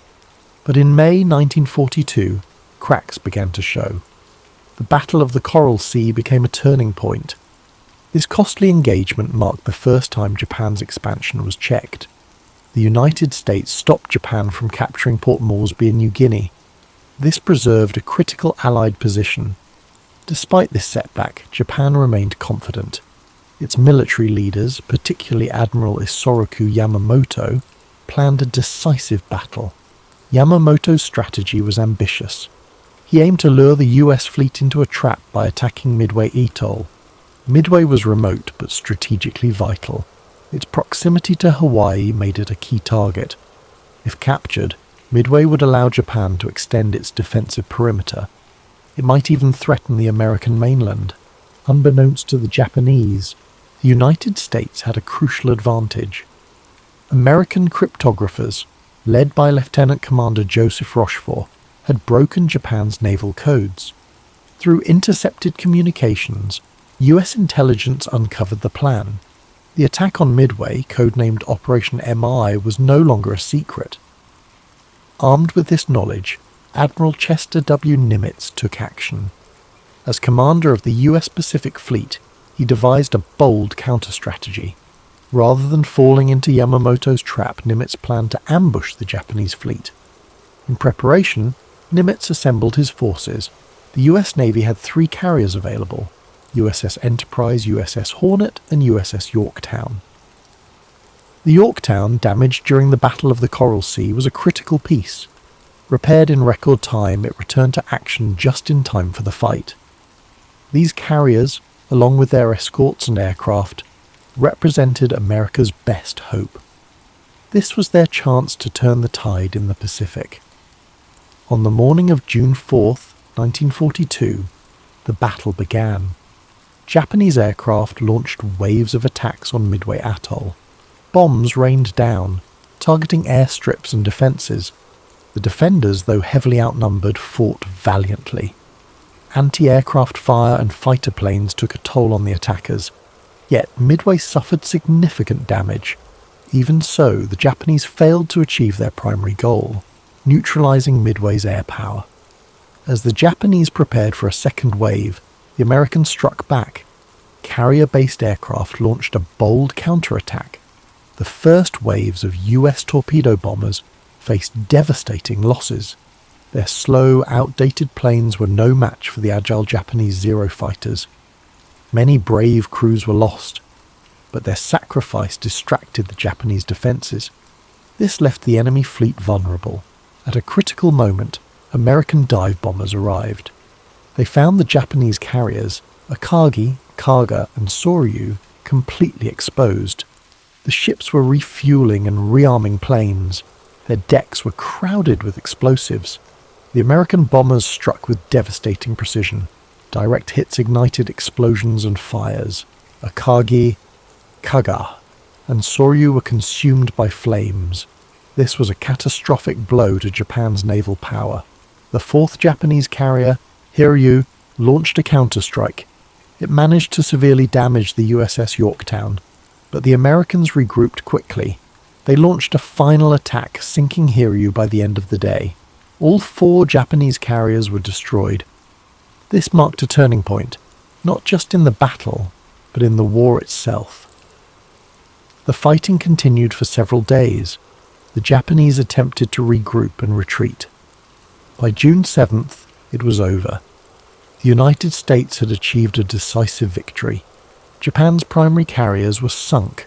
Their ability to project power in the Pacific was crippled. The loss was catastrophic for Japan. Over 3,000 sailors and airmen were killed.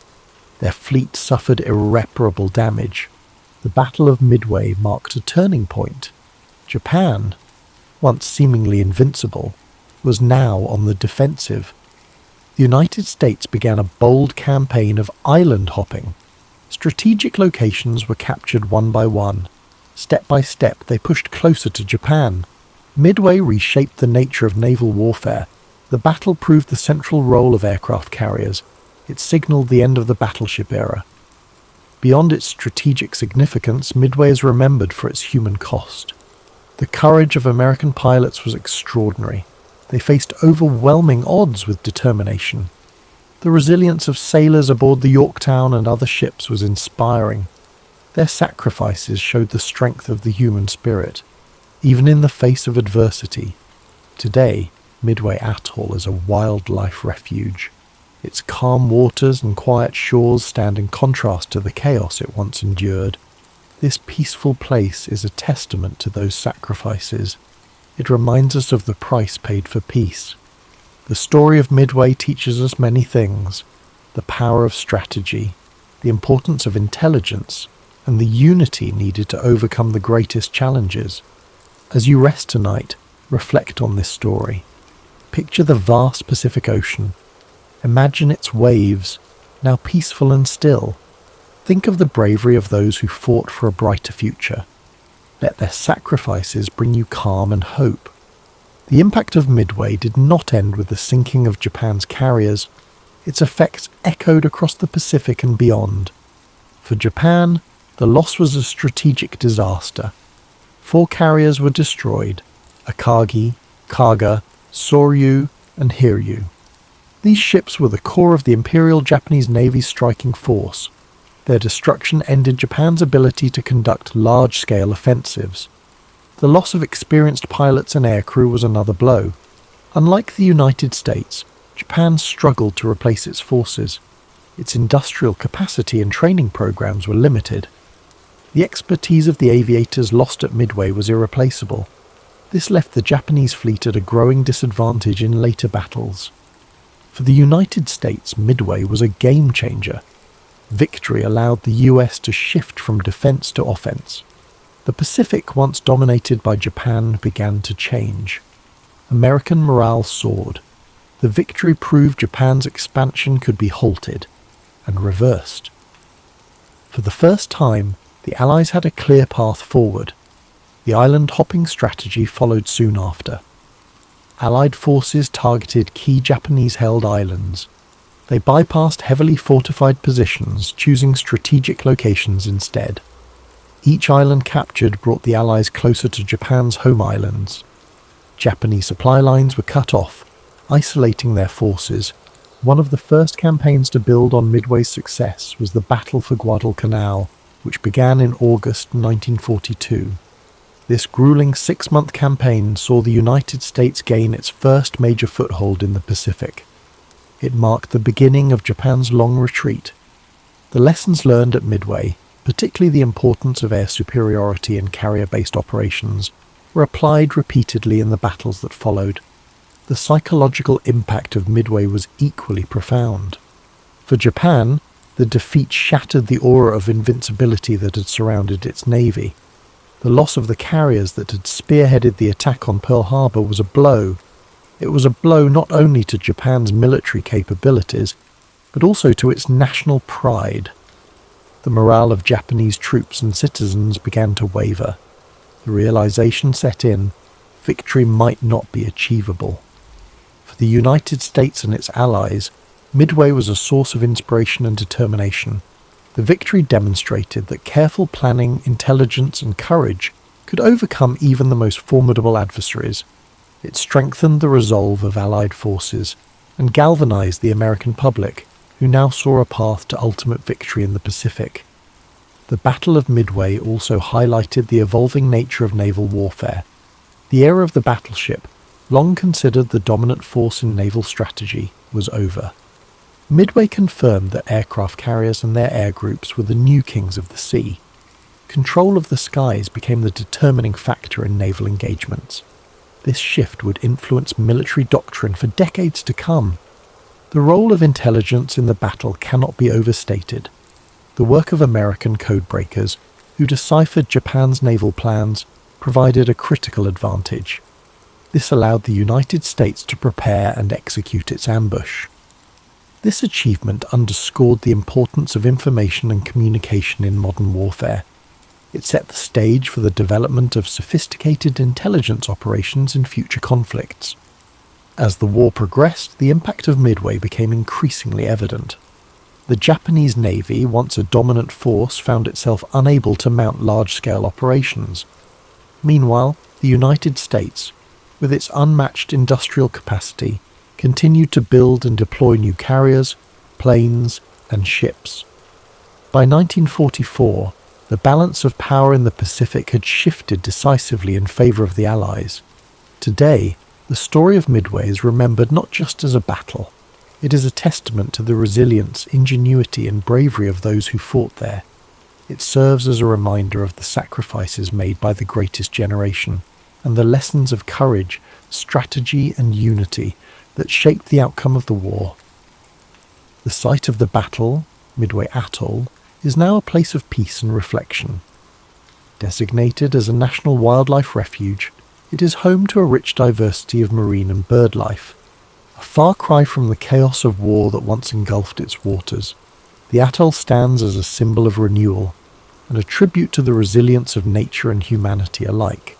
As you reflect on the events of the Battle of Midway, imagine the vast, quiet expanse of the Pacific, its waters calm and still under a starry sky. Let the courage and determination of those who fought fill you with a sense of gratitude and inspiration. Their sacrifices remind us of the strength and resilience within each of us and the enduring hope for peace.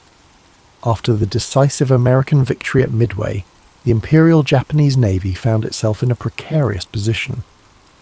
With the loss of 4 carriers, over 300 aircraft, and their experienced crews, Japan's ability to project power across the Pacific was irreparably weakened. The battle also exposed critical flaws in Japan's strategic planning and overconfidence.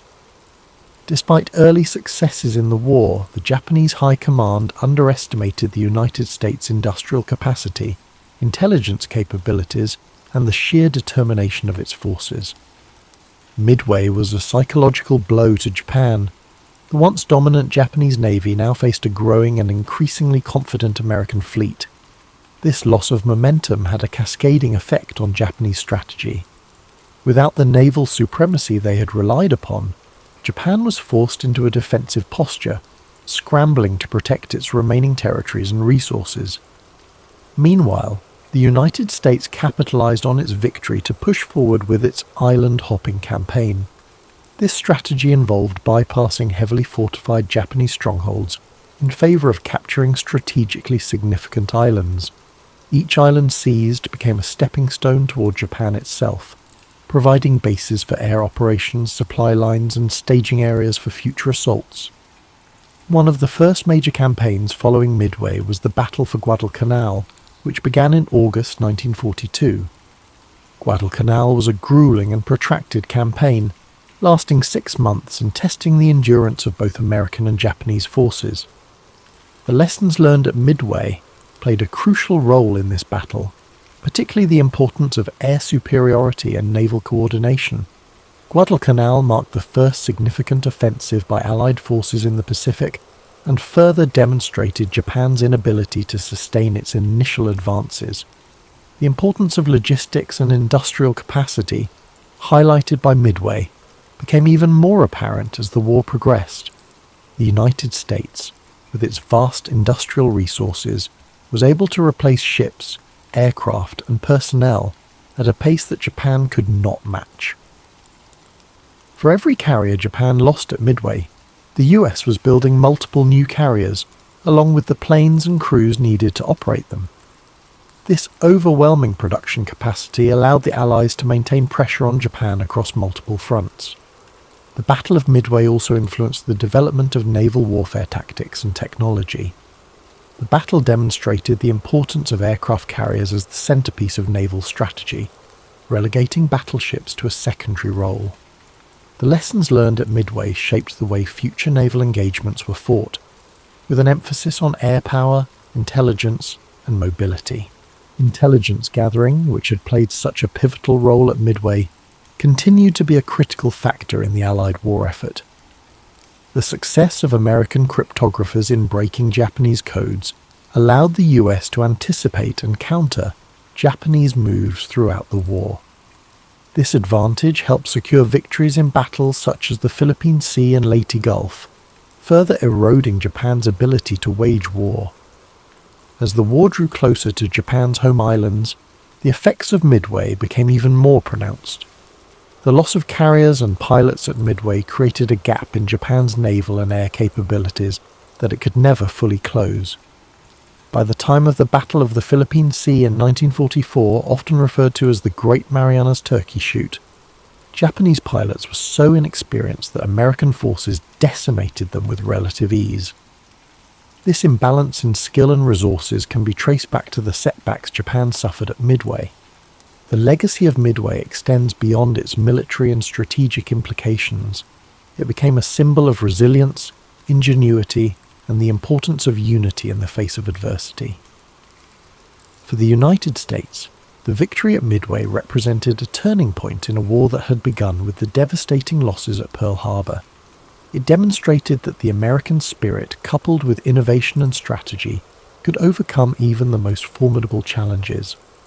The men who fought at Midway left a lasting impact on history. Their courage and sacrifice are remembered not just in the annals of military history, but also in the hearts of those who understand the profound cost of war. Many of the pilots, sailors, and officers who served in the battle went on to play key roles in subsequent campaigns, carrying with them the lessons and experiences of Midway. Today, the site of the battle remains a place of quiet reflection. Midway Atoll, now a national wildlife refuge, is home to diverse marine and bird life, a stark contrast to the chaos that once engulfed its waters. The peaceful serenity of the atoll serves as a poignant reminder of the cost of war and the enduring hope for peace. The story of Midway is one of triumph and tragedy, of strategy and sacrifice. It is a reminder of the resilience of the human spirit and the importance of standing firm in the face of adversity. As we reflect on this pivotal moment in history, let us remember the bravery of those who fought, the lessons they taught us, and the enduring legacy of their actions. Picture the calm waters of the Pacific, the waves gently lapping against the shores of the atoll. Imagine the bravery of those who took to the skies and seas, their sacrifices shaping the course of history. Let their legacy remind you of the strength and resilience within us all. Thank you for joining us tonight on History and Sleep. May the story of the Battle of Midway bring you reflection, perspective, and a deep sense of gratitude. Sleep well, and may your dreams be filled with the quiet strength of those who came before us, and the enduring hope for a better world. Sweet dreams, and drift off to sleep with rain.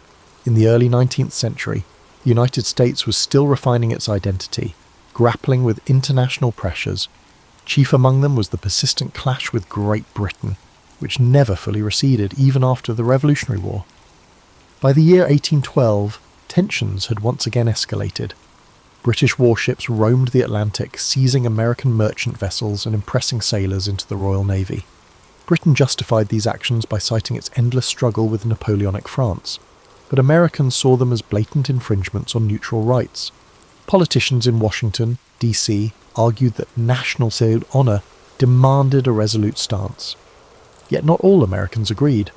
New England merchants, dependent on overseas trade, feared that a war would wreck their livelihoods. Frontier farmers from the West and South, meanwhile, were more bellicose. They complained of British influence over native tribes, alleging that British agents provided weaponry to indigenous groups resisting American expansion. Famed orators in Congress, labelled war hawks, pressed for military action. insisting that only force could end maritime harassment and secure national credibility. James Madison, the fourth president, presided over a charged political scene, a quiet deliberative. He weighed options carefully, but the clamour for war grew. In June 1812, Madison sent a war message to Congress, highlighting impressment, trade restrictions, and alleged British incitement of native violence. A narrow majority in both houses voted for war, marking the first time that the United States formally declared it. The nation's newness and untested military raised questions. Could the young republic muster the unity and resources to challenge the world's leading naval power? On paper, the British hardly viewed the US as a primary threat. Napoleon's armies in Europe had captured their attention. Nonetheless, the British recognised that if the Americans invaded Canada, the region might be lost. After all, Canada was lightly populated, and the British presence there hinged on loyal militias. British leaders believed that, despite the American impetus, the conflict wouldn't supplant Britain's prime focus on the European front, so they stationed smaller garrisons, trusting that the disorganised American approach would yield limited success. Across the Atlantic, in American port cities, many tried to maintain commerce, but with British blockades looming, merchant captains found themselves restricted or forced to sail under constant threat. The administration in Washington saw the conflict as a chance to rid the continent of lingering British power. Some leaders fantasized that capturing Canada might be straightforward. They assumed Canadians would readily join the American cause. However, that assumption proved naive. Canadian loyalty to the Crown, especially among certain pockets, was stronger than Americans had anticipated. Meanwhile, the war's outbreak also reverberated among native nations, particularly in the Great Lakes region. Some tribes formed alliances with the British, considering them to be less harmful than the land-hungry American settlers. Leaders like Tecumseh strove to form a broad indigenous confederation that might halt further American encroachment. For them, this war was another chapter in a long-standing struggle to defend their homelands.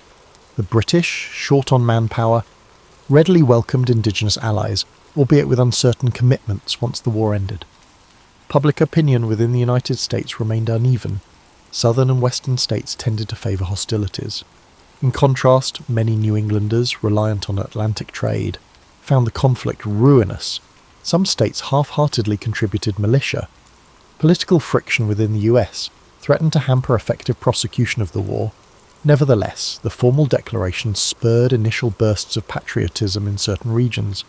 Local militia parades and oratory about defending liberty repeated the rhetoric of the Revolutionary era, though critics derided the war as Mr. Madison's war. As the summer of 1812 progressed, American forces readied invasions across the Canadian border, aiming to quickly seize territory. The War Department, however, was ill-prepared. The regular army was small, officered by a mix of Revolutionary War veterans and political appointees. State militias varied widely in discipline. Supply lines were shaky. Still, generals promised swift victories. Observers from Europe, half attentive while embroiled in Napoleonic campaigns, watched with mild interest, suspecting the conflict would remain localised. The War of 1812 began in this precarious, multifaceted environment. The Americans believed they could avenge maritime wrongs and perhaps expand into Canada. The British, confident but distracted, expected to defend Canada with minimal resources. Indigenous nations, caught in the crossfire, saw an opportunity to resist American expansion. As the war commenced, few realised the transformative effects it would have on North America's diplomatic and cultural landscape. Early in 1813, American strategists believed they could redeem the humiliations of 1812 by launching renewed offensives into Canada. However, the same structural flaws persisted: volunteer militias, uncertain supply lines, and leadership lacking experience in large-scale campaigns. Generals like Henry Dearborn planned coordinated thrusts along Lake Ontario and the Niagara frontier. Yet cooperation between commands remained shaky, and British defenders, aided by local militia and indigenous allies, effectively countered many moves. On Lake Erie, Oliver Hazard Perry supervised a frantic shipbuilding effort at Presque Isle, present-day Pennsylvania. The plan was bold: construct a small fleet to wrest control of the lake from the British, thereby isolating their garrisons in western Upper Canada. In September 1813, Perry's squadron faced the British at the Battle of Lake Erie. Amid chaotic fighting, Perry's flagship took heavy damage, prompting him to row to another vessel and continue the fight. The result was a striking American victory, culminating in his laconic message, "We have met the enemy, and they are ours." This triumph severed Britain's supply route and forced them to abandon Detroit. Simultaneously, William Henry Harrison led an American army into Upper Canada. Bolstered by Lake Erie's strategic advantage, Harrison advanced, culminating in the Battle of the Thames in October 1813. The death of Tecumseh there shattered the indigenous coalition in the region.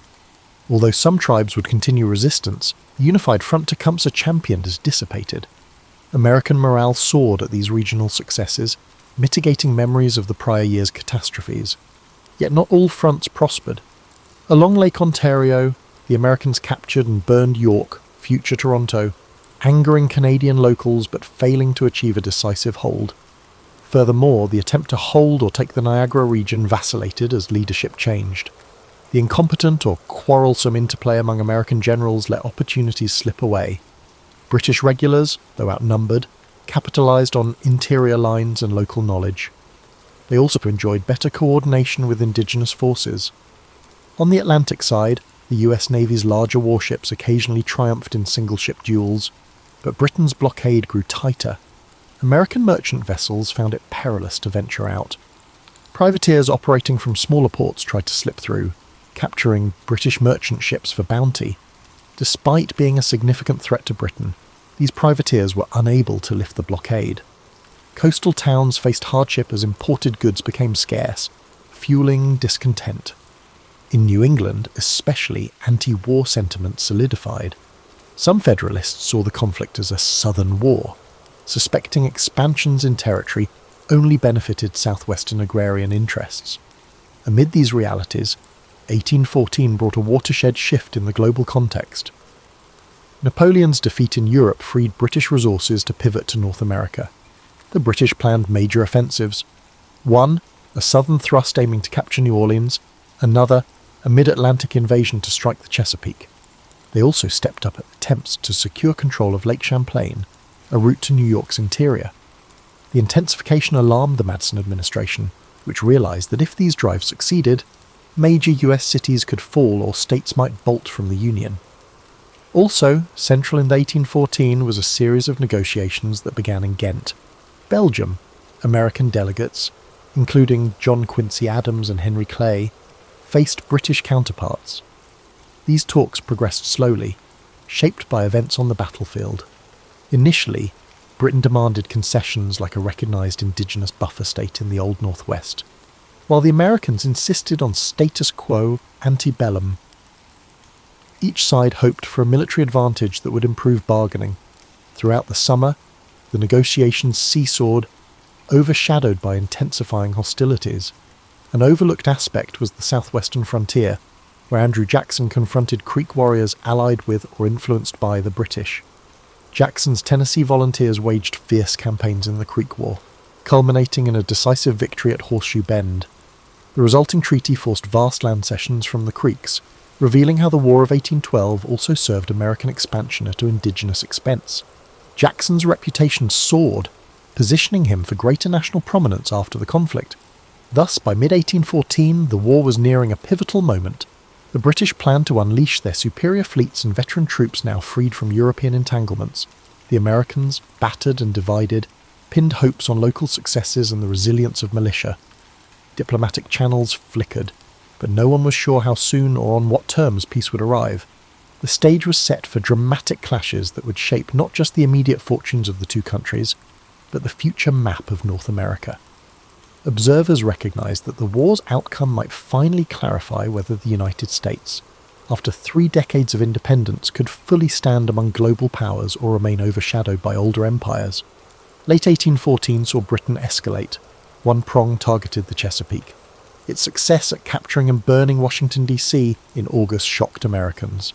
The British sought to quickly follow up by attacking Baltimore, a crucial port. If Baltimore fell, Britain might cripple the region's commerce and break American resolve. Yet Baltimore's defenders prepared vigorously. Citizens erected barricades, sank vessels to block harbour approaches, and reinforced Fort McHenry.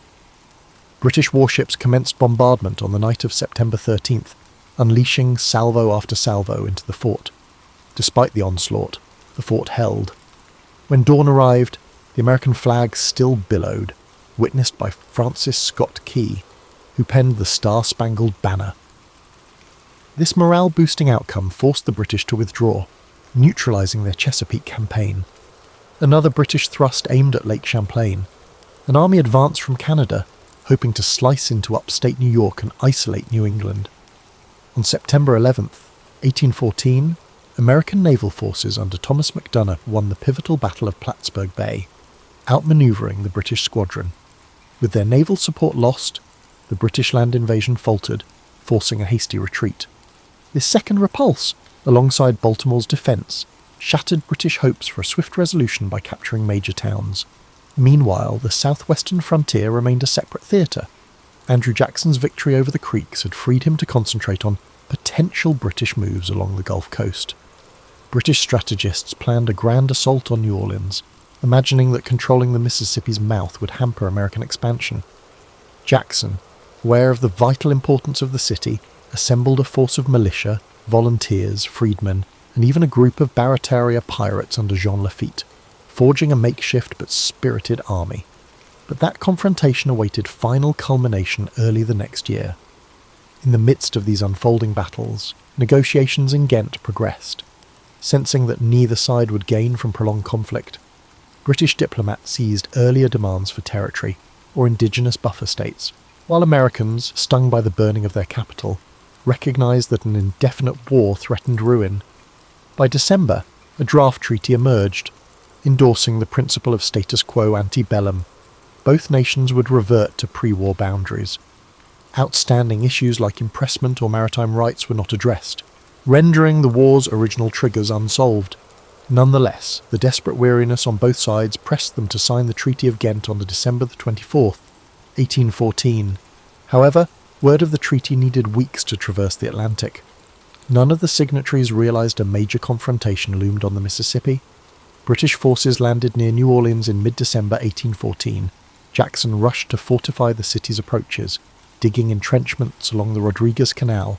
On January 8, 1815, the British launched a frontal assault, certain their disciplined ranks could overwhelm Jackson's ragtag defenders. Instead, entrenched Americans unleashed devastating volleys of musket and artillery fire, decimating British columns. The attack collapsed. British casualties soared. While American losses were modest, Jackson's victory catapulted him into national stardom. Ironically, this epic battle occurred after the signing of peace. When news of the Treaty of Ghent finally reached North America weeks later, both countries ratified it promptly, halting further bloodshed. For Americans, the war concluded on an emotional high thanks to the improbable success at New Orleans. They hailed the conflict as a second triumph over Britain, ignoring that the treaty omitted the maritime issues that sparked the war. For Britain, the war had always been a side theatre overshadowed by the Napoleonic Wars, so ending it with minimal concessions was acceptable. Only indigenous nations truly lost out. With Tecumseh's confederation broken and no recognised buffer territory, the war thus spurred the unstoppable wave of American expansion westward. In the aftermath, Federalist opposition collapsed, tainted by war-rumoured secession talk at the Hartford Convention. The party withered, ushering in the so-called era of good feelings. The war also stimulated a sense of national identity, forging heroes like Andrew Jackson, William Henry Harrison, and Oliver Hazard Perry. The mythos of the war overshadowed the chaotic mismanagement and half-baked strategies that marked its early phases. Instead, popular memory latched onto the star-spangled defence of Fort McHenry, the ragtag victory at New Orleans, and the notion that the United States had defended its independence once again. From a broader perspective, the War of 1812 significantly shaped North American geopolitics. Canada, having rebuffed invasion, consolidated its distinct identity, reinforcing loyalty to the Crown. The United States, for its part, experienced a surge of nationalism, ironically reinforcing Union sentiments despite the war's rocky start. The conflict also revealed structural weaknesses in American finance and logistics, prompting post-war reforms. Freed from foreign entanglements, the US turned more confidently toward internal development and westward expansion. Indeed, the war's messy conclusion paved the path for subsequent growth that would define much of the 19th century. Historians continue to debate the War of 1812's deeper significance. Some label it a minor war, overshadowed by the Napoleonic giants in Europe, while others see it as a critical second test of American sovereignty. The reality, perhaps, is that both are true.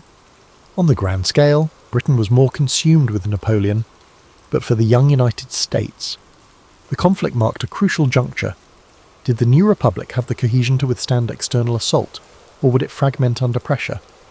One often overlooked outcome was the impetus for American industrialization. British blockades cut off European imports, prompting domestic manufacturers to step in and supply textiles and finished goods previously sourced from abroad. This unintended stimulus laid early foundations for the Industrial Revolution stateside. Once peace resumed, those infant industries demanded tariff protection, spurring sectional debates over free trade versus protective measures, a theme that shaped national politics well into the mid-century. The war also spurred the creation of new symbols of identity: the battered but surviving flag at Fort McHenry, the poem by Francis Scott Key that morphed into a national anthem, and even the iconic image of Dolly Madison rescuing crucial state papers. These narratives turned the War of 1812 into a story of pure strength. For many Americans in subsequent decades, it stood as proof that courage and cunning could offset inferior numbers or resources. That cultural legacy overshadowed the administrative bumbling and the partisan rancour that nearly crippled the war effort. For indigenous nations, the war's end accelerated their dispossession. Tecumseh's dream of a native confederacy collapsed with his death. British forces, no longer needing a bulwark against US expansion, provided limited post-war assistance. Tribes that had allied with Britain faced retribution or land seizures as Americans advanced.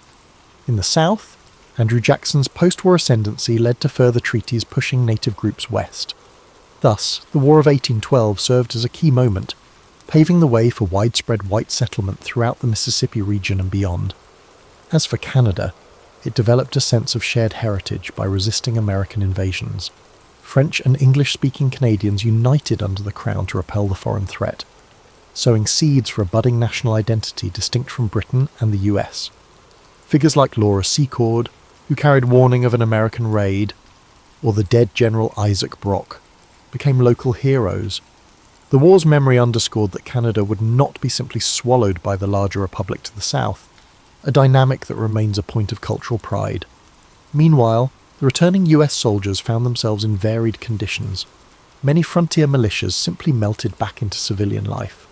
Officers like Andrew Jackson or William Henry Harrison parlayed their war reputations into political capital, eventually capturing the White House. The post-war political environment recognized the potency of war heroes as leaders. The Federalist Party, tarred with disloyalty, soon dissolved, leaving the Democratic Republicans dominant, though internal factions would later spin off into new parties. James Madison completed his presidency in 1817, claiming the war had proven the constitutional system could endure an external threat. However, not all scars vanished. New England's economy, battered by blockades, pivoted more strongly toward manufacturing. Southern cotton expanded rapidly, ironically, fueled by the sense of security that no immediate British incursion threatened the coastline. The war's ephemeral alliances with French exiles or Spanish forces in Florida also factored into ongoing jockeying for territory. Within a few years, the US negotiated further expansions, culminating in the acquisition of Florida from Spain in 1819. These expansions, ironically, were partly greased by the sense that the US had won the War of 1812, even if the official treaty indicated no formal victor or concession. Thus the conflict's legacy blossomed in multiple directions. For some, it was an afterthought overshadowed by the Napoleonic saga.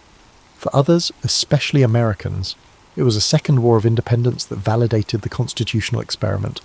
For indigenous nations, it triggered sorrowful fragmentation. For Canadians, it stamped a rebellious, proud identity that shaped future confederation. And for the wider Atlantic world, it removed a potential thorn, allowing Britain and the US to gradually pivot from enemies to trading partners. Of course, the complexities of war never vanished neatly. Subsequent decades saw tensions remain, especially in the boundary disputes in the Great Lakes region, eventually resolved by more peaceful diplomacy. The War of 1812 thus quietly ended an era of direct Anglo-American conflict. In the century that followed, both nations found more pressing concerns elsewhere, forging an uneasy but enduring peace. Over time, the war receded into historical memory, overshadowed by other milestones, yet its impact on shaping North American political, cultural, and economic trajectories remains indisputable. From a modern viewpoint, the War of 1812 often suffers from overshadowing by the American Revolution or the Civil War, yet it introduced important transformations in how Americans conceptualize their government's role, how local militias interface with federal authority, and how the broader continent responded to shifting power dynamics. For a generation that came of age after 1776, the war proved their own defining moment. Many states saw newly minted heroes or identified local episodes of valour, forging a tapestry of war stories that fed local pride. Among lesser-known anecdotes is the role of enslaved men who escaped to British lines, particularly in the Chesapeake region. The British offered freedom to those who joined their cause, akin to certain practices during the Revolution. Many seized the chance, enforcing British logistical efforts or forming labour battalions. Following the war, some relocated to British territories such as Nova Scotia or Trinidad, forming diaspora communities known as Americans. The phenomenon highlighted the contradictory nature of a war fought over liberty, while slavery persisted, adding another dimension to the moral tensions of the era. Another overlooked thread is the role of women on the home front. Dolly Madison's rescue of the White House portrait is famous, but countless unnamed women toiled under blockades, farmed while husbands marched, and nursed wounded militiamen. Some women, with entrepreneurial flair, turned to weaving or local manufacturing to fill voids left by the disrupted import market. Their contributions, though seldom documented, were part of the shift toward a more self-sufficient domestic economy, proving that crises can spur inventive responses in local communities. Meanwhile, the impetus for building infrastructure grew. The war exposed how the poor roads hindered troop movements and supply lines, prompting calls for federal investment in internal improvements, canals, turnpikes, and eventually railroads. Although these developments advanced mostly after the war ended, the War of 1812 experience laid bare the necessity for connectivity. As a result, the federal government gradually leaned into more involvement with the infrastructure, an idea championed by national Republicans who wanted to unify the states through improved trade routes. Diplomatically, the post-war settlements signified a slow thawing in Anglo-American relations. British statesmen, preoccupied with maintaining post-Napoleonic Europe's order, found it pragmatic to reduce friction across the Atlantic. The Rush-Bagot Agreement of 1817 demilitarized the Great Lakes, a pioneering arms control pact that diffused future tensions. Over time, the Canada-US boundary stabilized, fostering an unusual phenomenon, the world's longest undefended frontier. This shift from hostility to mutual accommodation in North America stands as a direct outgrowth of the war, even if overshadowed by the dramatic episodes of 1812 to 1815. For Indigenous peoples, the war's end spelled heartbreak. Britain no longer needed to bolster native confederations, so they withdrew support. The momentum of American expansion resumed, unstoppable. A patchwork of treaties forced tribes onto smaller lands or westward. The war had briefly offered a chance for unity under Tecumseh's leadership, but that vision perished at the Thames. The subsequent displacement of tribes in Ohio and Indiana soared, part of the broader national policy that would eventually culminate in the forced removals of the 1830s. Culturally, the war fed a romantic notion of American pride in adversity. Painters produced works depicting the Constitution's duels at sea or the British retreat from Baltimore. Poetry and ballads commemorated local militia triumphs. Over decades, these popular accounts coalesced into a somewhat sanitized narrative highlighting victory at New Orleans and the heroic stand at Fort McHenry. The fiascos, the bungled invasions of Canada, the burning of Washington slipped into lesser emphasis. This selective memory pattern shaped how textbooks presented the war for generations, culminating in a sense that the US overcame formidable odds to defend its independence once more. Thus, the War of 1812 was not solely about the immediate triggers of maritime rights or frontier tension. Its significance unfolded over decades, influencing economic policy, forging new heroes, weaving new cultural motifs, and setting boundaries for indigenous communities. Even with no territorial gains codified, the intangible results were profound. The conflict established that the US could wage war without fracturing, albeit narrowly. It paved a path for internal expansion and signalled that a truly post-colonial North America was emerging, with the US and Canada forging distinct identities. Looking back, these legacies underscore that wars, even ones overshadowed by larger global events, can reshape continents in subtle but enduring ways. The War of 1812 might seem distant, yet its themes echo in contemporary life: how a young nation handles international bullying, the friction between defending principles and managing everyday commerce, and the tensions of forging unity among disparate regional interests. Observing how that the US then navigated blockades, invasions, and internal disputes can offer perspective on the modern crises, where resource constraints and political divides remain just as real, albeit in different forms. One instructive aspect is the leadership dynamic. President Madison, initially reluctant, found himself backed into a war by vocal congressional voices. The war's early failures exposed the cost of insufficient preparation and partisan bickering. Only by mid-conflict did the administration coordinate effectively with local militias, naval contractors, and privateers. This shift from disorganisation to partial synergy teaches how policymaking, once confronted with real adversity, can pivot. Many modern observers glean that advanced planning, while ideal, often collides with political hesitance, yet adversity can spur belated but decisive collaboration. Another dimension is the interplay of personal and strategic agendas.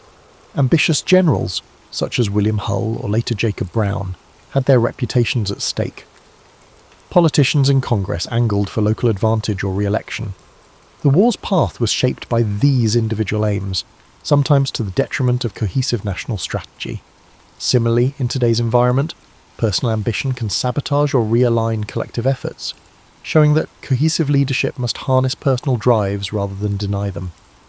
The conflict also underscores how external catalysts can unify an otherwise fractious society. Despite ongoing disputes, the burning of Washington united many who previously criticized the war. The subsequent defense of Baltimore turned despair into resilience, bridging divides, at least temporarily. This phenomenon appears repeatedly in national histories.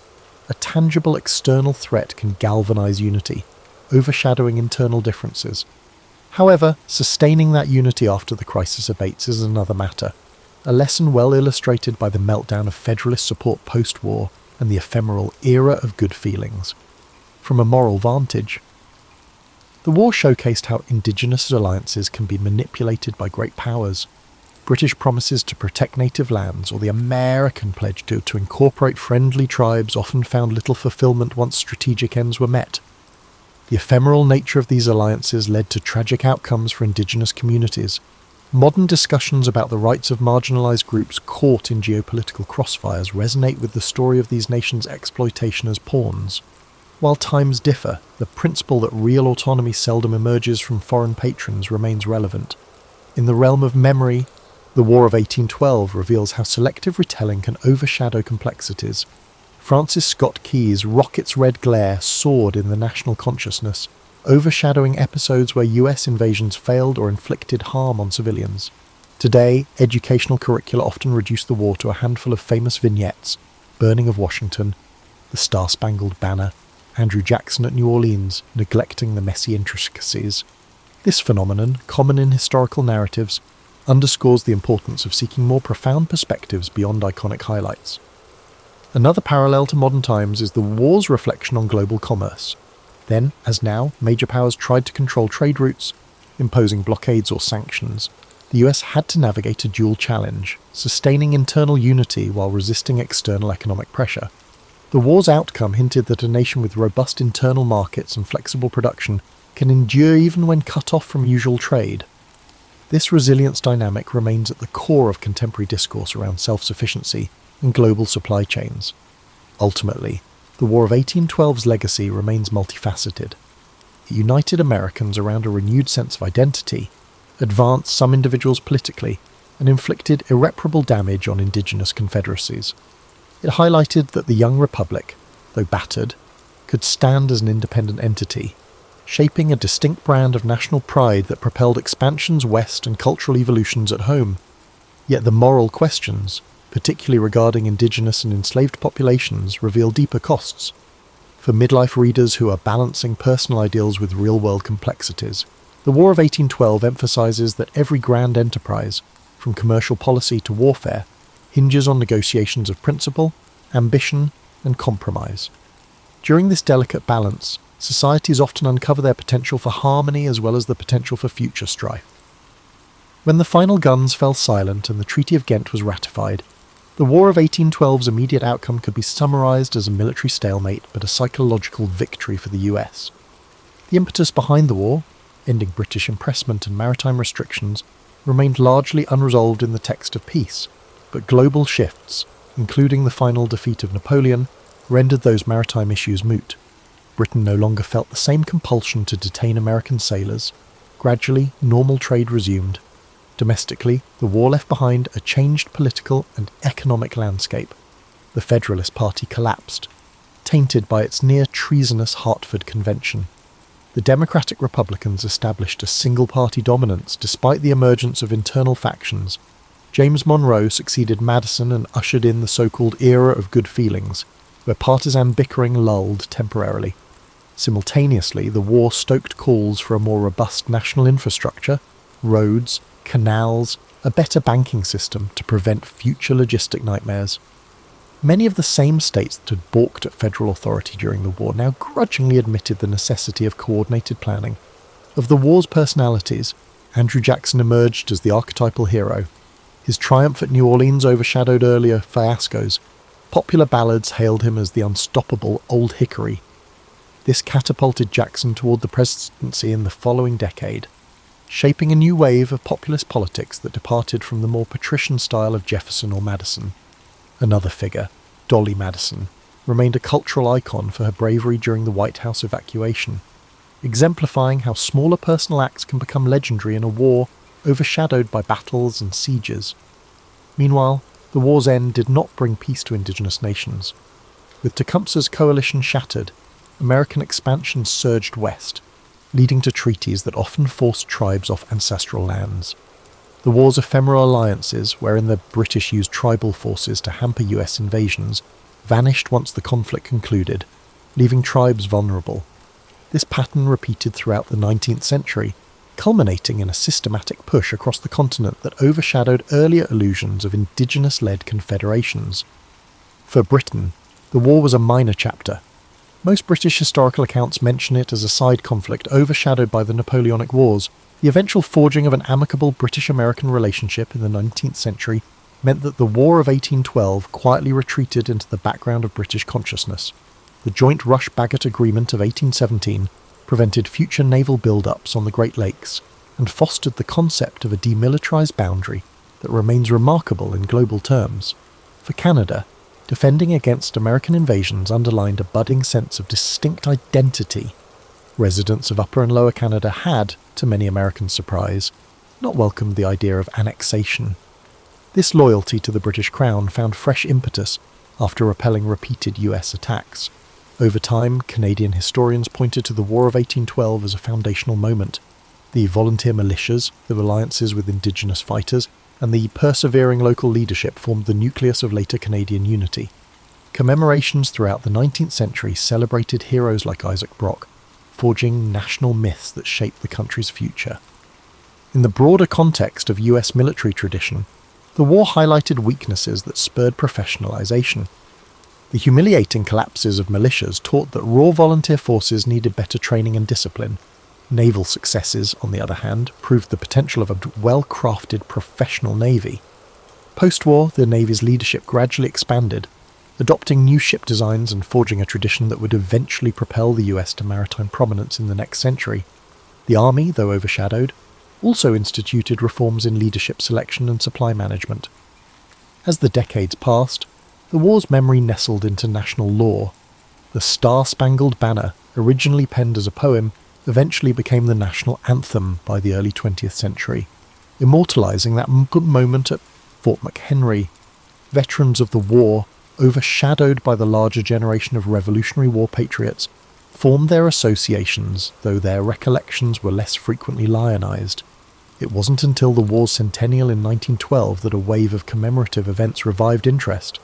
Historians passed diaries and official records, unveiling the war's complexities, how it advanced certain domestic industries, spurred expansions, inflamed Indigenous dispossession, and permanently altered the shape of Canadian identity. For Canada, it reinforced a distinctive path under the Crown. For Britain, it ended an irksome sideshow that proved Americans wouldn't revert to colonial dependence. And for Indigenous peoples, it signalled the lethal truth of an expanding American republic. The war's finale, overshadowed by the surreal timing of news, delivered no single glorious victor, but shaped the next century's cross-border realities in ways subtle yet enduring. Benjamin Franklin's life began not in luxury, but in the bustling precincts of colonial Boston, a port city shaped by rigorous pieties and hardy trade. He was born on January 17, 1706, the 15th child in a family that struggled with limited means. His father, Josiah, a tallow chandler, had emigrated from England hoping to build a modest livelihood. Young Benjamin's earliest memories likely featured the pungent smell of rendered fat in candle-making vats and the tension of a crowded household. But beneath those humble beginnings stirred a restless mind that refused to be confined. In many standard biographies, Franklin pops up as an unflappable genius who soared easily from a cramped apprenticeship to transatlantic fame. Yet the real story is a tangle of near failures, calculated risk-taking, and heated disputes with family. At age 12, Benjamin began an apprenticeship under his older brother James, a printer whose temper matched his drive for high-profile pamphlets. Initially enthusiastic, Benjamin soon chafed at James's authoritarian style. Printing presses demanded skilled hands and an eye for detail, but also a willingness to handle punishing hours. Moreover, James often undercut Benjamin's ideas about editorial direction.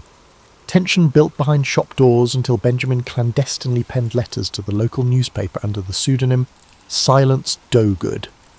Those witty essays garnered attention, all while James remained ignorant of the true author.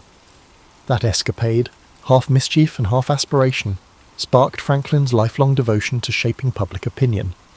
The columns criticised colonial authorities and championed free expression, forging a path that later would turn him into a master communicator. However, James's discovery of Benjamin's secret authorship precipitated ugly quarrels. In 1723, weary of conflicts and the constraints of apprenticeship, Benjamin fled Boston for Philadelphia. That covert departure, on a leaky sloop, signalled the first of his many reinventions. Philadelphia at the time offered a more cosmopolitan atmosphere than Boston. Quaker merchants, German artisans, and bustling wharves gave the city a distinctly commercial but tolerant flavour. Franklin trudged through its streets, jobless and nearly broke, searching for any printer who might hire him. A few local contacts pointed him to Samuel Keimer, who ran a small, disorganised print shop. Recognising Benjamin's talent, Keimer agreed to take him on. For Franklin, it was a step towards self-sufficiency. He found lodging in a humble room, subsisted on bread rolls, and saved every spare coin for books. Those books, typically borrowed or second-hand, opened vistas of scientific, philosophical and political thought. While other young men in colonial America might idle at taverns after work, Franklin pored over essays on natural philosophy. He also taught himself rudimentary French and Italian, believing that knowledge of languages could catapult him to a broader understanding of the world. Eager to refine his social skills, he adopted a system of self-improvement based on virtues he listed in a little notebook. This daily practice, strikingly systematic for the era, kept him alert to personal discipline, though not always successful in defeating temptations. Still, Franklin was an ambitious tradesman at this juncture, not the seasoned statesman or scientist we envision today, but he planted the seeds of a strong passion for reading, a fixation on bettering oneself, and a readiness to go against the grain. He joined local clubs, most notably the Junto, a forum of curious individuals who debated civic improvements and swapped knowledge. Franklin thrived in that environment, forging friendships with rising merchants, teachers and artisans. The Junto's premise that everyday citizens could shape community policies resonated deeply with him. He began drafting proposals for better street lighting, suggesting the establishment of a lending library, and even championing volunteer fire brigades. These small-scale innovations signalled the mindset that would later produce loftier feats.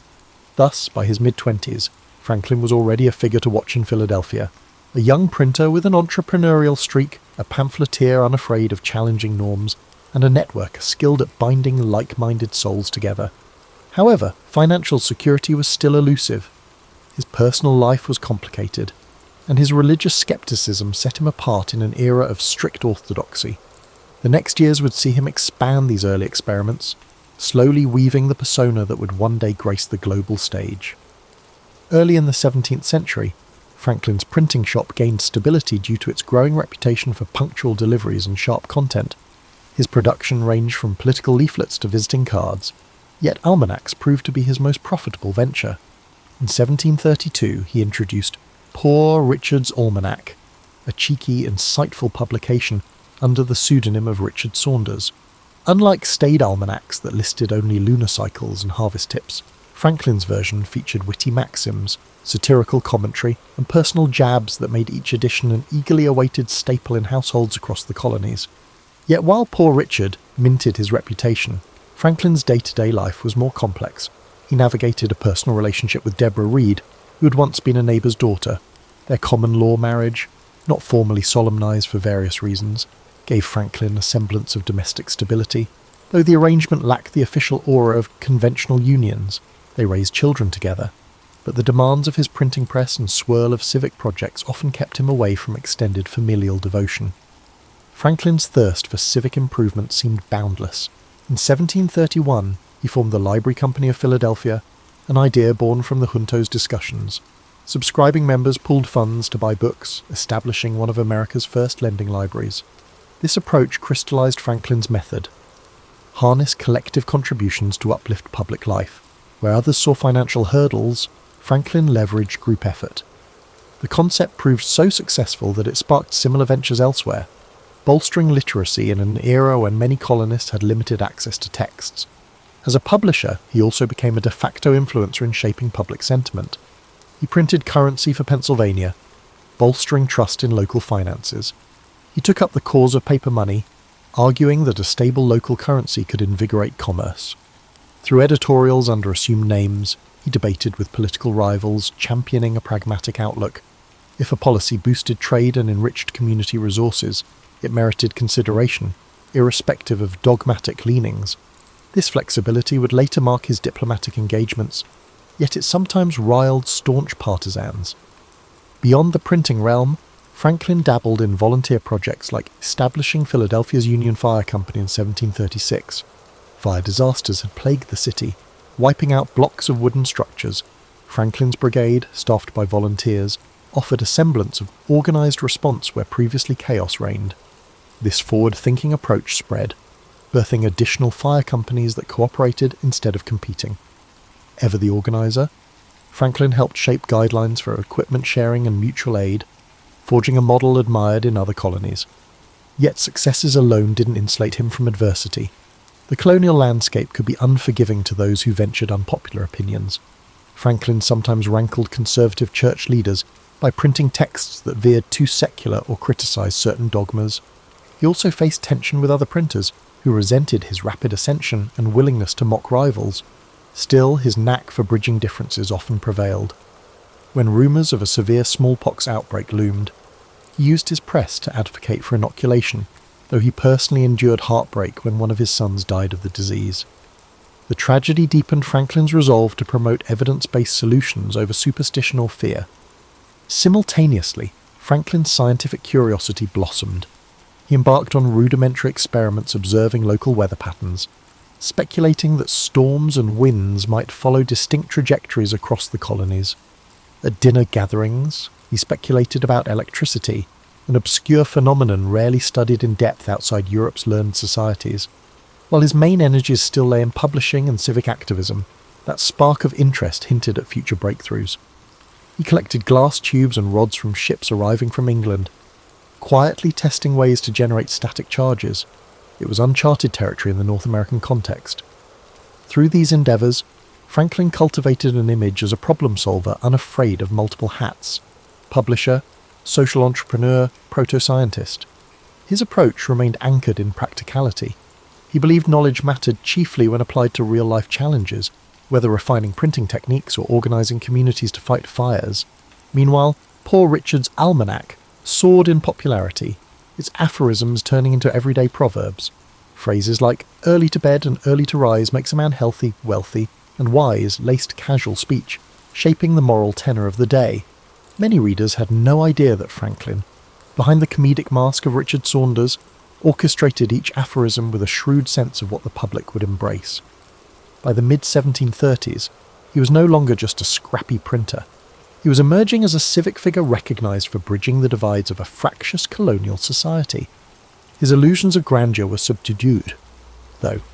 He remained humble enough to realise that the bigger the stage, the steeper the criticisms. Nevertheless, the path ahead beckoned him to new realms, both scientific and political, that would redefine his standing in the colonies and beyond. As the 1740s unfolded, Franklin expanded his repertoire of ventures, moving beyond the realm of printing presses and local libraries. He began a foray into public office, first as clerk of the Pennsylvania Assembly, then as a justice of the peace. Though these roles brought little direct power, they introduced him to the mechanics of governance and legislative procedures. Franklin quickly grasped that influence often arose not from formal titles, but from credibility in discourse. Whether drafting petitions or speaking softly behind the scenes, he proved adept at galvanizing votes around pragmatic solutions. His philanthropic instincts also guided him to found what he called an academy. Conceived in the mid-1740s, this initiative eventually evolved into the University of Pennsylvania.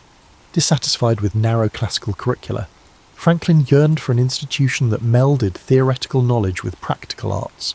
He envisioned courses in modern languages, commerce, and applied sciences, strikingly progressive when many were still clung to Latin and Greek as the backbone of learning. Gathering donations from merchants and mild support from local leaders, he opened the academy in 1751. Students arrived from various colonial towns, forging a new generation steeped in the synergy of classical ideals and real-world problem-solving. Meanwhile, Franklin's fascination with electricity escalated. News reached him of European experiments generating sparks from friction machines. Intrigued, he improvised his apparatus. He discovered that after rubbing a glass tube, bits of cork or paper jumped toward it, revealing hidden charges. He took copious notes, meticulously describing how certain materials attracted or repelled. Over time, he concluded that electricity involved a single fluid that could move from one object to another, a revolutionary concept for the era. He even coined terms like battery, positive, and negative charges. These insights, published in pamphlets, reached the Royal Society in London, catapulting Franklin into the realm of serious science. His legendary kite experiment, while dramatised in modern retellings, indeed occurred around 1752. Concerned that Europe's official experimenters might beat him to proof that lightning was electric, Franklin prepared a kite made from silk and a conductive metal wire, planning to fly it during a thunderstorm. Observers often imagine dramatic flashes, but Franklin took precautions. He stood under shelter, holding the kite string only through a key attached near the bottom. The moment the kite soared into stormy clouds, the strands of the string grew bristly, signalling that electric charge was travelling downward. A small spark from the key to his knuckle affirmed his hypothesis. This demonstration led him to propose the lightning rod, an iron rod placed atop buildings to direct lightning's destructive force safely into the ground. His success in explaining lightning's nature elevated his reputation overseas. Soon, letters from eminent European savants poured in, praising the ingenious Mr. Franklin of Philadelphia. Yet at home, his daily responsibilities continued unabated, running a busy print shop, publishing a newspaper, and encouraging local improvements. He scarcely had time to revel in his scientific achievements. Indeed, Franklin expressed surprise that his experiments won him so much acclaim abroad, while many neighbours remained unimpressed or simply confused by his lightning games. As if science and commerce weren't enough, Franklin became increasingly involved in frontier politics. Tensions flared between Pennsylvania's Quaker-dominated assembly and the Penfameli proprietors of the colony. Franklin believed in fair taxation, including taxes on the proprietors' vast estates, a view that had put him at odds with the privileged few. Additionally, British-French competition in North America was heating up, culminating in the French and Indian War. Franklin, convinced that defence required unity among colonies, proposed his famous Join or Die cartoon, a segmented snake representing the separate colonies. Though it spurred dialogue, intercolonial unity remained elusive. This interplay of local squabbles and looming war tested Franklin's political adaptability. Amid these swirling commitments, Franklin's personal circle changed. His partnership with Deborah Reed persisted, though they'd never married in a conventional ceremony. He fathered children, including William Franklin, who would later become a royal governor, a twist that would strain their bond as the Revolution approached. Franklin, for all his rational thinking, faced heartbreak and family tensions.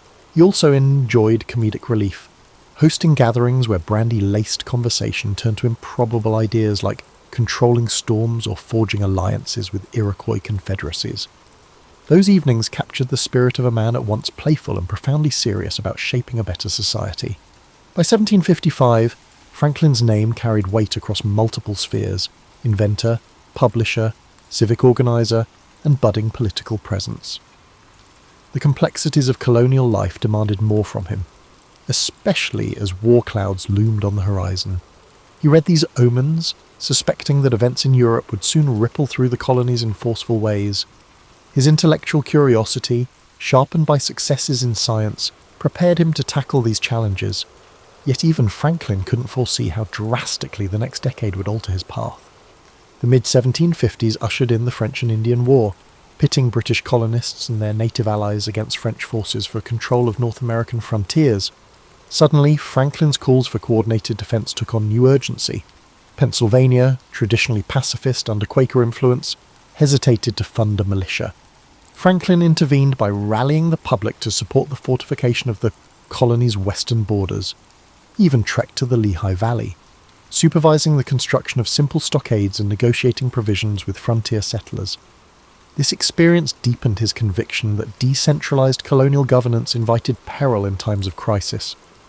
During this tumult, the Pennsylvania Assembly dispatched Franklin to London as a colonial agent, hoping he could lobby British officials for favourable policies.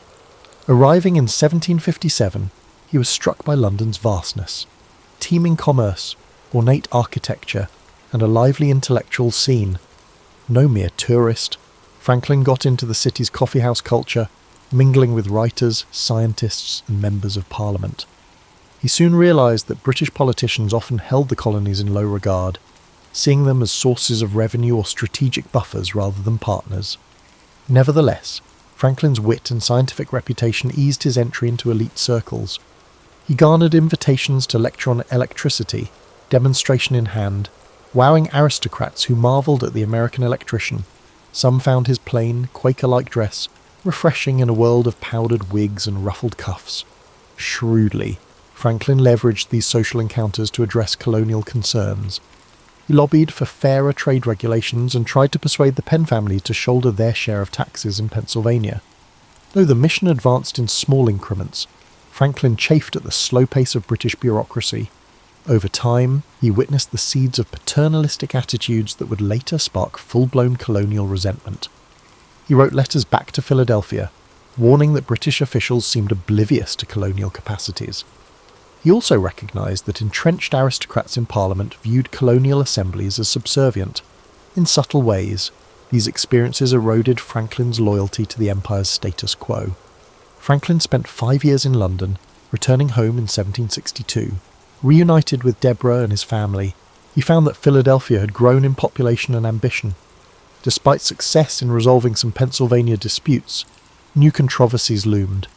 The British government, having incurred massive debts from the war, considered imposing taxes on the colonies to recoup costs. Franklin saw the probable friction that would result. Before he could settle in, however, the Assembly again tapped him for diplomatic tasks. Sure enough, in 1764, with the Stamp Act on the horizon, Franklin was sent back to London to represent Pennsylvania's opposition to direct taxation without colonial input. The Stamp Act crisis erupted in 1765, igniting unrest across the colonies. Critics on both sides hammered Franklin from his vantage point in Britain. Colonists suspected he'd been complacent about the Act's drafting.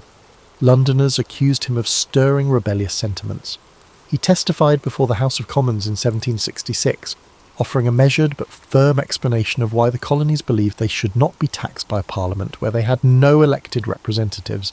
His argument, phrased in calm, logical terms, swayed some opinion, contributing to the Stamp Act's eventual repeal. Yet tensions didn't subside fully. The Declaratory Act followed, asserting Britain's right to legislate for the colonies in all cases whatsoever. Franklin lingered in Britain, dividing his time between official negotiations and private scientific pursuits. He joined the Royal Society, forging friendships with luminaries like Joseph Priestley. They debated the nature of gases, the possibility of manned flight, and new mechanical devices.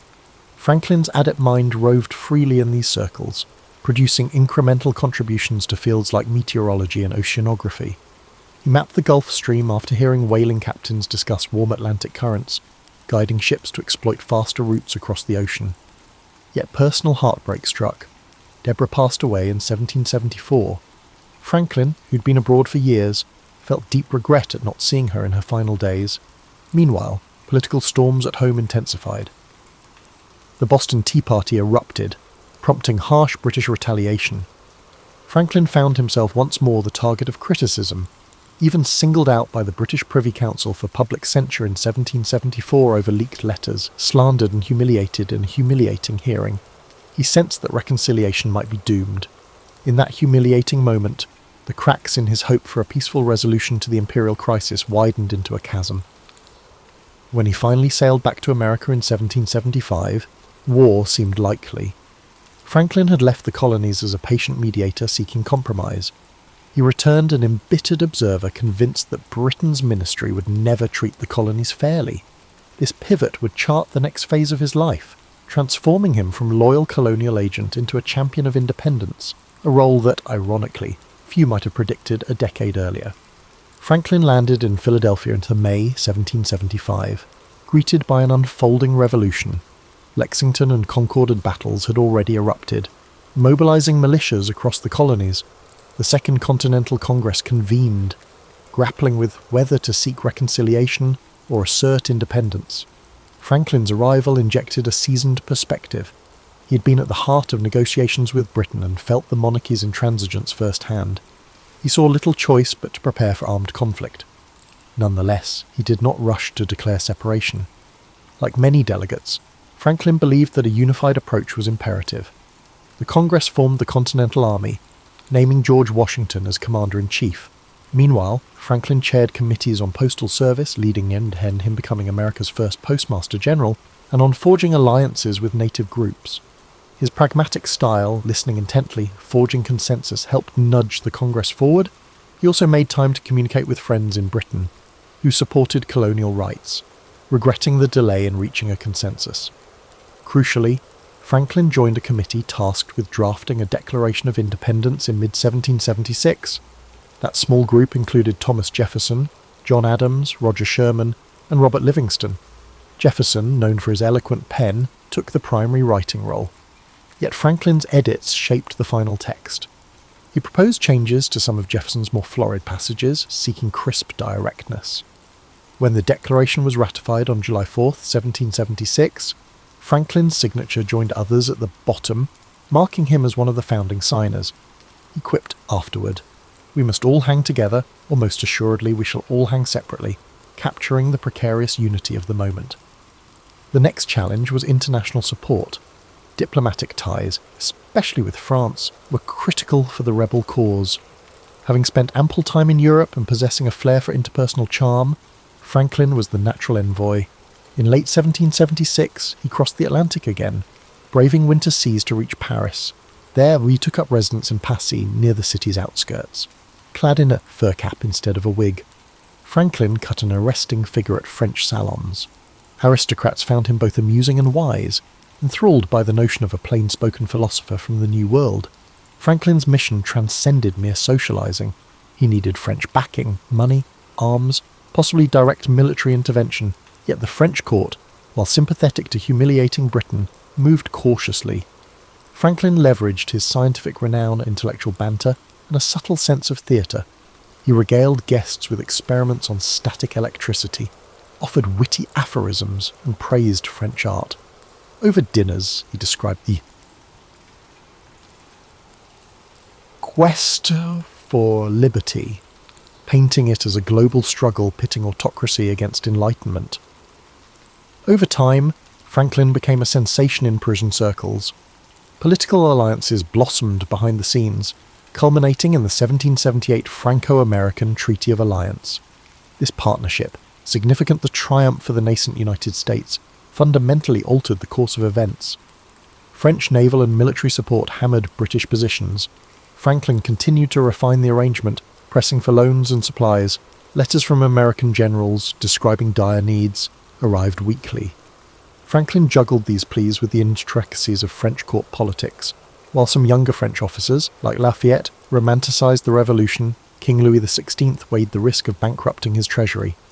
Franklin navigated these cross-currents with aplomb, offering gracious thanks for every concession, while quietly pressing for more.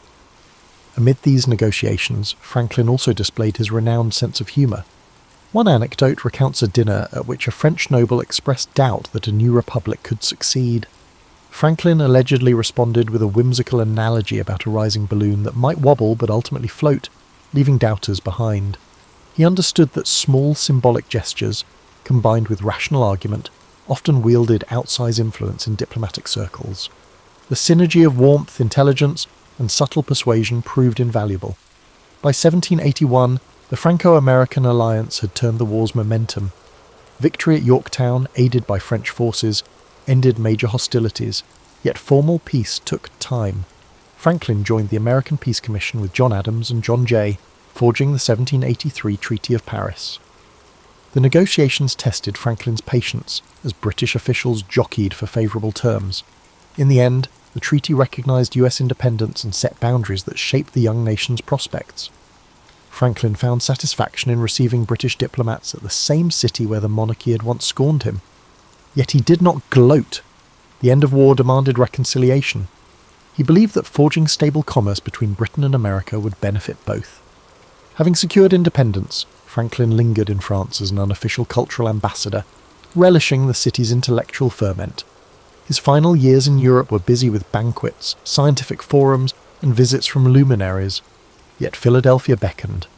He would soon return home to a new set of challenges, shaping the Constitution and the future of a republic he had helped birth. In 1785, Franklin at last returned to the United States, docking in Philadelphia to warm receptions. Local citizens lionized him as the architect of a triumphant alliance, the wise elder statesman who'd charmed Paris into aiding the revolution. Yet Franklin, then in his late 70s, knew the war's end didn't settle how these united colonies would operate as a cohesive nation.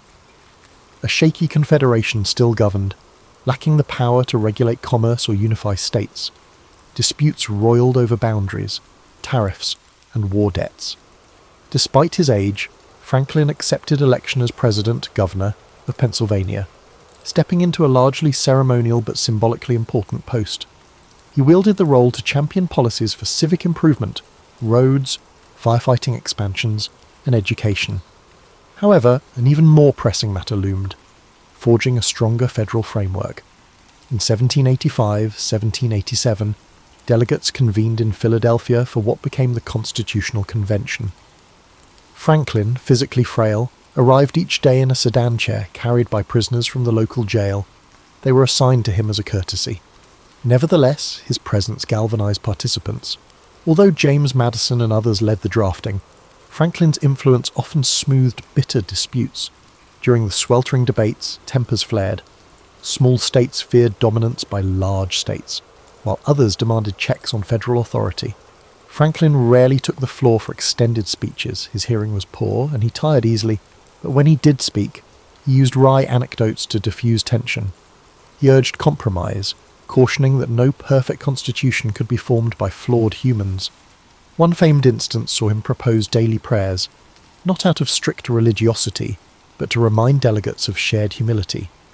His mediation, plus behind-the-scenes coaxing, helped shape the final product. A constitution granting enough central power to unify the states without trampling local prerogatives.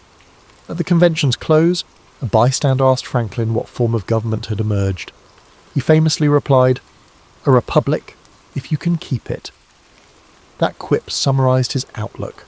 The new structure demanded vigilance, moral leadership, and an informed citizenry. A lesser-known note from that day is that Franklin also commented on an emblem carved into George Washington's chair, a sun perched on the horizon. Franklin said he had long wondered whether that sun was rising or setting. Now, he concluded it was a rising sun, a symbol of renewed hope.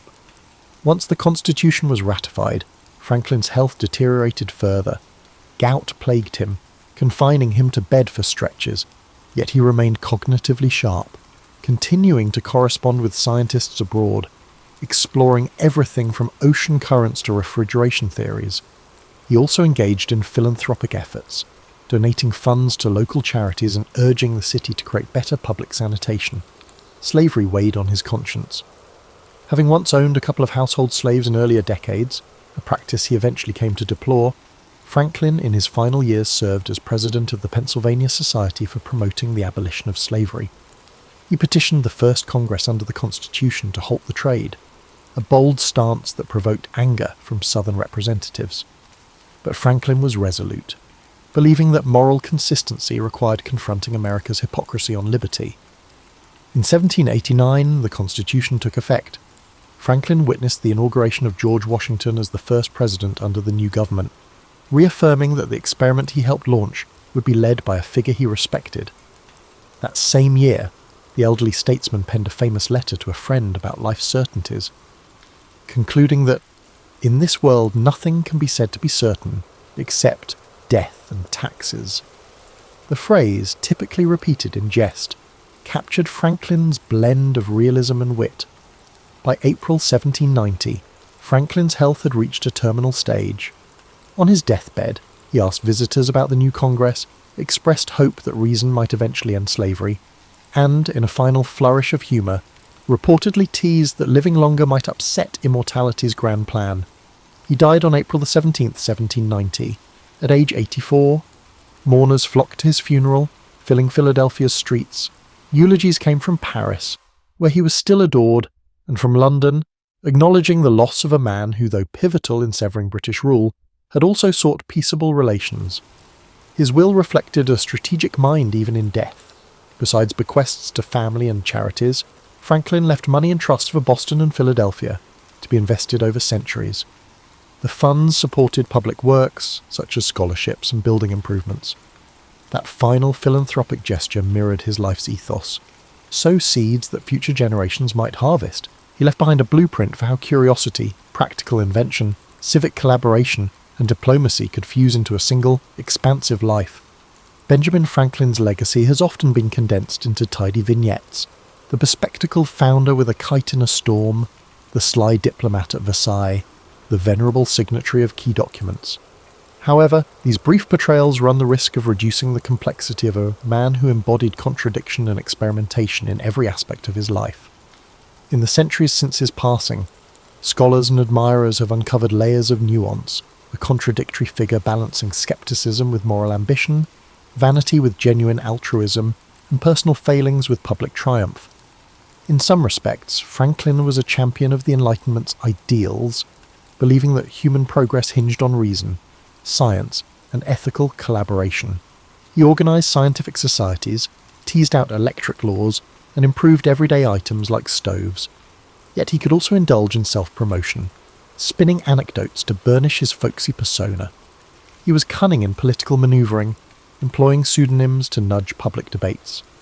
Critics sometimes paint him as a manipulator who rarely disclosed raw emotions. Despite that detachment, he rallied communities toward philanthropic causes, advanced civic infrastructure, and invented practical solutions that eased daily toil. The synergy of personal drive and social vision remains a hallmark of his story. Educational institutions across the United States and beyond lionize Franklin as a Renaissance figure, an inspiration for self-starters. The Franklin myth, however, glosses over the hardships he faced, familial estrangements, heartbreak at losing children, the compromise-laden reality of forging alliances. He also wrestled with ethical dilemmas, notably regarding slavery. Early in life, he accepted and understood it.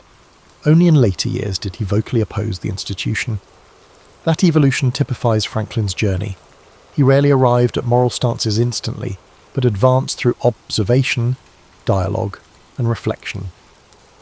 Moreover, Franklin's personal brand of diplomacy, a blend of charm, data-driven argument, and comedic flair, laid down a blueprint for modern foreign relations. In France, he recognised that wooing allies transcended formal treaties. It demanded cultural rapport. He cultivated that rapport through witty conversation, heartfelt flattery, and honest respect for French intellect. Diplomatic historians often cite him as a pioneer who recognised that forging friendships in salons could be as potent as drafting paragraphs in official documents. The result was a transformative alliance that arguably secured American independence. Another rarely highlighted facet is Franklin's continuing influence on philanthropic models, his approach forming subscription libraries, volunteer fire brigades, and improvement societies prefigured modern non-profits. By tapping small, regular contributions from many participants, Franklin mobilized resources far beyond what a lone benefactor could supply. He wrote extensively on how club structures could unify communities around shared needs. These principles echo in contemporary crowdfunding and civic volunteer programs. In science, Franklin's practice of thorough note-taking, peer correspondence, and willingness to correct earlier assumptions exemplify the iterative nature of research. He championed open sharing of findings, rather than hoarding them for profit. His letters bristle with calls for transatlantic knowledge exchange. Indeed, his postmaster appointment advanced the speed of mail, facilitating scientific networks. In that sense, Franklin's acted as a conduit for bridging Old World academies and New World experimenters, accelerating the Enlightenment's global momentum. Today's visitors to Philadelphia can trace Franklin's footprints at sites like Independence Hall, the Franklin Court Museum, or the Christ Church Burial Ground. They might see intangible marks, too. The ethos of civic collaboration and entrepreneurial zeal remains strong in the city's culture. Historians debate whether Franklin's legacy looms too large, overshadowing lesser-known but equally vital contributors to early American life. Yet few deny that his capacity to pivot from printing to invention, from local activism to grand diplomacy, stands as an extraordinary demonstration of adaptive genius. Franklin's example resonates with the possibility of reinvention at any stage. He pivoted careers, championed social improvements, and tackled new frontiers of science well into his senior years. His failures, like the fiasco at the British Privy Council or personal regrets about absent fatherhood, did not halt his momentum. Instead, they spurred reflection and course correction. That dynamic interplay of aspiration and humility undergirds his adult life, providing a refreshing contrast to rigid or dogmatic leadership styles. In summary, it is difficult to neatly categorize Benjamin Franklin's story. He was a printer who saw words as the foundation of public life, a scientist who harnessed the power of lightning, a statesman whose wit won the favour of a monarchy, and a moral innovator who, in his later years, struggled to balance the ideals of the new republic with its realities. His life in Corporacism encourages us to keep exploring, keep experimenting, and keep forging alliances.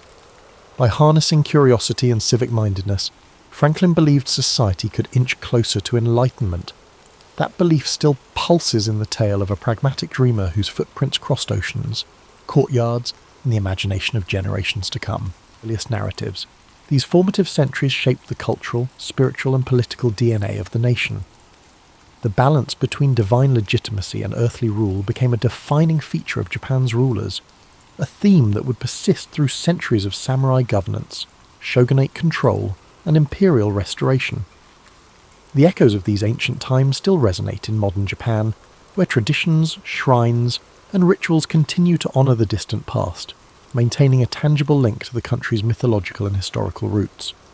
As the Yayoi period gave way to the Kofun era circa 250 to 538 CE, Japan saw the rise of powerful clans that vied for dominance, each commanding vast agricultural territories and fortified settlements. Among these rival factions, the Yamato clan gradually asserted its influence over much of central and western Japan, cementing itself as the dominant force.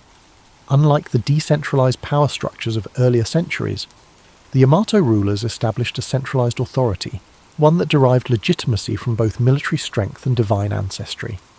They claimed descent from Amaterasu, the sun goddess, an assertion that reinforced their divine right to rule and set a precedent for Japan's imperial institution. As the Yamato extended their control, they adopted new governing strategies, incorporating rival clans into their administration rather than outright destroying them. This tactic allowed them to unify a fragmented land while keeping powerful regional families invested in their rule.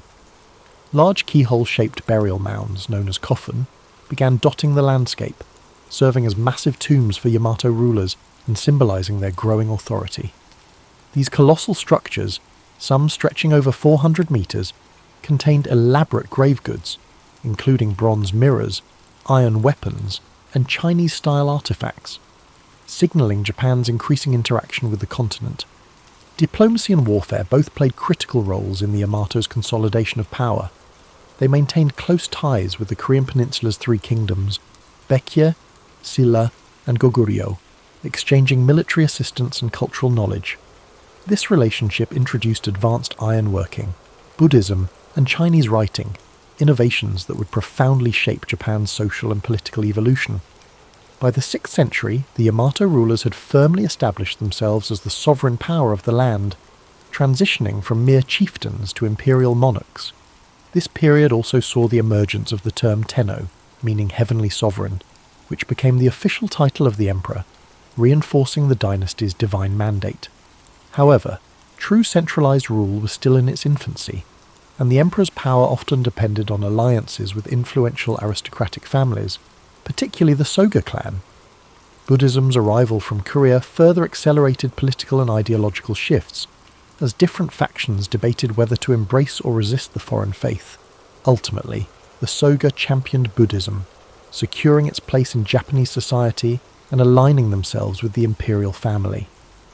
This decision not only strengthened the Yamato state's ties to continental Asia, but also set the stage for profound transformations in governance, religion, and cultural identity. The dawn of imperial rule in Japan was not a sudden event but a gradual process, one shaped by diplomacy, conflict, and strategic alliances. The Yamato legacy endured, providing the framework for what would become the enduring Japanese imperial institution, one that still exists today as the oldest hereditary monarchy in the world. As the Yamato rulers solidified their control, Japan entered a period of profound transformation known as the Asuka period, 538 to 710 CE, a time when foreign influences, particularly from China and Korea, began reshaping nearly every aspect of Japanese society. The most significant change was the introduction and eventual adoption of Buddhism, an event that sparked both political conflict and cultural evolution. Initially met with resistance from conservative Shinto factions, Buddhism found powerful patrons in the Soga clan, a family that wielded immense influence in the imperial court. The Soga championed Buddhist teachings, not merely as a spiritual doctrine but as a tool of political legitimacy, linking Japan to the great civilizations of the Asian mainland. Their support culminated in the construction of grand temples and the promotion of Buddhist ideals, solidifying the religion's place within the emerging state. However, their growing power provoked backlash from rival aristocratic factions, leading to a violent coup in 645 CE, where Prince Naka no Oe and his ally Fujiwara no Kamatari orchestrated the fall of the Soga. This event, known as the Taika Reform, marked a turning point in Japanese history. It ushered in sweeping administrative and land reforms inspired by China's Tang dynasty. The reforms sought to centralize power under the emperor, replacing the old clan-based governance system with a structured bureaucratic state. Land ownership was redefined, with all land technically belonging to the emperor and distributed to farmers in exchange for tax obligations. A new legal code, the Ritsuryo system, was established. Closely mirroring the Chinese model of governance, it introduced provincial governors, census-based taxation, and a standing military force. This process of state formation reached new heights in the Nara period, 710 to 794 CE, when Japan's rulers sought to create a true imperial capital akin to China's Chang'an. In 710, the imperial court relocated to Heijo-kyo, modern-day Nara, a meticulously planned city laid out in a grid pattern, reflecting the influence of Tang dynasty urban design. Nara became the heart of government, culture, and religion, filled with grand Buddhist temples and administrative complexes. The most striking symbol of this era was the construction of Todaiji, a monumental temple housing the great Buddha Daibutsu, a colossal bronze statue commissioned by Emperor Shomu. This project exemplified the fusion of politics and religion, as the emperor sought to use Buddhism as a unifying force to legitimize his rule and bring stability to the realm. However, this increasing reliance on Buddhist institutions came with unintended consequences. Powerful Buddhist monasteries amassed great wealth and influence, often interfering in court politics. Monastic factions formed their own armed militias, threatening imperial authority. Additionally, the expenses of maintaining a centralized state and funding extravagant temple projects placed a heavy financial strain on the government. Despite these challenges, the Asuka and Nara periods laid the foundation for Japan's national identity. The first written histories, the Kojiki and Nihon Shoki, were compiled, blending mythology and historical accounts to establish the legitimacy of the imperial lineage. Confucian ideals shaped court etiquette and governance, while Chinese-style calligraphy, poetry and artistic traditions took root in Japanese culture. Yet, even as Japan embraced these continental influences, it remained distinct, adapting foreign models to fit its unique social and political structure. By the late 8th century, dissatisfaction with the growing power of Buddhist institutions and concerns over court corruption led to a bold decision to abandon Nara and establish a new capital. This move marked the end of one era and the dawn of another, as Japan prepared to enter the age of aristocratic refinement and cultural flourishing in Heian-kyo, modern-day Kyoto. As the imperial court relocated to Heian-kyo in 794 CE, Japan entered the Heian period, 794 to 1185, an age of refinement, courtly elegance, and cultural achievements that would leave an enduring legacy. This era saw the court aristocracy, particularly the powerful Fujiwara clan, dominate political life through strategic marriages and manipulation of the emperor's authority. Rather than ruling directly, emperors often became symbolic figures, while real power rested in the hands of regents and chancellors from the Fujiwara lineage.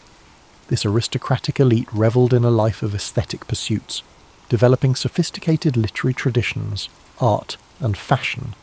The world of the Heian court was meticulously detailed in The Tale of Genji, a novel written by the noblewoman Murasaki Shikibu, which provides an intimate glimpse into the court's elaborate rituals, political intrigues, and romantic entanglements. Poetry, calligraphy, and the appreciation of nature became essential aspects of aristocratic life. Individuals were judged not by their battlefield prowess, but by their ability to compose a flawless poem or arrange their robes in harmonious colours. However, this refined world of the Heian elite was largely detached from the realities of the provinces, where power was shifting away from the court and into the hands of regional landowners and warrior clans. As the imperial government struggled with inefficiency and financial mismanagement, large estates known as shun emerged, exempt from taxation and controlled by influential families, religious institutions, and local warlords. These estates operated independently, weakening the emperor's grip on the countryside. The Fujiwara, preoccupied with courtly life, failed to address the growing instability in the provinces, leading to the rise of the Bushi, warrior class, who would soon dominate Japan's political landscape. These warriors, initially employed as estate enforcers and mercenaries, gradually amassed land and influence, forming powerful samurai clans. By the late Heian period, two dominant warrior families, the Taira and the Minamoto, emerged as the key players in Japan's shifting power dynamics. Their rivalry culminated in a series of violent conflicts, known as the Genpei War, 1180 to 1185, which would decide the fate of the nation. The aristocratic Heian court, once the pinnacle of cultural sophistication, found itself powerless against the militarized society rising in the provinces. While poetry and courtly aesthetics flourished in Heian-kyo, battles raged across the countryside, heralding the end of imperial dominance and the dawn of the samurai age. With the final defeat of the Taira at the Battle of Dan-no-ura in 1185, the Minamoto clan emerged victorious, forever altering Japan's political structure. The old Heian world of refinement and aristocratic rule had given way to a new order, one dictated by warriors rather than poets, and by the sword rather than the brush. With the Minamoto victory in 1185, Japan entered a new political era, one where warriors, rather than court aristocrats, held the reins of power. In 1292, Minamoto no Yoritomo formally established the Kamakura shogunate, marking the beginning of samurai rule that would last for nearly 7 centuries. Unlike the emperors of old, who were largely ceremonial figures, Yoritomo wielded actual political and military authority as shogun, a title that would become synonymous with de facto rulership in Japan. The imperial court in Kyoto remained intact, but its influence had diminished, overshadowed by the rise of the Bakufu, the military government headquartered in Kamakura. Under Yoritomo's leadership, Japan's feudal system began to take shape, with powerful regional lords, known as daimyo, controlling vast territories in exchange for military service. The samurai class, once mere enforcers for aristocrats, became the dominant social and military force, bound by a strict code of loyalty, duty, and martial discipline. However, the Kamakura shogunate faced persistent challenges, both from within and beyond Japan's shores. In 1274 and 1281, the Mongol Empire under Kublai Khan launched 2 massive invasions, seeking to subjugate Japan as it had done with Korea and China. Despite their overwhelming numbers, the Mongols were repelled, aided in part by the legendary kamikaze, or divine winds typhoons that decimated the invading fleets. Though victorious, the strain of these wars drained the Kamakura government's resources, leading to dissatisfaction among the samurai who had expected generous rewards for their service. Without enough land or wealth to distribute, the shogunate's grip weakened, culminating in its overthrow in 1333 by Emperor Go-Daigo and his loyalist forces. Yet, imperial restoration was short-lived, as another powerful warlord, Ashikaga Takauji, betrayed the emperor and established the Muromachi shogunate in 1336. The Ashikaga rulers governed from Kyoto, closer to the imperial court than their Kamakura predecessors, but their authority was far less centralized. The daimyo grew increasingly independent, governing their domains as autonomous warlords rather than mere vassals of the shogun. While the Muromachi period, 1336 to 1573, saw a cultural renaissance, marked by the rise of no theatre, ink painting, and the tea ceremony, it was also an era of political fragmentation and rising conflict. By the 15th century, Japan had plunged into the Sengoku Jidai, the Warring States period, a time of near-constant civil war among rival clans. The Ashikaga shoguns, unable to maintain order, became mere figureheads as daimyo battled for supremacy.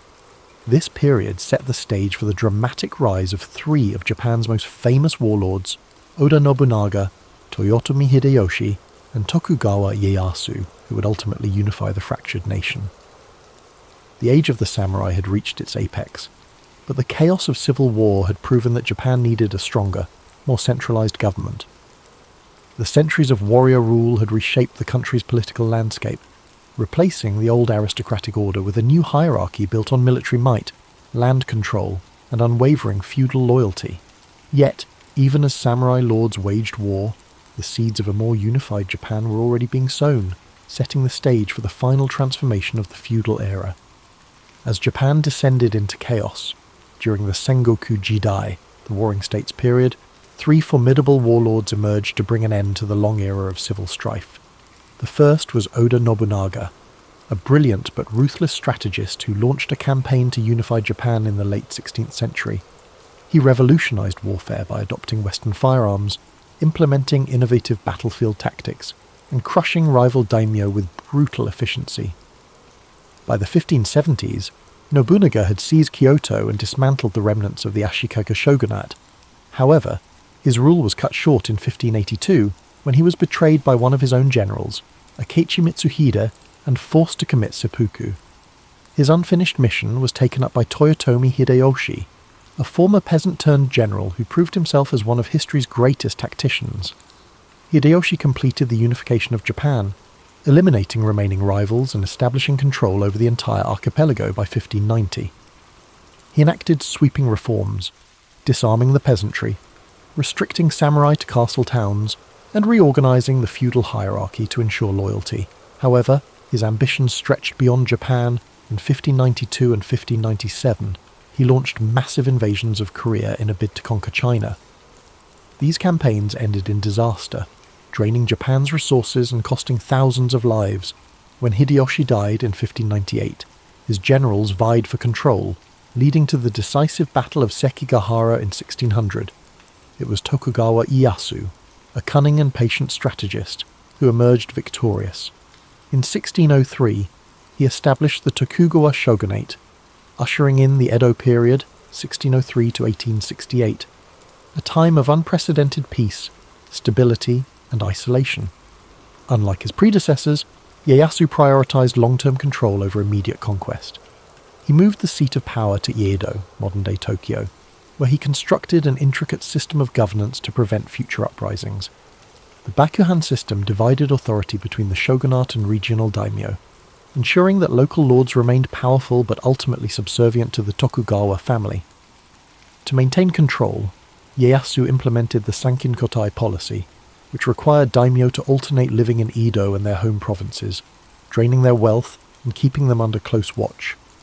Meanwhile, he enacted strict social policies that solidified Japan's rigid class hierarchy: samurai, peasants, artisans, and merchants, ensuring that each class remained in its designated role. One of the most defining features of the Tokugawa era was Japan's policy of isolation, known as sakoku. Fearing foreign influence, particularly the spread of Christianity, the shogunate banned European missionaries, restricted trade to a few controlled ports, and prohibited Japanese citizens from travelling abroad. For over 2 centuries, Japan remained almost entirely closed to the outside world, developing a distinct insular culture. Despite this isolation, the Edo period saw a flourishing of the arts, literature, and urban culture. Cities like Edo, Kyoto, and Osaka became centres of commerce and entertainment, giving rise to kabuki theatre, ukiyo-e woodblock prints, and haiku poetry. Samurai, now mostly bureaucrats rather than warriors, turned to scholarship and administration, while merchants, despite their low social status, grew increasingly wealthy. Yet, beneath the surface of stability, cracks began to form. Economic strain, rigid social policies, and foreign pressure would eventually force Japan to reopen its doors in the 19th century, bringing an end to the Tokugawa era and ushering in the Meiji Restoration. Still, the unification efforts of Nobunaga, Hideyoshi, and Ieyasu had laid the groundwork for modern Japan. Their legacies endured, shaping the country's political structure, cultural identity, and samurai ethos long after the last shogun relinquished power. The centuries of war and bloodshed had finally given way to order, but the cycle of history ensured that change would come again. Long before the samurai became the most revered warriors in Japanese history, they began as mere enforcers for the noble class. In the early centuries of Japan's political development, power rested in the hands of the imperial court and aristocracy, with local disputes often settled by hired fighters rather than structured military forces. However, as the Heian period progressed, land ownership shifted from centralized control to private estates, shun, which gave rise to influential provincial lords who needed warriors to protect their holdings. These warriors, initially called saburao, meaning to serve, evolved into the samurai, a class of fighters who would one day dominate Japan's social and political order. Unlike the court nobles in Kyoto, these provincial warriors lived by the sword, honing their skills in mounted archery, swordsmanship, and disciplined military tactics. They were not just fighters, but strategists, trained in loyalty, duty, and honor, principles that would later be enshrined in Bushido, the code of the samurai. The imperial government's decline in the late Heian period accelerated the rise of the samurai, as noble families began relying more on military clans for protection. Among the most powerful of these emerging warrior families were the Minamoto and the Taira, 2 clans whose rivalries would shape Japan's history. Initially, these samurai were still seen as servants of the court, their status subordinate to the aristocracy. But that perception began to change as warriors gained influence through both battlefield prowess and political maneuvering. By the 12th century, samurai were no longer just defenders of noble estates. They were power brokers in their own right, leading vast armies and commanding immense respect. The shift from noble rule to warrior rule was not sudden, but rather a gradual process driven by the failures of the imperial government to maintain order. As regional conflicts escalated and lawlessness spread across the provinces, the need for strong military leadership became undeniable. This transformation reached its climax in the Genpei War, 1180 to 1185, a brutal conflict between the Taira and Minamoto clans that determined the fate of Japan. The war was more than just a struggle for dominance. It marked the end of aristocratic rule and the beginning of samurai governance. The final battle at Dan-no-ura saw the complete destruction of the Taira, solidifying the Minamoto clan's control over Japan. In its aftermath, Minamoto no Yoritomo seized power and established the Kamakura shogunate in 1192, officially shifting Japan into a military government led by a shogun, a supreme warlord who ruled in the emperor's name. This event marked the true emergence of the samurai as the ruling class of Japan, their influence stretching beyond warfare into governance, law, and culture. No longer mere warriors in service to the court, they had become the backbone of the nation's power structure. But with power came responsibility, and the samurai soon found themselves navigating a delicate balance between loyalty, honour, and political ambition. The rise of the shogunate brought new challenges: clan rivalries, internal betrayals, and shifting allegiances that would test the samurai's resilience over the centuries. What had begun as a class of armed retainers had transformed into a military elite, shaping the destiny of Japan for generations to come. Their journey had only just begun, and the centuries ahead would see them not only rule Japan, but fight to keep their place at the top. With Minamoto no Yoritomo's rise to power in 1192, Japan entered the Kamakura period, 1185–1333, an era where the samurai became the governing class for the first time in history. Unlike the imperial court in Kyoto, which relied on bureaucracy and aristocratic privilege, the Kamakura shogunate was a military government that prioritized discipline, loyalty, and strength. Yoritomo's leadership introduced a new structure to Japan's political system, establishing a warrior-led government known as the Bakufu, where the shogun held supreme authority while the emperor remained a symbolic figure. This system formalized the samurai's dominance, granting them land in exchange for military service, creating a feudal order where loyalty between a samurai and his lord became the foundation of governance. However, maintaining control over a country filled with ambitious warlords and noble families was no easy task. To solidify his grip, Yoritomo established the Shugo and Jito, military governors and estate stewards, who ensured the shogunate's rule extended to the farthest reaches of Japan. Despite Yoritomo's careful planning, internal struggles soon threatened the stability of the Kamakura shogunate. After his death in 1199, his widow Hojo Masako maneuvered her family into power, ensuring that real authority rested with the Hojo regents rather than the shogun himself. Under Hojo rule, the shogunate became more of an oligarchy, where the regents controlled political decisions while the puppet shoguns remained figureheads. Though this system maintained stability for a time, it created resentment among rival samurai clans who felt excluded from power. However, just as internal divisions threatened to weaken Japan's new military government, an even greater threat loomed on the horizon: the Mongol Empire. By the mid-13th century, the Mongols, under Kublai Khan, had conquered China and Korea, setting their sights on Japan. In 1274, they launched the first Mongol invasion, sending a massive fleet of warships and warriors to the shores of Kyushu. The Mongols fought unlike anything the samurai had ever encountered, using coordinated cavalry charges, massed archery, and explosives to disrupt traditional Japanese combat styles. The samurai, accustomed to one-on-one duels and honor-driven warfare, struggled against the Mongols' brutal efficiency. However, before the Mongols could achieve total victory, a typhoon struck their fleet, destroying many of their ships and forcing them to retreat. This storm, later called kamikaze, or divine wind, was seen as divine intervention, a sign that the gods had protected Japan. Undeterred, Kublai Khan launched a second invasion in 1281, this time with an even larger force of over 140,000 soldiers. For months, the samurai defended Japan with relentless determination, holding back the Mongols in grueling coastal battles. Once again, nature intervened. Another powerful typhoon struck, sinking much of the Mongol fleet and drowning thousands of invaders. The Mongols retreated, never attempting another invasion of Japan.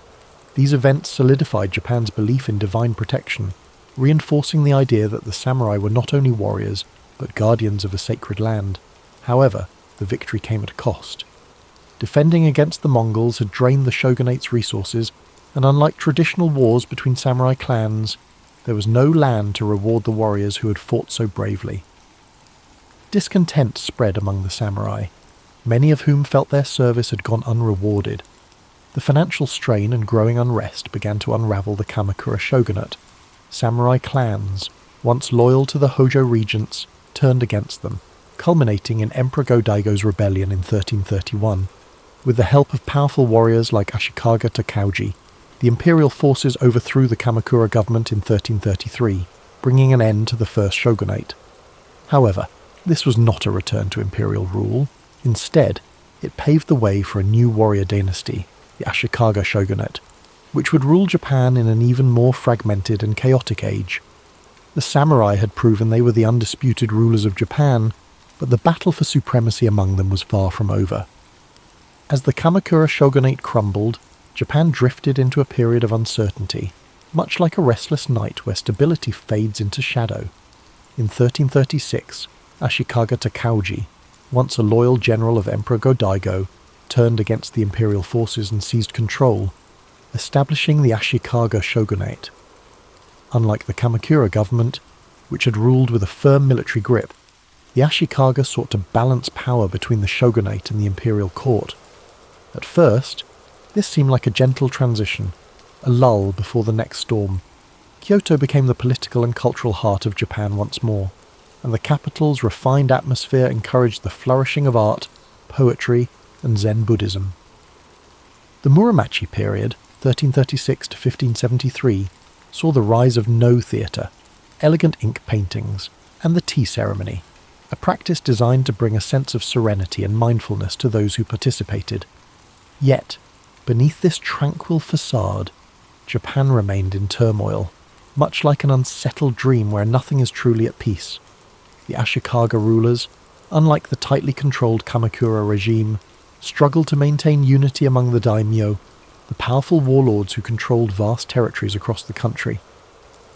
The Bakufu had established its rule, but it was weaker than before, relying on fragile alliances that could crumble at any moment. The Onin War, 1467 to 1477, proved to be the breaking point, shattering the illusion of stability and plunging Japan into over a century of near-constant warfare.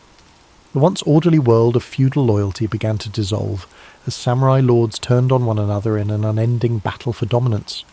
During this time of unrest, the samurai class continued to evolve, not just as warriors, but as enforcers of order in a world that had lost its balance. Their devotion to Zen Buddhism offered moments of quiet introspection amid the chaos, emphasizing meditation and mindfulness, much like the steady rhythm of breathing before sleep. Samurai sought peace within themselves even as war raged around them, practicing the art of the sword with the same precision and calmness as a monk arranging a rock garden. However, this inner tranquility could not prevent the collapse of the Ashikaga shogunate, which had become little more than a hollow shell of power. By the late 1500s, Japan had drifted into the Sengoku Jidai, the Warring States period, where no ruler held true control, and samurai warlords battled endlessly for supremacy. As the nights grew longer with uncertainty, the people of Japan awaited a leader strong enough to bring an end to the strife. The age of elegant courtly politics had faded, replaced by a time of battle, ambition, and relentless struggle. The country had become a storm-tossed sea, searching for the stillness of dawn. And soon, three remarkable figures, Oda Nobunaga, Toyotomi Hideyoshi, and Tokugawa Ieyasu, would rise from the chaos to forge a new era. But before peace could be restored, Japan would have to endure its most turbulent dreams of war. The Sengoku Jidai, 1467 to 1600, was a time when Japan existed in a state of endless night, a restless dream filled with the sounds of clashing swords and the distant echoes of battle drums. The Ashikaga shogunate had lost control, leaving the land divided among powerful daimyo, each ruling their own domain like kings of miniature kingdoms. Castles rose across the landscape, fortified strongholds where warlords plotted their next move, their sleepless ambition keeping Japan in a cycle of bloodshed. Alliances were made and broken like fleeting dreams, with battles erupting across the country in an endless struggle for supremacy. the once rigid feudal order dissolved into chaos, as samurai pledged their loyalty not to a shogun or emperor, but to those who could promise them land, power, or survival. But even in the darkest of nights, there is always the promise of dawn. From the turmoil of war, 3 figures emerged who would change the course of Japanese history: Oda Nobunaga, Toyotomi Hideyoshi, and Tokugawa Ieyasu. Each would play a role in bringing an end to the anarchy, shaping the future of Japan with their ambition, strategy, and sheer force of will. The first of these men, Oda Nobunaga, was unlike any warlord before him. Ruthless, innovative, and determined to unite Japan at any cost. He introduced new military tactics that shattered traditional samurai warfare. He embraced firearms, reorganized his armies for greater mobility, and crushed opposition with swift, merciless force. His victories over rival daimyo, including the powerful Takeda clan at the Battle of Nagashino in 1575, cemented his dominance. Yet, Nobunaga's dream of unification was cut short in 1582, when he was betrayed by one of his own generals and forced to take his own life. The mantle of leadership then passed to Toyotomi Hideyoshi, Nobunaga's brilliant general who had risen from humble beginnings. Hideyoshi completed what Nobunaga had started, bringing all of Japan under his control by 1590. He implemented sweeping reforms to ensure stability, disarming peasants to prevent uprisings, and restructuring the feudal system so that only samurai could bear arms. His leadership brought a brief moment of peace, a lull in the storm, yet his ambitions stretched beyond Japan. In 1592 and 1597, he launched massive invasions of Korea, hoping to conquer China as well. These campaigns ended in disaster, draining Japan's resources and weakening the fragile unity Hideyoshi had built. When he died in 1598, his generals turned on one another, plunging the nation into conflict once more. The final act of unification fell to Tokugawa Ieyasu, a patient and calculating leader who had bided his time while others fought for dominance. In 1600, at the Battle of Sekigahara, the largest and most decisive conflict in samurai history, Ieyasu crushed his enemies and seized control of Japan. 3 years later, in 1603, he established the Tokugawa shogunate, ushering in an era of stability that would last for over 250 years. The long and violent night of the Sengoku period had come to an end, and Japan could finally rest. But peace would come with a price. The Tokugawa shoguns would impose strict control over society, isolating Japan from the outside world and enforcing a rigid social order. The samurai, who had once fought for honor and ambition, would find themselves in a different world, where the battlefield was replaced by politics, and swords were more for display than war. As the country drifted into a new age of order, the samurai would have to adapt or fade into history like a forgotten dream. For now, though, the land could finally breathe, wrapped in the quiet embrace of a newfound peace. With Tokugawa Ieyasu's victory at Sekigahara in 1600 and his formal appointment as shogun in 1603, Japan entered a new era of stability, one that would last for more than 250 years. After centuries of chaos, the land could finally sleep. But this peace came at a cost.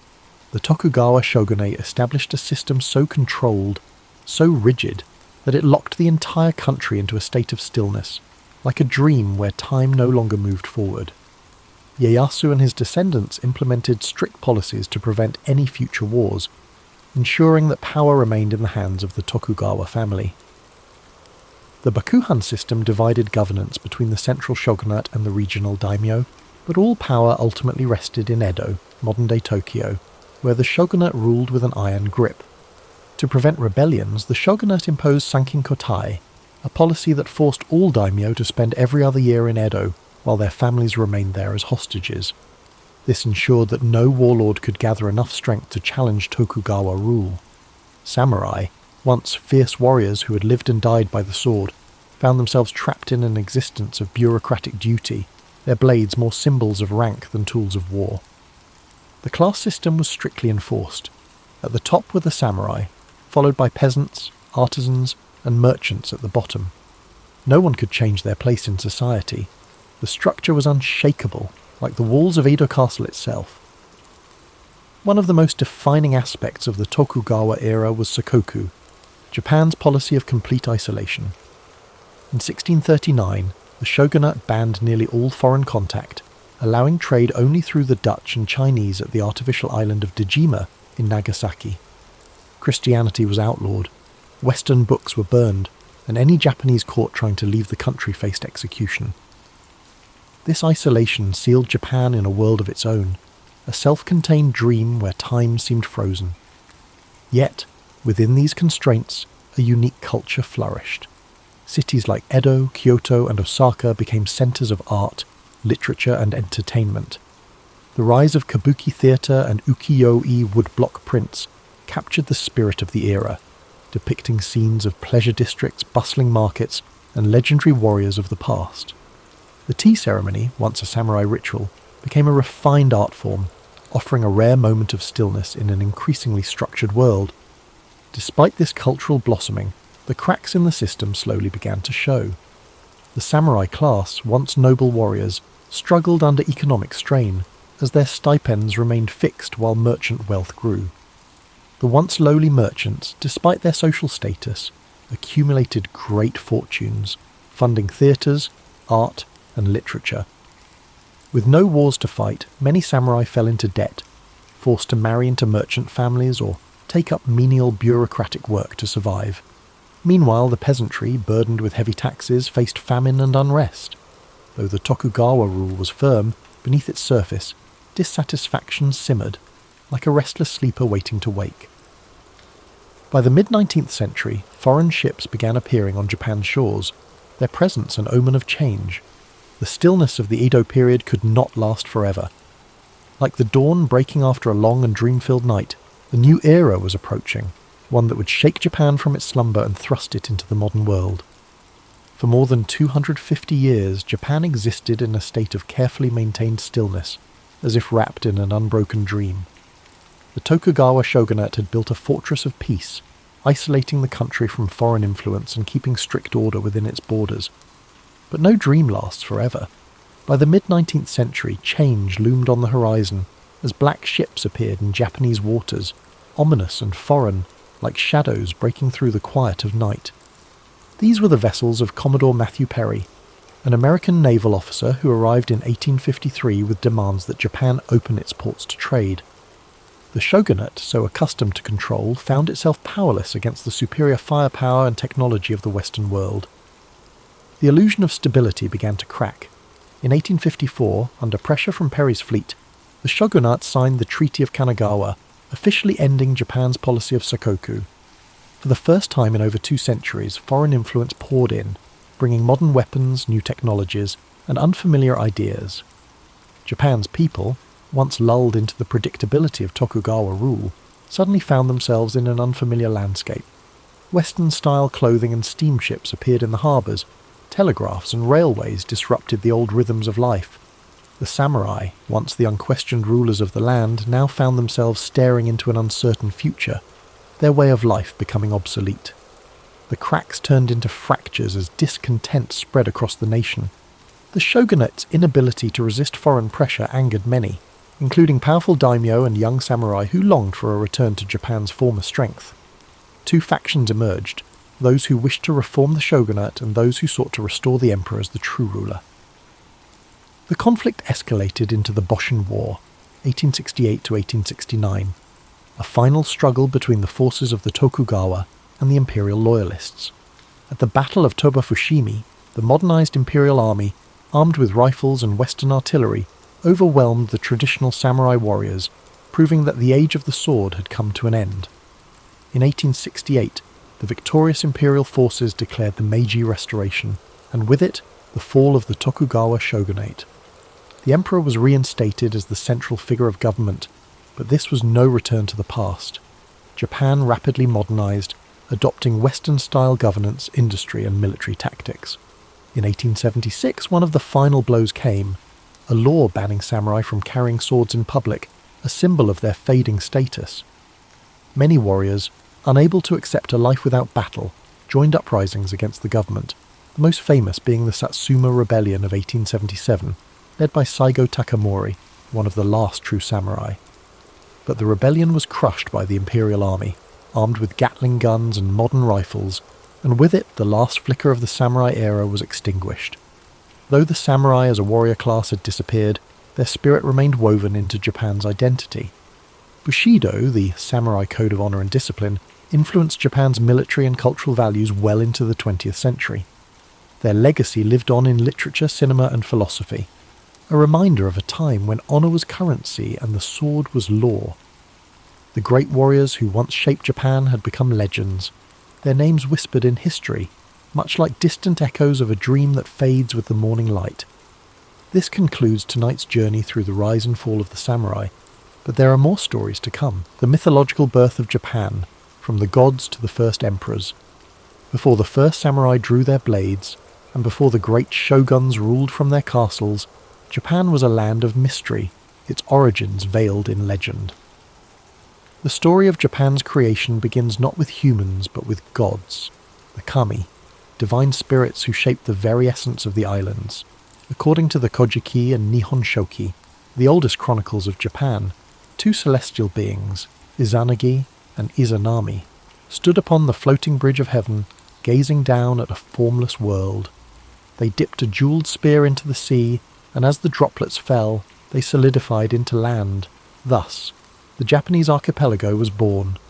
The gods descended, walking upon their creation, bringing forth mountains, rivers and forests.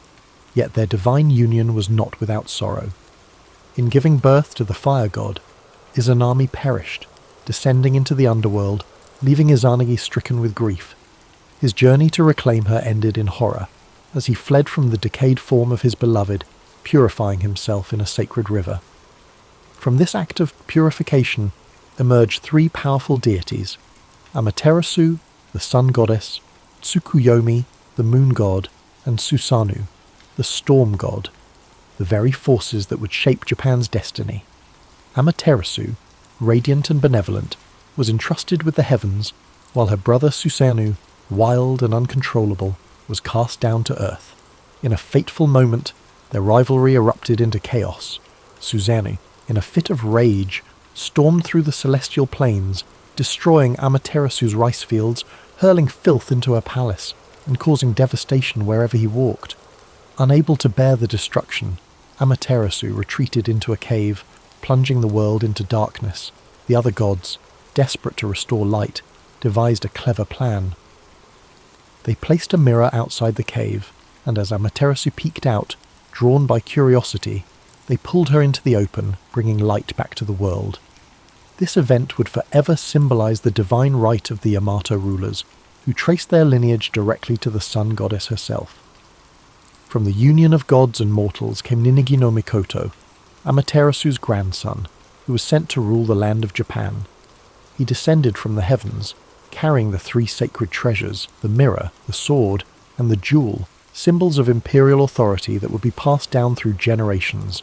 His lineage led to Emperor Jimmu, the legendary first emperor of Japan, who, guided by divine spirits, waged war against rival tribes and established the imperial throne in 660 BCE. Though historical evidence for Jimmu remains elusive, his legacy endures, his name enshrined in myth, his reign marking the beginning of a dynasty that still exists today. While the myths of Japan's creation provided a divine foundation, the reality was far more complex. The archipelago was home to early human settlers long before the first emperors emerged. The Jomon people, hunter-gatherers who lived in pit dwellings and created intricate pottery, thrived for thousands of years, their way of life shaped by the land's untamed beauty.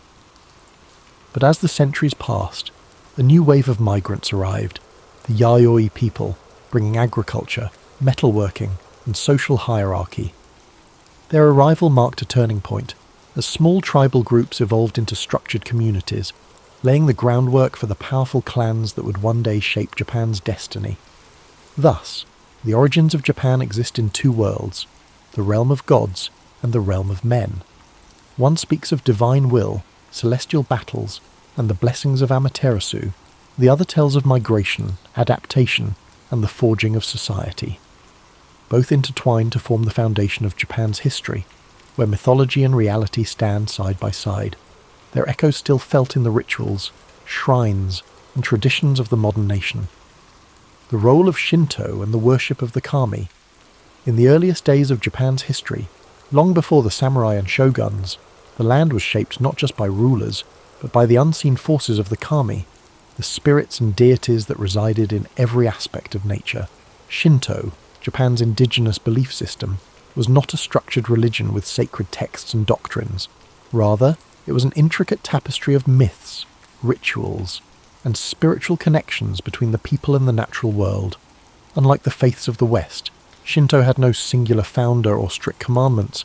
Instead, it was an evolving tradition woven into the daily lives of the Japanese people. Every mountain, river, tree, and shrine was believed to house a kami, and maintaining harmony with these spirits was essential for both individual well-being and the prosperity of the land. The imperial family, tracing its lineage to Amaterasu, used Shinto mythology to justify its divine rule, reinforcing the idea that Japan itself was a sacred land. The emperor was not merely a political leader, but a living bridge between the gods and humanity, performing rituals to maintain spiritual balance.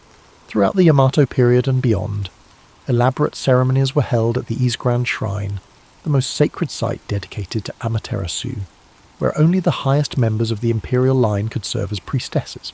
These rituals were believed to ensure bountiful harvests, military victories, and protection from disasters. Over time, this divine connection was institutionalized, shaping the way Japan's government functioned. Political power was not only a matter of might, but also of spiritual legitimacy.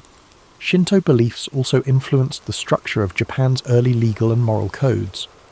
Laws were often intertwined with religious purity, and violations of harmony, be it crimes, natural disasters, or even personal misfortunes, were seen as disturbances in the spiritual balance.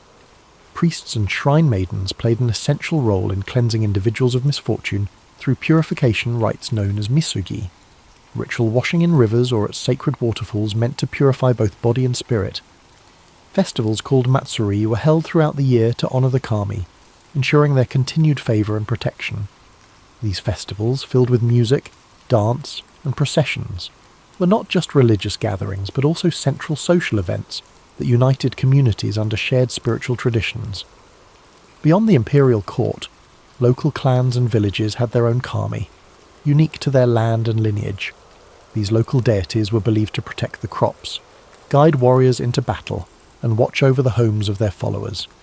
Some kami were benevolent, offering blessings of health and fortune, while others were vengeful spirits requiring offerings and careful rituals to prevent their wrath. The concept of tsukumogami, objects that, after 100 years, gained spirits of their own, was rooted in the belief that the unseen world was constantly interacting with human life. Farmers prayed to Inari, the kami of rice and fertility, often represented by foxes, while warriors sought favour from Hachiman, the kami of war and divine protector of Japan. As Buddhism arrived from China and Korea in the 6th century, it did not replace Shinto but rather merged with it, forming the unique syncretic religious identity that would define Japan for centuries. Buddhist temples were built next to Shinto shrines, and many kami were identified as manifestations of Buddhist deities, ensuring that the new religion did not erase Japan's indigenous traditions but instead intertwined with them.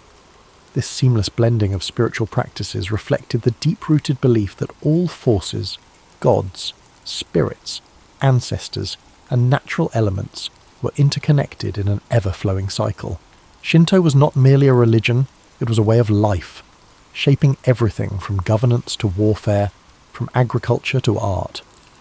It provided the framework through which Japan's early leaders justified their rule, the means by which communities found unity, and the spiritual force that connected the people to their land. Even in modern Japan, where Shinto no longer dictates the laws of the land, its echoes remain, in the towering torii gates that stand at shrine entrances, in the festivals that still mark the changing seasons, and in the quiet reverence for nature that lingers in the heart of the nation. Sacred sites, rituals, and the power of purification.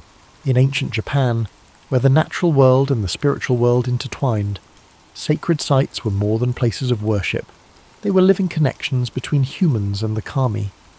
The most revered among them was the Izigran Shrine, dedicated to Amaterasu, the the sun goddess and divine ancestor of Japan's emperors. Nestled deep in the forests of Mie Prefecture, the shrine was rebuilt every 20 years in a centuries-old tradition, symbolizing renewal and the impermanence of all things. Only the imperial family and the highest-ranking priests were permitted to conduct rituals within its sacred grounds, ensuring that the emperor's divine link to the gods remained unbroken. Other major shrines, such as Izumo Taisha, dedicated to the storm god Okuninushi, and Fushimi Inari Taisha, home to the fox spirits of Inari, became centers of devotion, pilgrimage, and seasonal festivals that shaped the rhythm of life across Japan.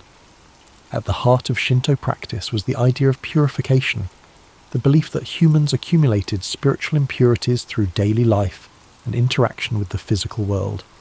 To cleanse themselves, individuals performed misogi, ritual washing in rivers, waterfalls, or the sea. Warriors, before battle, would stand beneath rushing water, clearing their minds and bodies of impurity, believing that a cleansed spirit would ensure victory. In everyday life, purification took place through temizuya, stone basins found at the entrances of shrines, where worshippers would rinse their hands and mouths before praying. This act was not simply about physical cleanliness, but about restoring spiritual harmony, aligning oneself with the natural flow of energy that bound all things together. Beyond personal purification, entire communities participated in grand rituals to appease the kami and ensure their continued blessings. Shinto priests dressed in flowing white robes performed ceremonies filled with ancient chants, rhythmic drumming, and offerings of rice, sake, and salt. Kagura, a sacred form of dance, was performed to entertain the kami and invite their presence. During times of drought, priests led processions to summon rain. During harvest festivals, people gathered to give thanks for the rice that sustained them. These seasonal rituals became the heartbeat of Japan's agricultural society, marking the passage of time through sacred observances. Perhaps one of the most enduring traditions was the Shikinen Sengu, the complete rebuilding of major shrines like Ise Grand Shrine. Every 20 years, the entire complex was reconstructed using carefully chosen cypress wood, following the exact design of the previous structure. This practice, dating back over 1,300 years, reflected the Shinto belief in impermanence and renewal, the idea that nothing is permanent, yet through careful preservation, continuity can be maintained. The wood from the old shrine was repurposed in smaller shrines across Japan, ensuring that the divine essence remained within the land. Among the most feared spiritual disturbances were yokai and vengeful spirits, believed to emerge when proper rituals were not observed or when great injustices were left unresolved. The restless spirits of fallen warriors, betrayed lovers, or those who died with strong lingering emotions could transform into onryo, ghosts capable of cursing entire regions. To prevent such supernatural turmoil, elaborate exorcism rituals were conducted by priests to pacify these spirits and restore balance. Stories of these vengeful beings spread across Japan, reminding people of the importance of living in harmony with both the seen and unseen worlds. From the towering torii gates marking the entrance to sacred grounds, to the whispering forests where the kami were said to reside, the rituals and traditions of Shinto defined the spiritual landscape of Japan. Though centuries have passed, these sacred practices remain deeply embedded in Japanese culture, a quiet undercurrent in daily life, guiding festivals, ceremonies, and moments of quiet reverence. Whether through the flickering of lanterns at a shrine, the ringing of a bell before a prayer, or the flowing waters of purification, the ancient connection between humans and the divine endures, like a dream carried through time. The divine mandate. How mythology shaped Japan's rulers and warriors. In the world of ancient Japan, power was not simply taken, it was bestowed by the kami. The legitimacy of rulers was tied to their divine ancestry, their right to govern reinforced by sacred myths and Shinto traditions. Unlike in feudal Europe, where kings ruled by conquest or noble bloodlines alone, Japan's emperors claimed their authority through a spiritual mandate, a divine connection stretching back to Amaterasu, the sun goddess. This belief in divine rule set Japan apart, creating an imperial lineage that has endured for more than 2,600 years. The Yamato rulers, who emerged as Japan's dominant clan in the 4th century CE, carefully cultivated their link to the gods. By declaring themselves descendants of Amaterasu, they positioned themselves as the rightful rulers of the land, their sovereignty not just a political claim but a sacred duty. This divine lineage was reinforced through elaborate Shinto rituals at the imperial court, ensuring that each emperor was seen not only as a mortal ruler, but as a living conduit between the human world and the celestial realm. Even as military governments later seized control, the emperor remained a spiritual figurehead, his authority unbroken by time. But the imperial family was not the only class to draw strength from the divine. Samurai warriors, whose rise in the Heian and Kamakura periods reshaped Japan's social order, also found their legitimacy through mythology. Many powerful samurai clans traced their lineage to legendary gods or heroes, using these connections to justify their rule over provinces and armies. The Minamoto clan, for example, claimed descent from Emperor Seiwa, reinforcing their authority as rightful military leaders. Others, such as the Taira and Hojo, aligned themselves with powerful kami like Hachiman, the god of war, whose favour was believed to grant victory in battle. Before heading into war, samurai would visit shrines, undergo purification rituals, and offer prayers to their ancestral deities, believing that divine protection could mean the difference between life and death. This sacred connection between warriors and gods was embodied in the concept of Bushido, the way of the warrior. More than just a code of conduct, Bushido was rooted in Shinto and Buddhist philosophy, emphasizing loyalty, duty, and spiritual discipline. A samurai was expected to live with honor and purity, maintaining an unshakable spirit much like the stillness of a shrine. Ritual suicide, seppuku, was considered an act of purification, a way to cleanse one's dishonor and restore balance to the world. The spiritual nature of the samurai ethos transformed warfare into something more than a struggle for land and power. It became a test of divine will, where victory was seen as a sign of celestial favor. Shinto mythology also shaped the way warlords justified their conquests. In the Sengoku period, 1467 to 1600, when Japan was fractured by civil war, leaders like Oda Nobunaga, Toyotomi Hideyoshi, and Tokugawa Ieyasu used divine imagery to solidify their rule. Nobunaga, in particular, saw himself as a force of destiny, invoking the idea that he was chosen to bring order to a chaotic world. Hideyoshi, though born a peasant, carefully crafted an image of divine favour, associating himself with the sun and even constructing grand temples to cement his legacy. Tokugawa Ieyasu, the most patient of the three, aligned himself with the ancestral spirits of the Minamoto clan, ensuring that his shogunate was seen not just as a political institution, but as the rightful continuation of Japan's divine rule. Even as modernity swept through Japan, the belief in divine legitimacy never truly faded. During the Meiji Restoration in 1868, when Japan sought to modernize while preserving its traditions, the emperor's divine status was re-emphasized to unify the nation. The idea that Japan was a sacred land chosen by the gods remained deeply ingrained in the national identity, shaping everything from politics to the arts. Thus, mythology was not simply a collection of ancient stories, it was a foundation of power, a force that shaped Japan's rulers, warriors, and vision of itself as a nation. Whether through the sun goddess's blessings upon the imperial family or the war gods guiding samurai into battle, the echoes of these beliefs carried through the ages, weaving the past into the present like an unbroken thread in the fabric of time. The symbolism of nature, mountains, rivers, and the sacred landscape. In ancient Japan, the land itself was alive with spiritual significance.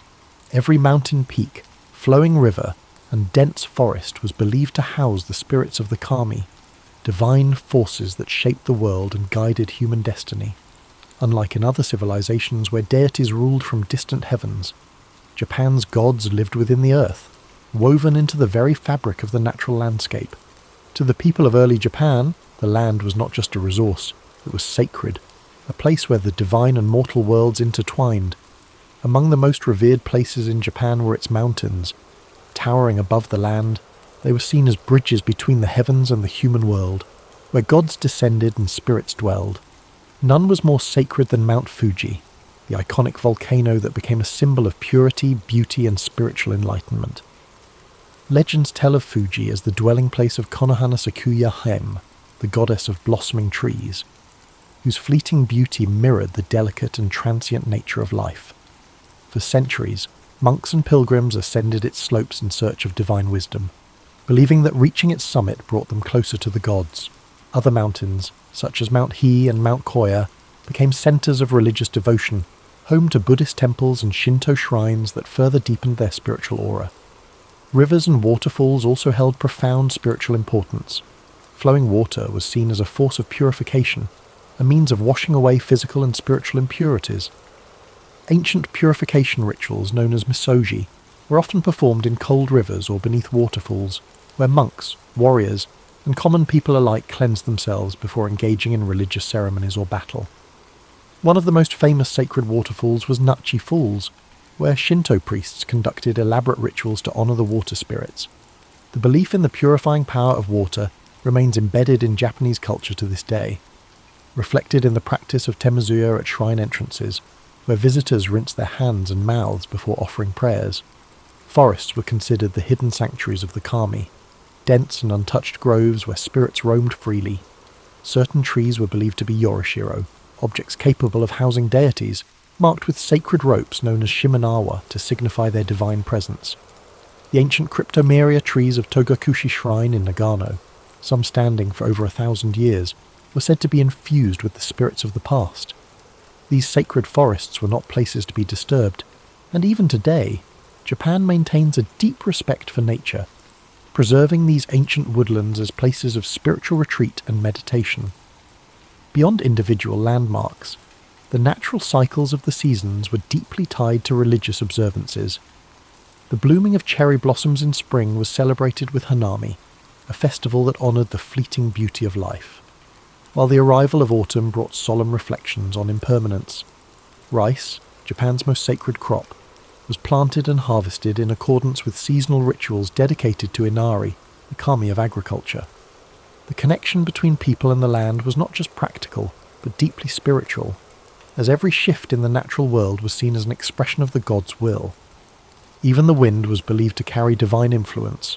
The legendary kamikaze, or divine wind, that twice repelled Mongol invasions in the 13th century, was seen as a direct intervention from the kami, protecting Japan from foreign conquest. This reinforced the belief that Japan was a chosen land, shielded by the gods themselves, an idea that would persist throughout history. The landscape of Japan was not merely terrain, it was a living, breathing entity infused with the spirit of the divine. Whether through the towering presence of sacred mountains, the cleansing waters of flowing rivers, or the whispering groves of ancient forests, the natural world remained an ever-present force in the spiritual lives of the Japanese people. This reverence for nature continues even today, as shrines and temples remain nestled in the quiet embrace of mountains, rivers, and trees, reminders of a time when the world itself was seen as sacred. The eternal influence of mythology, how ancient beliefs shape Japan today. Though centuries have passed since the first emperors claimed divine ancestry and the first warriors sought the favour of the kami, the echoes of Japan's mythological past continue to shape its culture, traditions, and national identity. The stories of Izanagi and Izanami, Amaterasu, and Susanoo are not simply relics of ancient belief. They remain woven into the daily lives of the Japanese people, influencing everything from spiritual practices to modern governance. Even in an era of technological advancement, Shinto rituals persist. Torii gates still stand as silent guardians of the sacred, and the belief in unseen forces continues to influence Japan's cultural landscape. One of the most striking ways mythology endures is through the imperial family. Despite the fall of shogunates, military governments, and the rise of democracy, the Japanese emperor still holds a unique position as a symbol of national unity. Though his political power has faded, his role as the spiritual descendant of Amaterasu remains a fundamental aspect of Japanese identity. Even modern enthronement ceremonies involve ancient Shinto rites, where the emperor offers prayers to the kami and affirms his role as a divine mediator between the gods and the people. The continuity of the imperial line, from the legendary Emperor Jimmu to the present day, reinforces the idea that Japan itself is a sacred land chosen by the gods. Beyond the imperial family, Shinto practices remain deeply embedded in Japanese society. Festivals celebrating the kami, known as Matsuri, continue to draw millions of participants each year. During New Year's celebrations, Hatsumoda, People visit Shinto shrines to pray for good fortune, tossing coins into offering boxes and purchasing protective talismans. The Obon festival, dedicated to honouring the spirits of ancestors, mirrors the ancient belief that the dead never truly leave, but instead watch over their descendants. These customs have endured for over 1,000 years, adapting to modern life while maintaining their spiritual significance. The belief in supernatural forces also thrives in Japan's folklore and popular culture. The presence of yokai, spirits and creatures of myth, remains strong in art, literature, and entertainment.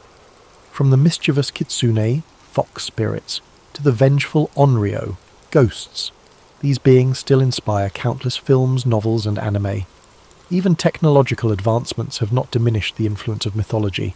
Modern video games, films, and books frequently draw upon ancient legends, ensuring that the tales of Japan's mythic past continue to captivate new generations. Japan's deep reverence for nature and purification rituals is also a direct inheritance from its mythological roots. The custom of cleansing oneself before entering sacred spaces persists, not just in shrines, but in everyday life. Whether through bathing culture in onsen, hot springs, or the symbolic washing of hands before meals, the idea that nature is sacred continues to influence conservation efforts, reflected in carefully preserved forests around shrines and the nation's commitment to protecting natural landscapes. Even Japan's approach to urban design maintains a sense of harmony with the environment, with traditional Zen gardens and temple grounds serving as places of quiet reflection amidst modern cityscapes. Perhaps most importantly, the spirit of Japan's mythology lives on in its people, the deep-seated sense of honour, perseverance, and connection to the past. The philosophy of mono no aware, the appreciation of impermanence, stems from Shinto and Buddhist influences, reminding people to embrace the fleeting beauty of life. The respect for ancestral wisdom and the idea of duty to one's community reflect values passed down from ancient times, shaping everything from family traditions to workplace ethics. Even as the world changes, the myths of Japan remain, flowing through the nation like an unseen current, shaping its identity in ways both subtle and profound. The spirits of the past are never far, still honoured in whispered prayers at shrines, still present in the towering trees of sacred groves, still guiding the land and its people as they have for millennia.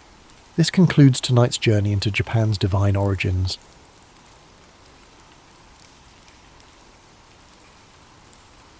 Napoleon Bonaparte was born on August 15th, 1769, on the island of Corsica, a small but strategically significant island in the Mediterranean.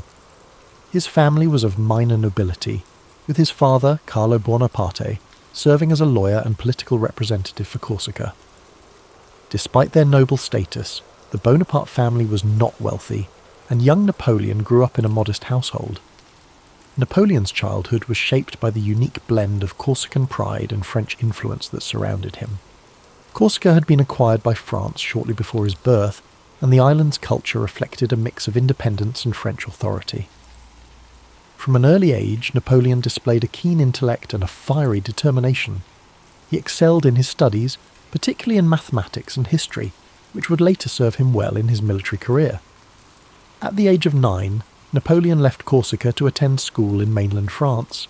His father had secured a scholarship for him to study at a prestigious military academy, where he trained to become an artillery officer. This period of his life was not without challenges. As a Corsican in a French institution, Napoleon often faced discrimination from his peers, yet he remained focused on his goals, using his intelligence and discipline to rise above the prejudice. Napoleon graduated from the École Militaire in Paris at the age of 16, becoming a second lieutenant in the French army. He began his career at a time of great upheaval. The French Revolution was transforming the nation, dismantling the old monarchy and reshaping France into a republic. For Napoleon, this period of political and social turmoil presented both challenges and opportunities. During the Revolution, Napoleon's strategic brilliance began to emerge. His first major success came during the Siege of Toulon in 1793. As a young officer, he devised a bold plan to capture the city, which was held by royalist forces supported by the British. His strategy was a resounding success, earning him recognition and promotion. Napoleon's star was rising, and his ability to combine tactical innovation with decisive action became his hallmark. In 1796, Napoleon was given command of the French army of Italy. This was his first significant leadership role, and he wasted no time in proving his abilities. Despite being outnumbered and poorly equipped, Napoleon led his troops to a series of stunning victories against Austrian and Piedmontese forces. His Italian campaign not only solidified his reputation as a military genius, but also brought him wealth and fame. Napoleon's rise to power was meteoric, and by 1799 he had become one of the most influential figures in France. That year, he staged a coup d'etat, overthrowing the government and establishing himself as first consul. This marked the beginning of his rule and set the stage for his transformation of France. As ruler, Napoleon implemented sweeping reforms. He reorganized the French government, established the Napoleonic Code, a legal framework that influenced legal systems worldwide, and strengthened the country's finances. He also invested in infrastructure, education and the arts, leaving a lasting legacy on French society. In 1804, Napoleon declared himself Emperor of France. The coronation ceremony was a grand and symbolic event, with Napoleon famously placing the crown on his own head, a gesture that underscored his belief in self-made power. As emperor, Napoleon expanded his ambitions beyond France, embarking on campaigns that would change the map of Europe. The Napoleonic Wars were a series of conflicts that pitted France against a coalition of European powers. These wars showcased Napoleon's strategic brilliance and determination, but they also tested his limits. His victories at battles like Austerlitz and Jena cemented his reputation as one of history's greatest military commanders. However, his campaigns also came at a great cost, both in lives and in resources. One of the most ambitious and ultimately disastrous undertakings of Napoleon's career was the invasion of Russia in 1812.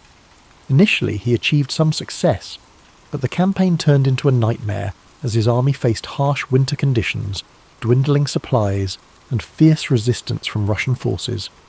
The retreat from Moscow was a devastating blow, marking a turning point in Napoleon's fortunes. Despite setbacks, Napoleon's resilience and charisma kept him in power for a time. However, by 1814, his enemies had formed a powerful coalition, and Paris was captured. Napoleon was forced to abdicate and was exiled to the island of Elba. Yet, even in defeat, his determination remained unshaken. Less than a year later, he escaped from Elba and returned to France, rallying support and reclaiming his position as emperor during what became known as the 100 Days. Napoleon's final chapter unfolded at the Battle of Waterloo in 1815. Facing a coalition led by the Duke of Wellington and the Prussian army, Napoleon fought valiantly but was ultimately defeated. This marked the end of his reign and his dreams of empire. He was exiled once more, this time to the remote island of St. Helena in the South Atlantic. On St. Helena, Napoleon spent the final years of his life in relative isolation. He reflected on his legacy, dictating memoirs that recounted his achievements and offered insights into his thoughts and motivations. He died on May 5, 1821, at the age of 51. While his life ended in exile, his impact on history was indelible. Napoleon's story is one of contrasts, a man of great ambition and intellect who reshaped Europe, yet whose relentless pursuit of power ultimately led to his downfall. His legacy is a reminder of the complexities of leadership and the enduring influence of vision and determination. As you reflect on Napoleon's journey, let the calm rhythm of his story guide you into a state of relaxation. His life, filled with triumphs and challenges, serves as a reminder that greatness often comes with both light and shadow. Imagine the quiet halls of the École Militaire, where a young Napoleon first honed his skills, or the grand boulevards of Paris during his reign. Picture the serene beaches of Corsica, where his journey began, and the windswept shores of St. Helena, where it ended. These images, filled with history and humanity, bring a sense of peace and connection. As the gentle narrative of Napoleon's life carries you further into relaxation, consider the enduring lessons his story offers. His life was a testament to the power of vision, determination, and adaptability. From the shores of Corsica to the grand battlefields of Europe, Napoleon's journey was one of extraordinary highs and profound lows, each moment shaping his legacy and the world around him. Imagine the streets of Paris during the height of Napoleon's rule, bustling with activity as citizens moved through a city transformed by his reforms. The grand architecture, the sounds of carriages, and the whispers of admiration for the leader who had reshaped France into a powerful empire fill the air. Napoleon's vision for his country was ambitious, rooted in the belief that strong leadership and progressive policies could bring unity and prosperity. Napoleon's Napoleonic Code, one of his most enduring achievements, remains a symbol of his commitment to order and justice. By creating a clear and organised legal framework, he provided a foundation for modern law that still influences societies worldwide. This accomplishment reflects his ability to think beyond the immediate and to consider the lasting impact of his actions, a hallmark of great leadership. Now, as you drift deeper into rest, picture the vast and open battlefields where Napoleon's strategies unfolded. His ability to read a situation, adapt to challenges, and inspire his troops set him apart as a military genius.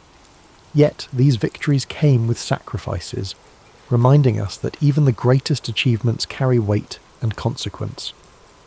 Let this thought settle into your mind as a reminder of the complexities of life and the balance required in pursuit of success. As the night deepens, imagine the quiet solitude of Napoleon's exile on St. Helena. The crashing waves against the rocky shores and the distant horizon create a peaceful yet contemplative scene. In these final years, Napoleon reflected on his life, his choices, and his impact on the world. His memoirs, filled with introspection and insight, reveal a man who, despite his flaws, remained dedicated to the ideals of progress and legacy. Feel the calm and serenity of this moment as you think about Napoleon's resilience. Even in defeat, he maintained his dignity and continued to shape his story. His ability to adapt, to rise again, and to reflect on his journey offers a powerful lesson about perseverance and the human spirit. Picture Napoleon's childhood in Corsica, the simplicity of life on the island, and the spark of ambition that drove him to dream of a future beyond its shores. His journey reminds us that greatness often begins with humble beginnings, and that with determination we can overcome the obstacles that stand in our way. As you relax further, imagine the quiet moments Napoleon spent in thought, planning his next move or contemplating the lessons of the past. These moments of reflection, like the ones we take before sleep, are a chance to find clarity and purpose in our lives. Let the story of Napoleon inspire you to approach each challenge with courage and each success with humility. The story of Napoleon Bonaparte is not just one of conquest and power. It is a story of vision, resilience, and humanity. His life teaches us that even the most ambitious dreams are within reach if we are willing to work for them, and that true greatness lies in the ability to adapt, learn, and persevere. The soothing rhythm of Napoleon's story continues, so let it guide you deeper into a state of calm and rest. His life, with all its triumphs and trials, serves as a reminder of the complexities of leadership and the enduring power of ambition tempered by reflection. Each chapter of his journey holds lessons about perseverance, the importance of vision, and the balance required in any great endeavour. Picture Napoleon in one of his most iconic moments, standing atop a hill overlooking the battlefield at Austerlitz. The early morning fog begins to lift, revealing the vast armies below. His mind is sharp, calculating and focused as he directs his troops with precision and confidence. This scene encapsulates the essence of Napoleon as a leader, decisive, strategic, and unwavering in his belief in victory. Let this image remind you of the power of clarity and focus, qualities that can guide us even in the most challenging situations. Now shift your thoughts to the quieter moments of Napoleon's life, moments spent in introspection and planning. Perhaps he's seated at a desk, surrounded by maps and letters, the flicker of a candle casting a soft glow on his face. These moments of preparation and thoughtfulness were the foundation of his successes, showing that even the most remarkable achievements begin with careful planning and deliberate action. While you relax further, imagine the streets of Paris once more, this time during Napoleon's grand coronation as emperor. The city buzzes with excitement and anticipation, the sounds of trumpets echoing through the air as crowds gather to witness history being made. Napoleon, ever the symbol of self-determination, places the crown upon his own head, a gesture that speaks to his belief in shaping his own destiny. This powerful act reminds us of the importance of taking charge of our lives and pursuing our goals with determination.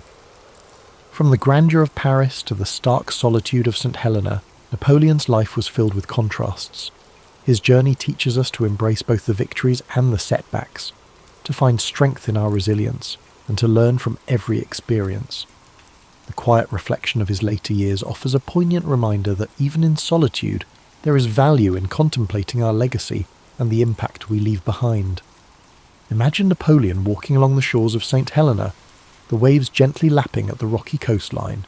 The horizon stretches endlessly before him, a symbol of both the limits of his exile and the boundless scope of his influence. In this serene moment, there is a sense of acceptance and peace, a reminder that even the most ambitious lives eventually find stillness. While you drift further into sleep, let the echoes of Napoleon's life guide your dreams. His journey, marked by extraordinary achievements and profound lessons, is a testament to the power of vision, courage, and reflection. His story reminds us that greatness is not measured solely by success, but by the depth of our character and the impact we have on the world around us. As the narrative of Napoleon's life gently lingers, allow yourself to sink even deeper into relaxation. His story, so full of ambition, brilliance, and humanity, is a powerful reminder of the potential that lies within all of us. Napoleon's determination to rise above his circumstances and his willingness to face challenges head-on show us the value of perseverance and the strength that comes from unwavering resolve. The simplicity of Napoleon's early life on Corsica, an island of rugged beauty and quiet charm. As a young boy, he roamed the hills, his mind already filled with dreams of greatness. The sound of the sea, the scent of the olive trees, and the warmth of the Corsican sun shaped the foundation of the man he would become. These early days remind us of the power of humble beginnings and how even the most unassuming origins can lead to extraordinary paths. As Napoleon grew into a young man, his move to France marked the beginning of his transformation. At the military academy, he honed his skills, his discipline setting him apart. Despite facing prejudice as a Corsican, he remained focused on his goals, showing a resilience that would define his career. These formative years teach us the importance of persistence and the ability to adapt in the face of adversity. Now let your thoughts drift to the grand halls of the French court during Napoleon's rise to power. Imagine the opulence, the polished marble floors, and the chandeliers casting their light across a room filled with dignitaries and leaders. In this environment, Napoleon's intellect and charisma shone brightly, propelling him to heights few could have imagined. His rise reminds us of the importance of self-belief and the courage to seize opportunities. Even in moments of defeat, Napoleon demonstrated a remarkable ability to reflect and regroup. The exile to Elba could have been the end of his story, but instead he used it as a time to plan his return. His resilience during the 100 Days, when he reclaimed his empire, speaks to his determination to fight for what he believed in, even against overwhelming odds. As you relax further, imagine the quiet dignity of Napoleon's final years on St. Helena. The isolation of the island offered him time to reflect on his life, his choices, and his legacy. The crashing waves and the vast expanse of the ocean became the backdrop to his thoughts. In his solitude, he dictated memoirs that revealed not only his strategic mind, but also his humanity. This chapter of his life reminds us of the value of introspection and the importance of finding peace within ourselves. Feel the calm and stillness of this moment as the story of Napoleon carries you into a deep, peaceful sleep. His life, marked by extraordinary achievements and profound lessons, serves as a reminder that greatness lies not just in what we accomplish, but in how we face the challenges along the way. With the night embracing us, let the echoes of Napoleon's journey fill your dreams. Imagine the vast battlefields, the